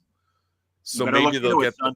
Yeah, I don't know. Because again, I know, because I want to say it's the same guy that was doing. Dude, those Prisoner figures are awesome. Yeah, they look great. I have the first wave right up there. You can't see them, but they're right up there. They're like the size of the Kenner Star Wars stuff, right? Yes, but I didn't open mine. I put all the carded figures in lucite cases, and then they've got the box sets. Wow, I hope. I mean, but this is the crazy thing about again, whether you're partisan or not, what benefits the world? What is, and we live in a global economy. I mean, whether it's so weird because there is like our job is to get our planet squared away and move off planet to go into the stars, ideally. And the fact is, like, look, we can't even build high-speed rail in California. We can't do it. The Chinese can build high-speed. They could have built a high-speed rail from San Francisco to LA in 2 months. Because they can do, we can't do it here, right? And we have to ask ourselves, how come our infant mortality rate is like 38th in the world in America?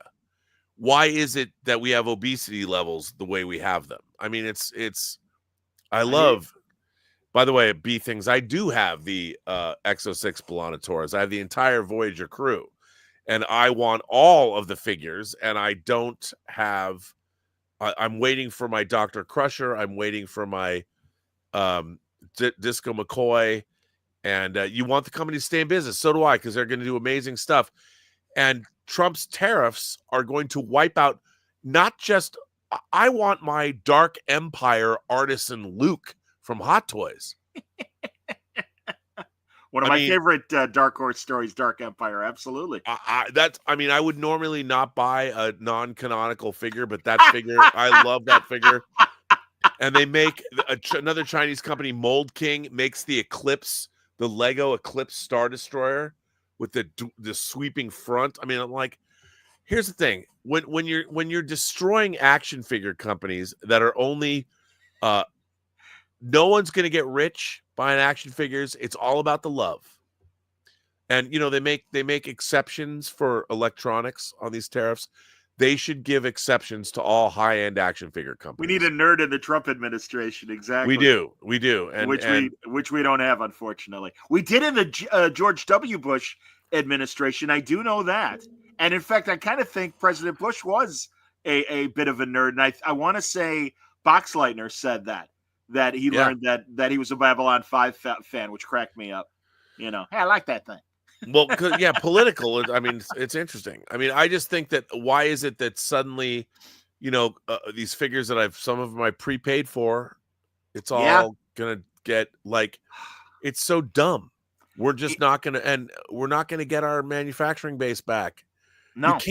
You can't. It's just like people talk about, like, we're going to get America. We're going to make, like, when was America ever the way you thought it was? It never was. It never was. It never was. There was no America, whatever Nope. America you thought used to exist. It never existed that way. No, you're right. Never. You're right.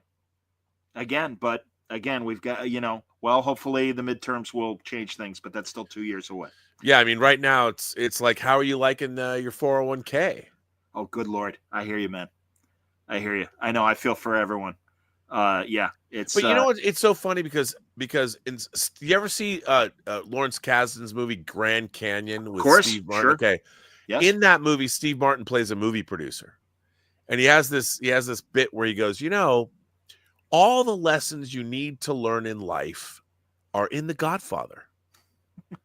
and I, as an acolyte of those two films, I would say that yes, that's true.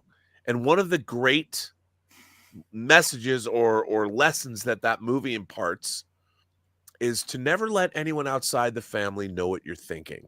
What's the matter with you, Santino? Exactly. Yeah, I mean, that's exactly right. And Donald Trump has never seen this movie, apparently, because all he does is tell the world what he's thinking. I'm hip. And I think that I actually thought, going into this new administration, people might think I'm crazy because I'm a classical liberal, but I was like, okay, I hope for the best. We have a new president. Maybe the Donald Trump administration will things will be great. And I'm looking at what's going on right now, and I'm like, is it great for anybody yet? Like, is there any security? Is there any, even Elon Musk is leaving Doge. And it's like, oh, you guys came in the last 3 months. We're only on day we're on day 92. I was going to say, yeah, we haven't even hit 100 days yet. Yeah. And the stock market has lost 14% since the beginning of 2025. Well, the 14%. And also the travel business into America has been shit on, and all the ancillary businesses that are tied to travel. And yeah, man, no, this is. They're talking. I read an article that said we're going to lose the roller coaster, and nobody's at the controls on the ground helping us out. America is going to lose $80 billion in tourism dollars because those two German girls that got detained in Hawaii and got deported, and they're like, "Why do you not have a hotel?" They had everything they need. Well, because we're just going on a random people. Americans don't realize, because we don't have 65% of us don't have passports. The rest of the world travels all the time. Yep. And they travel, they get their visas, they go places. They don't know they're going to go. They're like, we'll find a hostel, we'll go do something. We don't have any of that. And yes, King's Portal says our allies are laughing at us, if they're even allies anymore. I mean, we are weak. The rest of the world looks at us as weak, and we're suffering from mad cow disease. Yeah. Bovine spongiform encephalopathy. Canada loved us forever. And way to go, man. And in 90 days, you've turned our one of our greatest allies into hating us. I mean, they're booing the anthem at the hockey games, for Christ's sake. And it's terrible. And all my Canadian comic book friends still love me, thank God, and still love Americans, but are like, I'm not coming down here during this bullshit. And I'm like, I don't blame you, man. And they did that in 92 days. Yep. I mean, and you're looking at this going, what is the end game of all of this? What do you all hope to achieve? You've destabilized our country. You've alienated our allies. You've made mincemeat of tourism.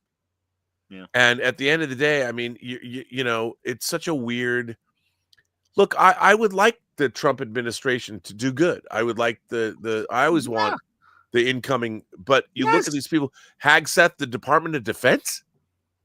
I know. I mean, my God. What are you talking about? Linda McMahon and the fact that schools have A1 now, not AI, A1. And I love that. I love that the steak sauce company is like, start them young. Absolutely. And again, man, it's sad. I mean, I'm laughing, and it's the only reason I'm laughing is because I'd be crying if I wasn't laughing. By the way, do you know A1 is actually British? I didn't know that. I heard a radio show about A1 steak sauce was created in Britain. Oh. And it's honestly, as I've gotten older, it is the worst of the steak sauces. So it's not good. No, it's not. No, it's not good. It isn't good. You know, I hope we can make this True Noir movie because I just want to come to Illinois and live there for like 5 months and make. Oh, Rob, that would be great. Truly, I would bug the shit out of you. I'm sorry to say. True Noir, you can find it truenoir.co. And you know what I would ask if anybody wants to do it and they're online?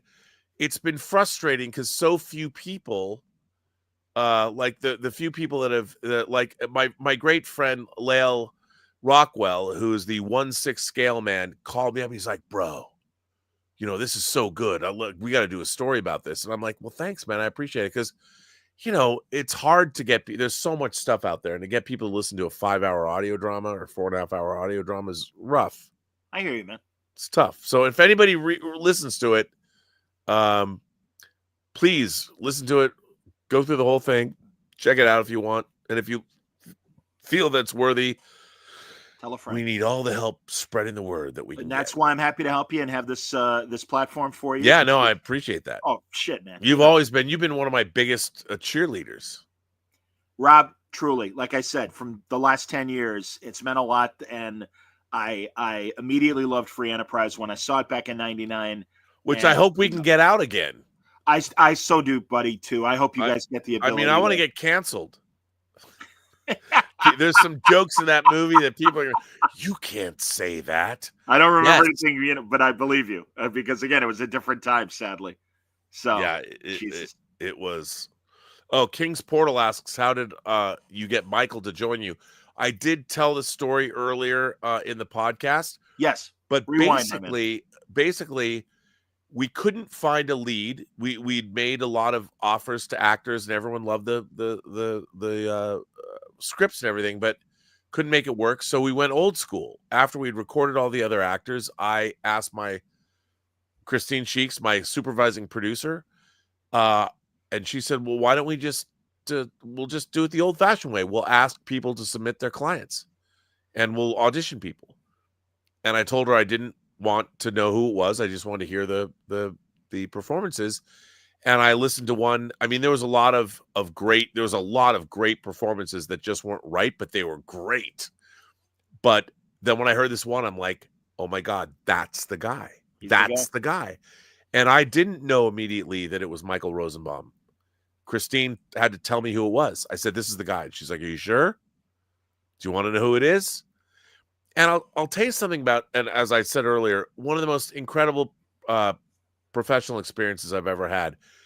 But it shouldn't have surprised me because if you watch Inside of You, if you watch his podcast where he interviews people, his insight and his empathy and his understanding of people, he has a innate sense of other humans. Yes. There is something inside of Michael Rosenbaum that is very special.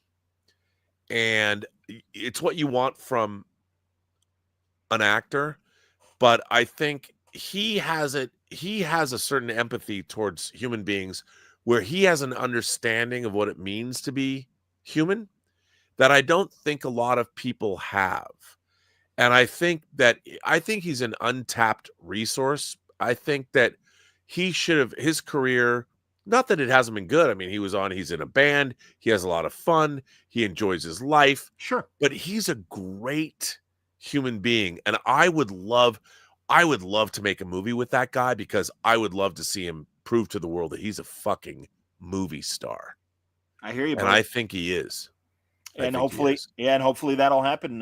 Again, King, rewind, and Rob will tell you more in that first hour about his ambitions beyond putting out the audio drama of True Noir, but also hopefully more future. We're shooting a movie the last week of February in Illinois, and you have to be in it.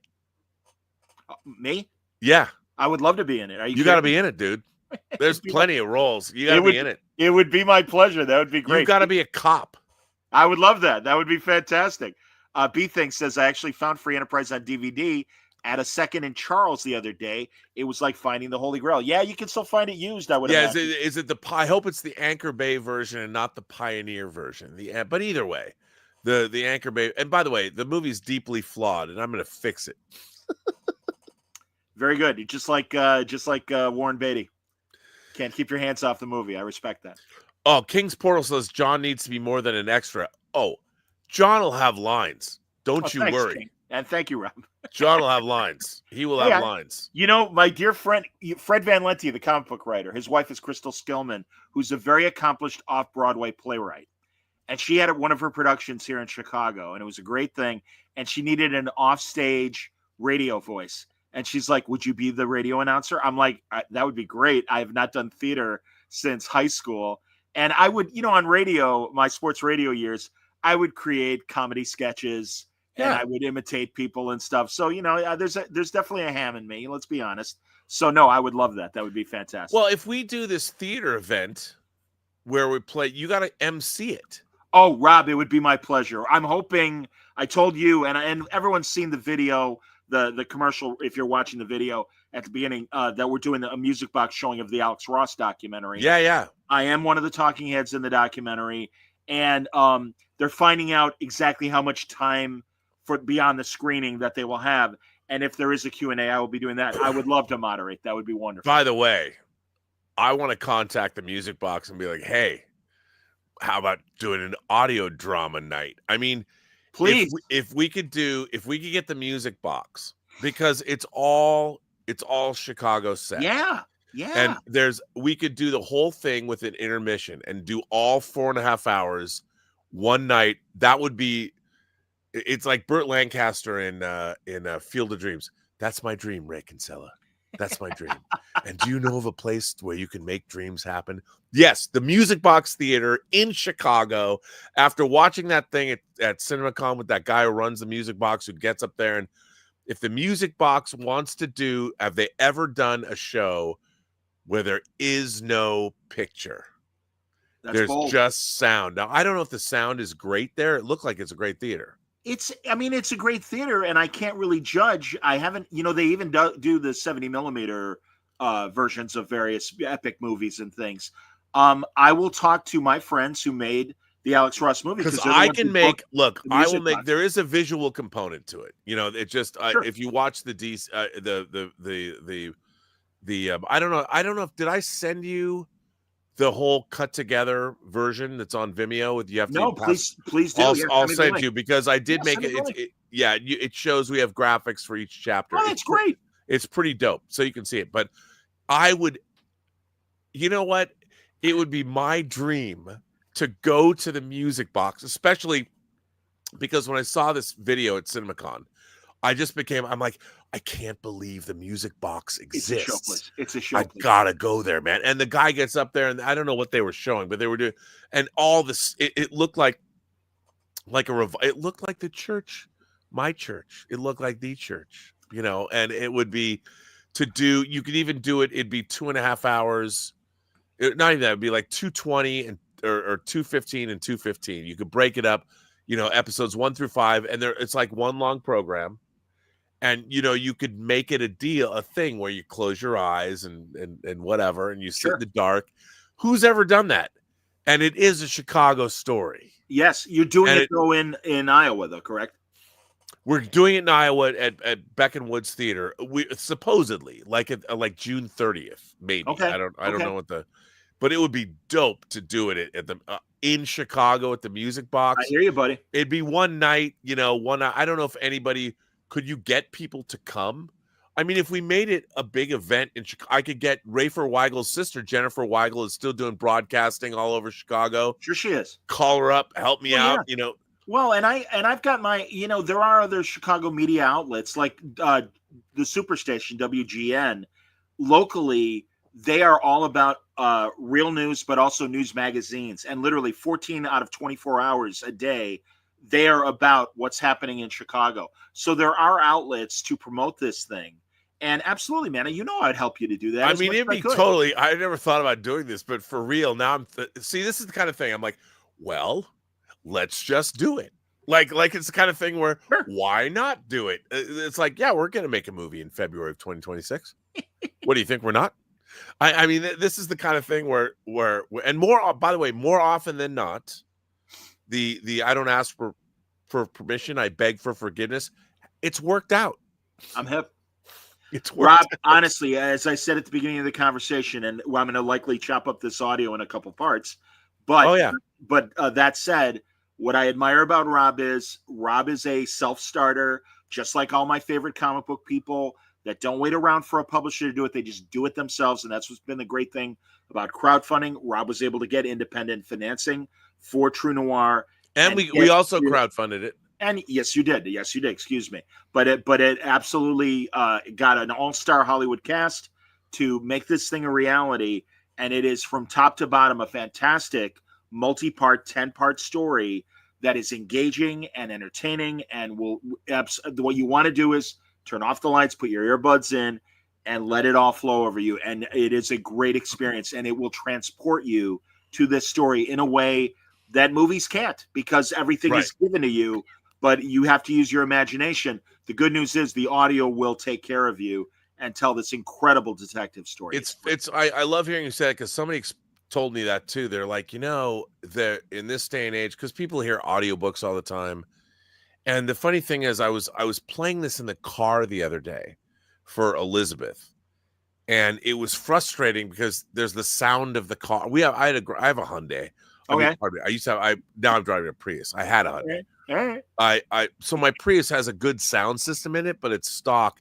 But when you're driving on the road, there's all these sounds that you just can't hear. The road noises, and it's like these are Sony, the old Sony studio headphones, which I still love. Oh, sure, that's what I had in radio. Absolutely. Yeah, and I'm like, I want to put. I'm like, Elizabeth, listen to them in this, because this is what I was editing on and mixing on.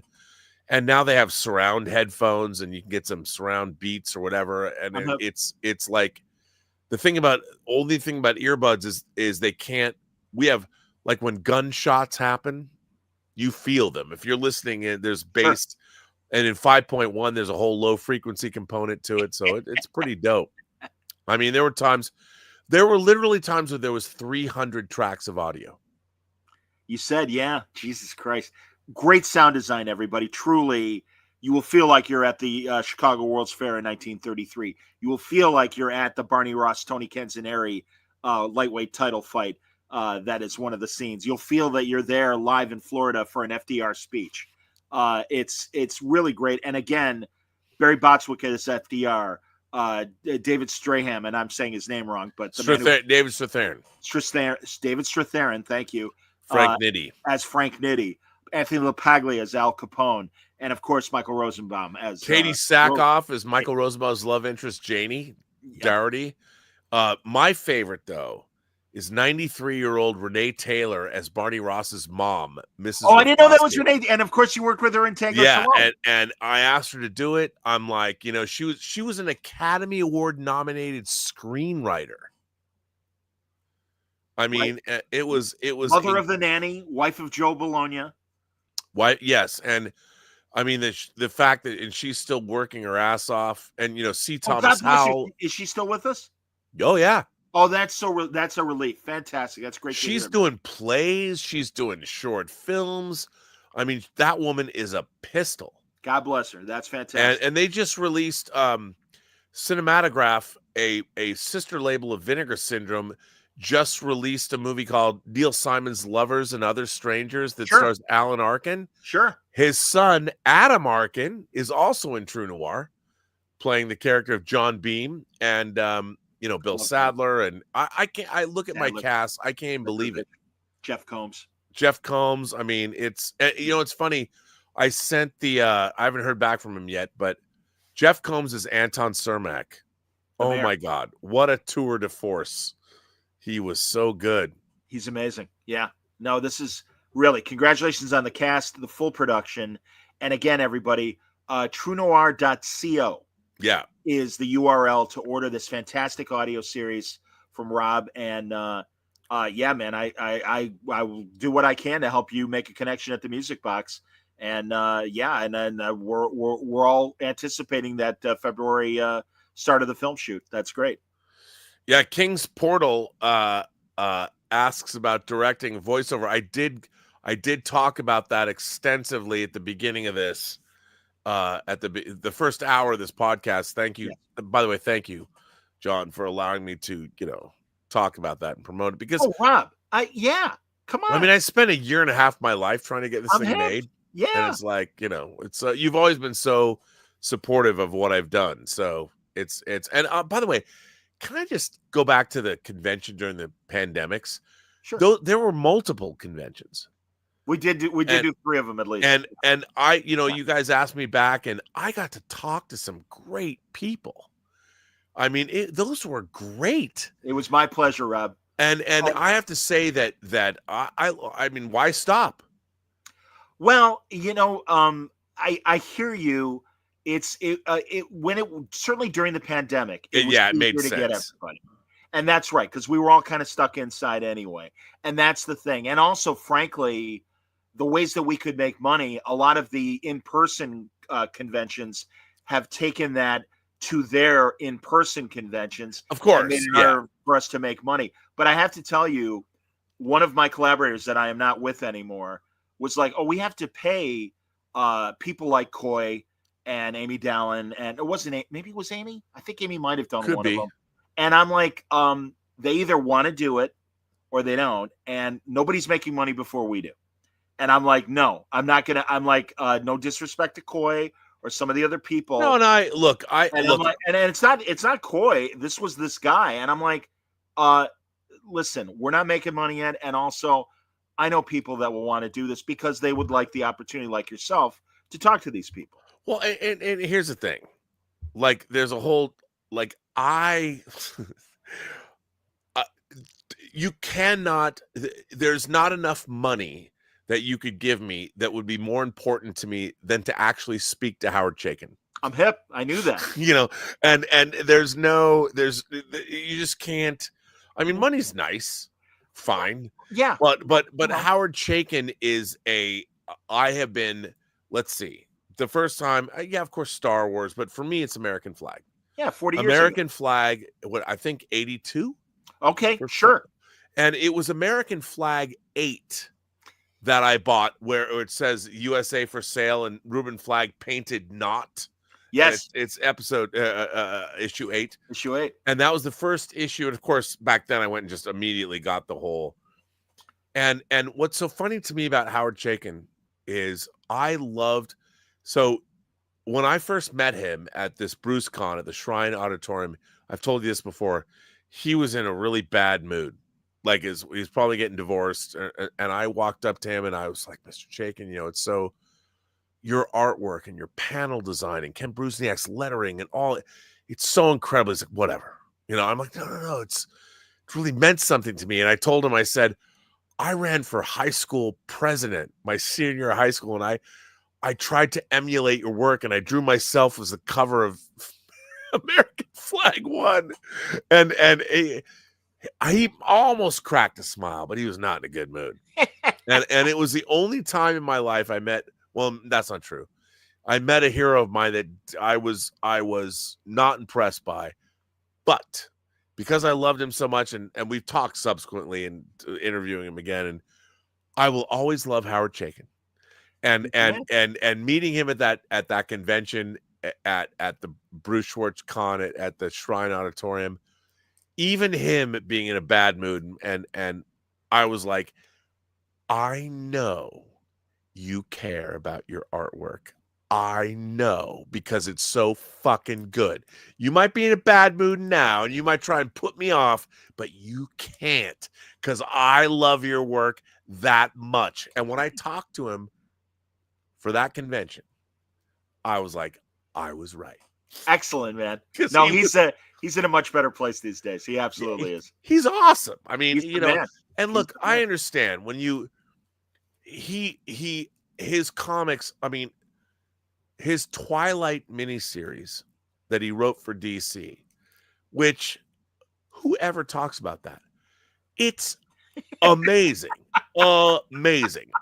Why do we not have a hardcover? And people are like, what?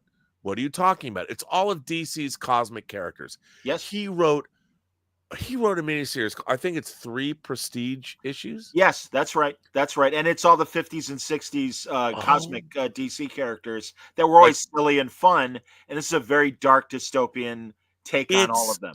Amazing. Yes. And I'm sure There's space cabbies in it as a whacked out, psychedelic cabbie and stuff. It's so good.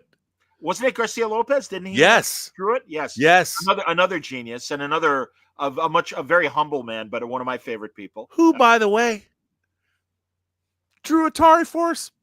And I'm just saying, there's only 20 issues of Atari Force and the special. Conway, right? Jerry Conway? Jerry Conway, yep. Yeah. And I loved that. If one of my dreams, okay, here's my 2 dreams in life that I have not yet achieved. I have not written a comic book, and I have not written a horror novel. Ooh.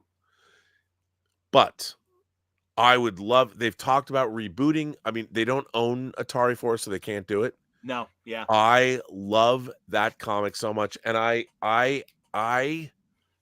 need to get it bound. You know how you can take your comics and get them hardcover bound? That's a great service. Absolutely. I am totally going to get, I've got them stacked in there, over there. I've got them, and I want to get a dust jacket made and bound all of my Atari Force comics.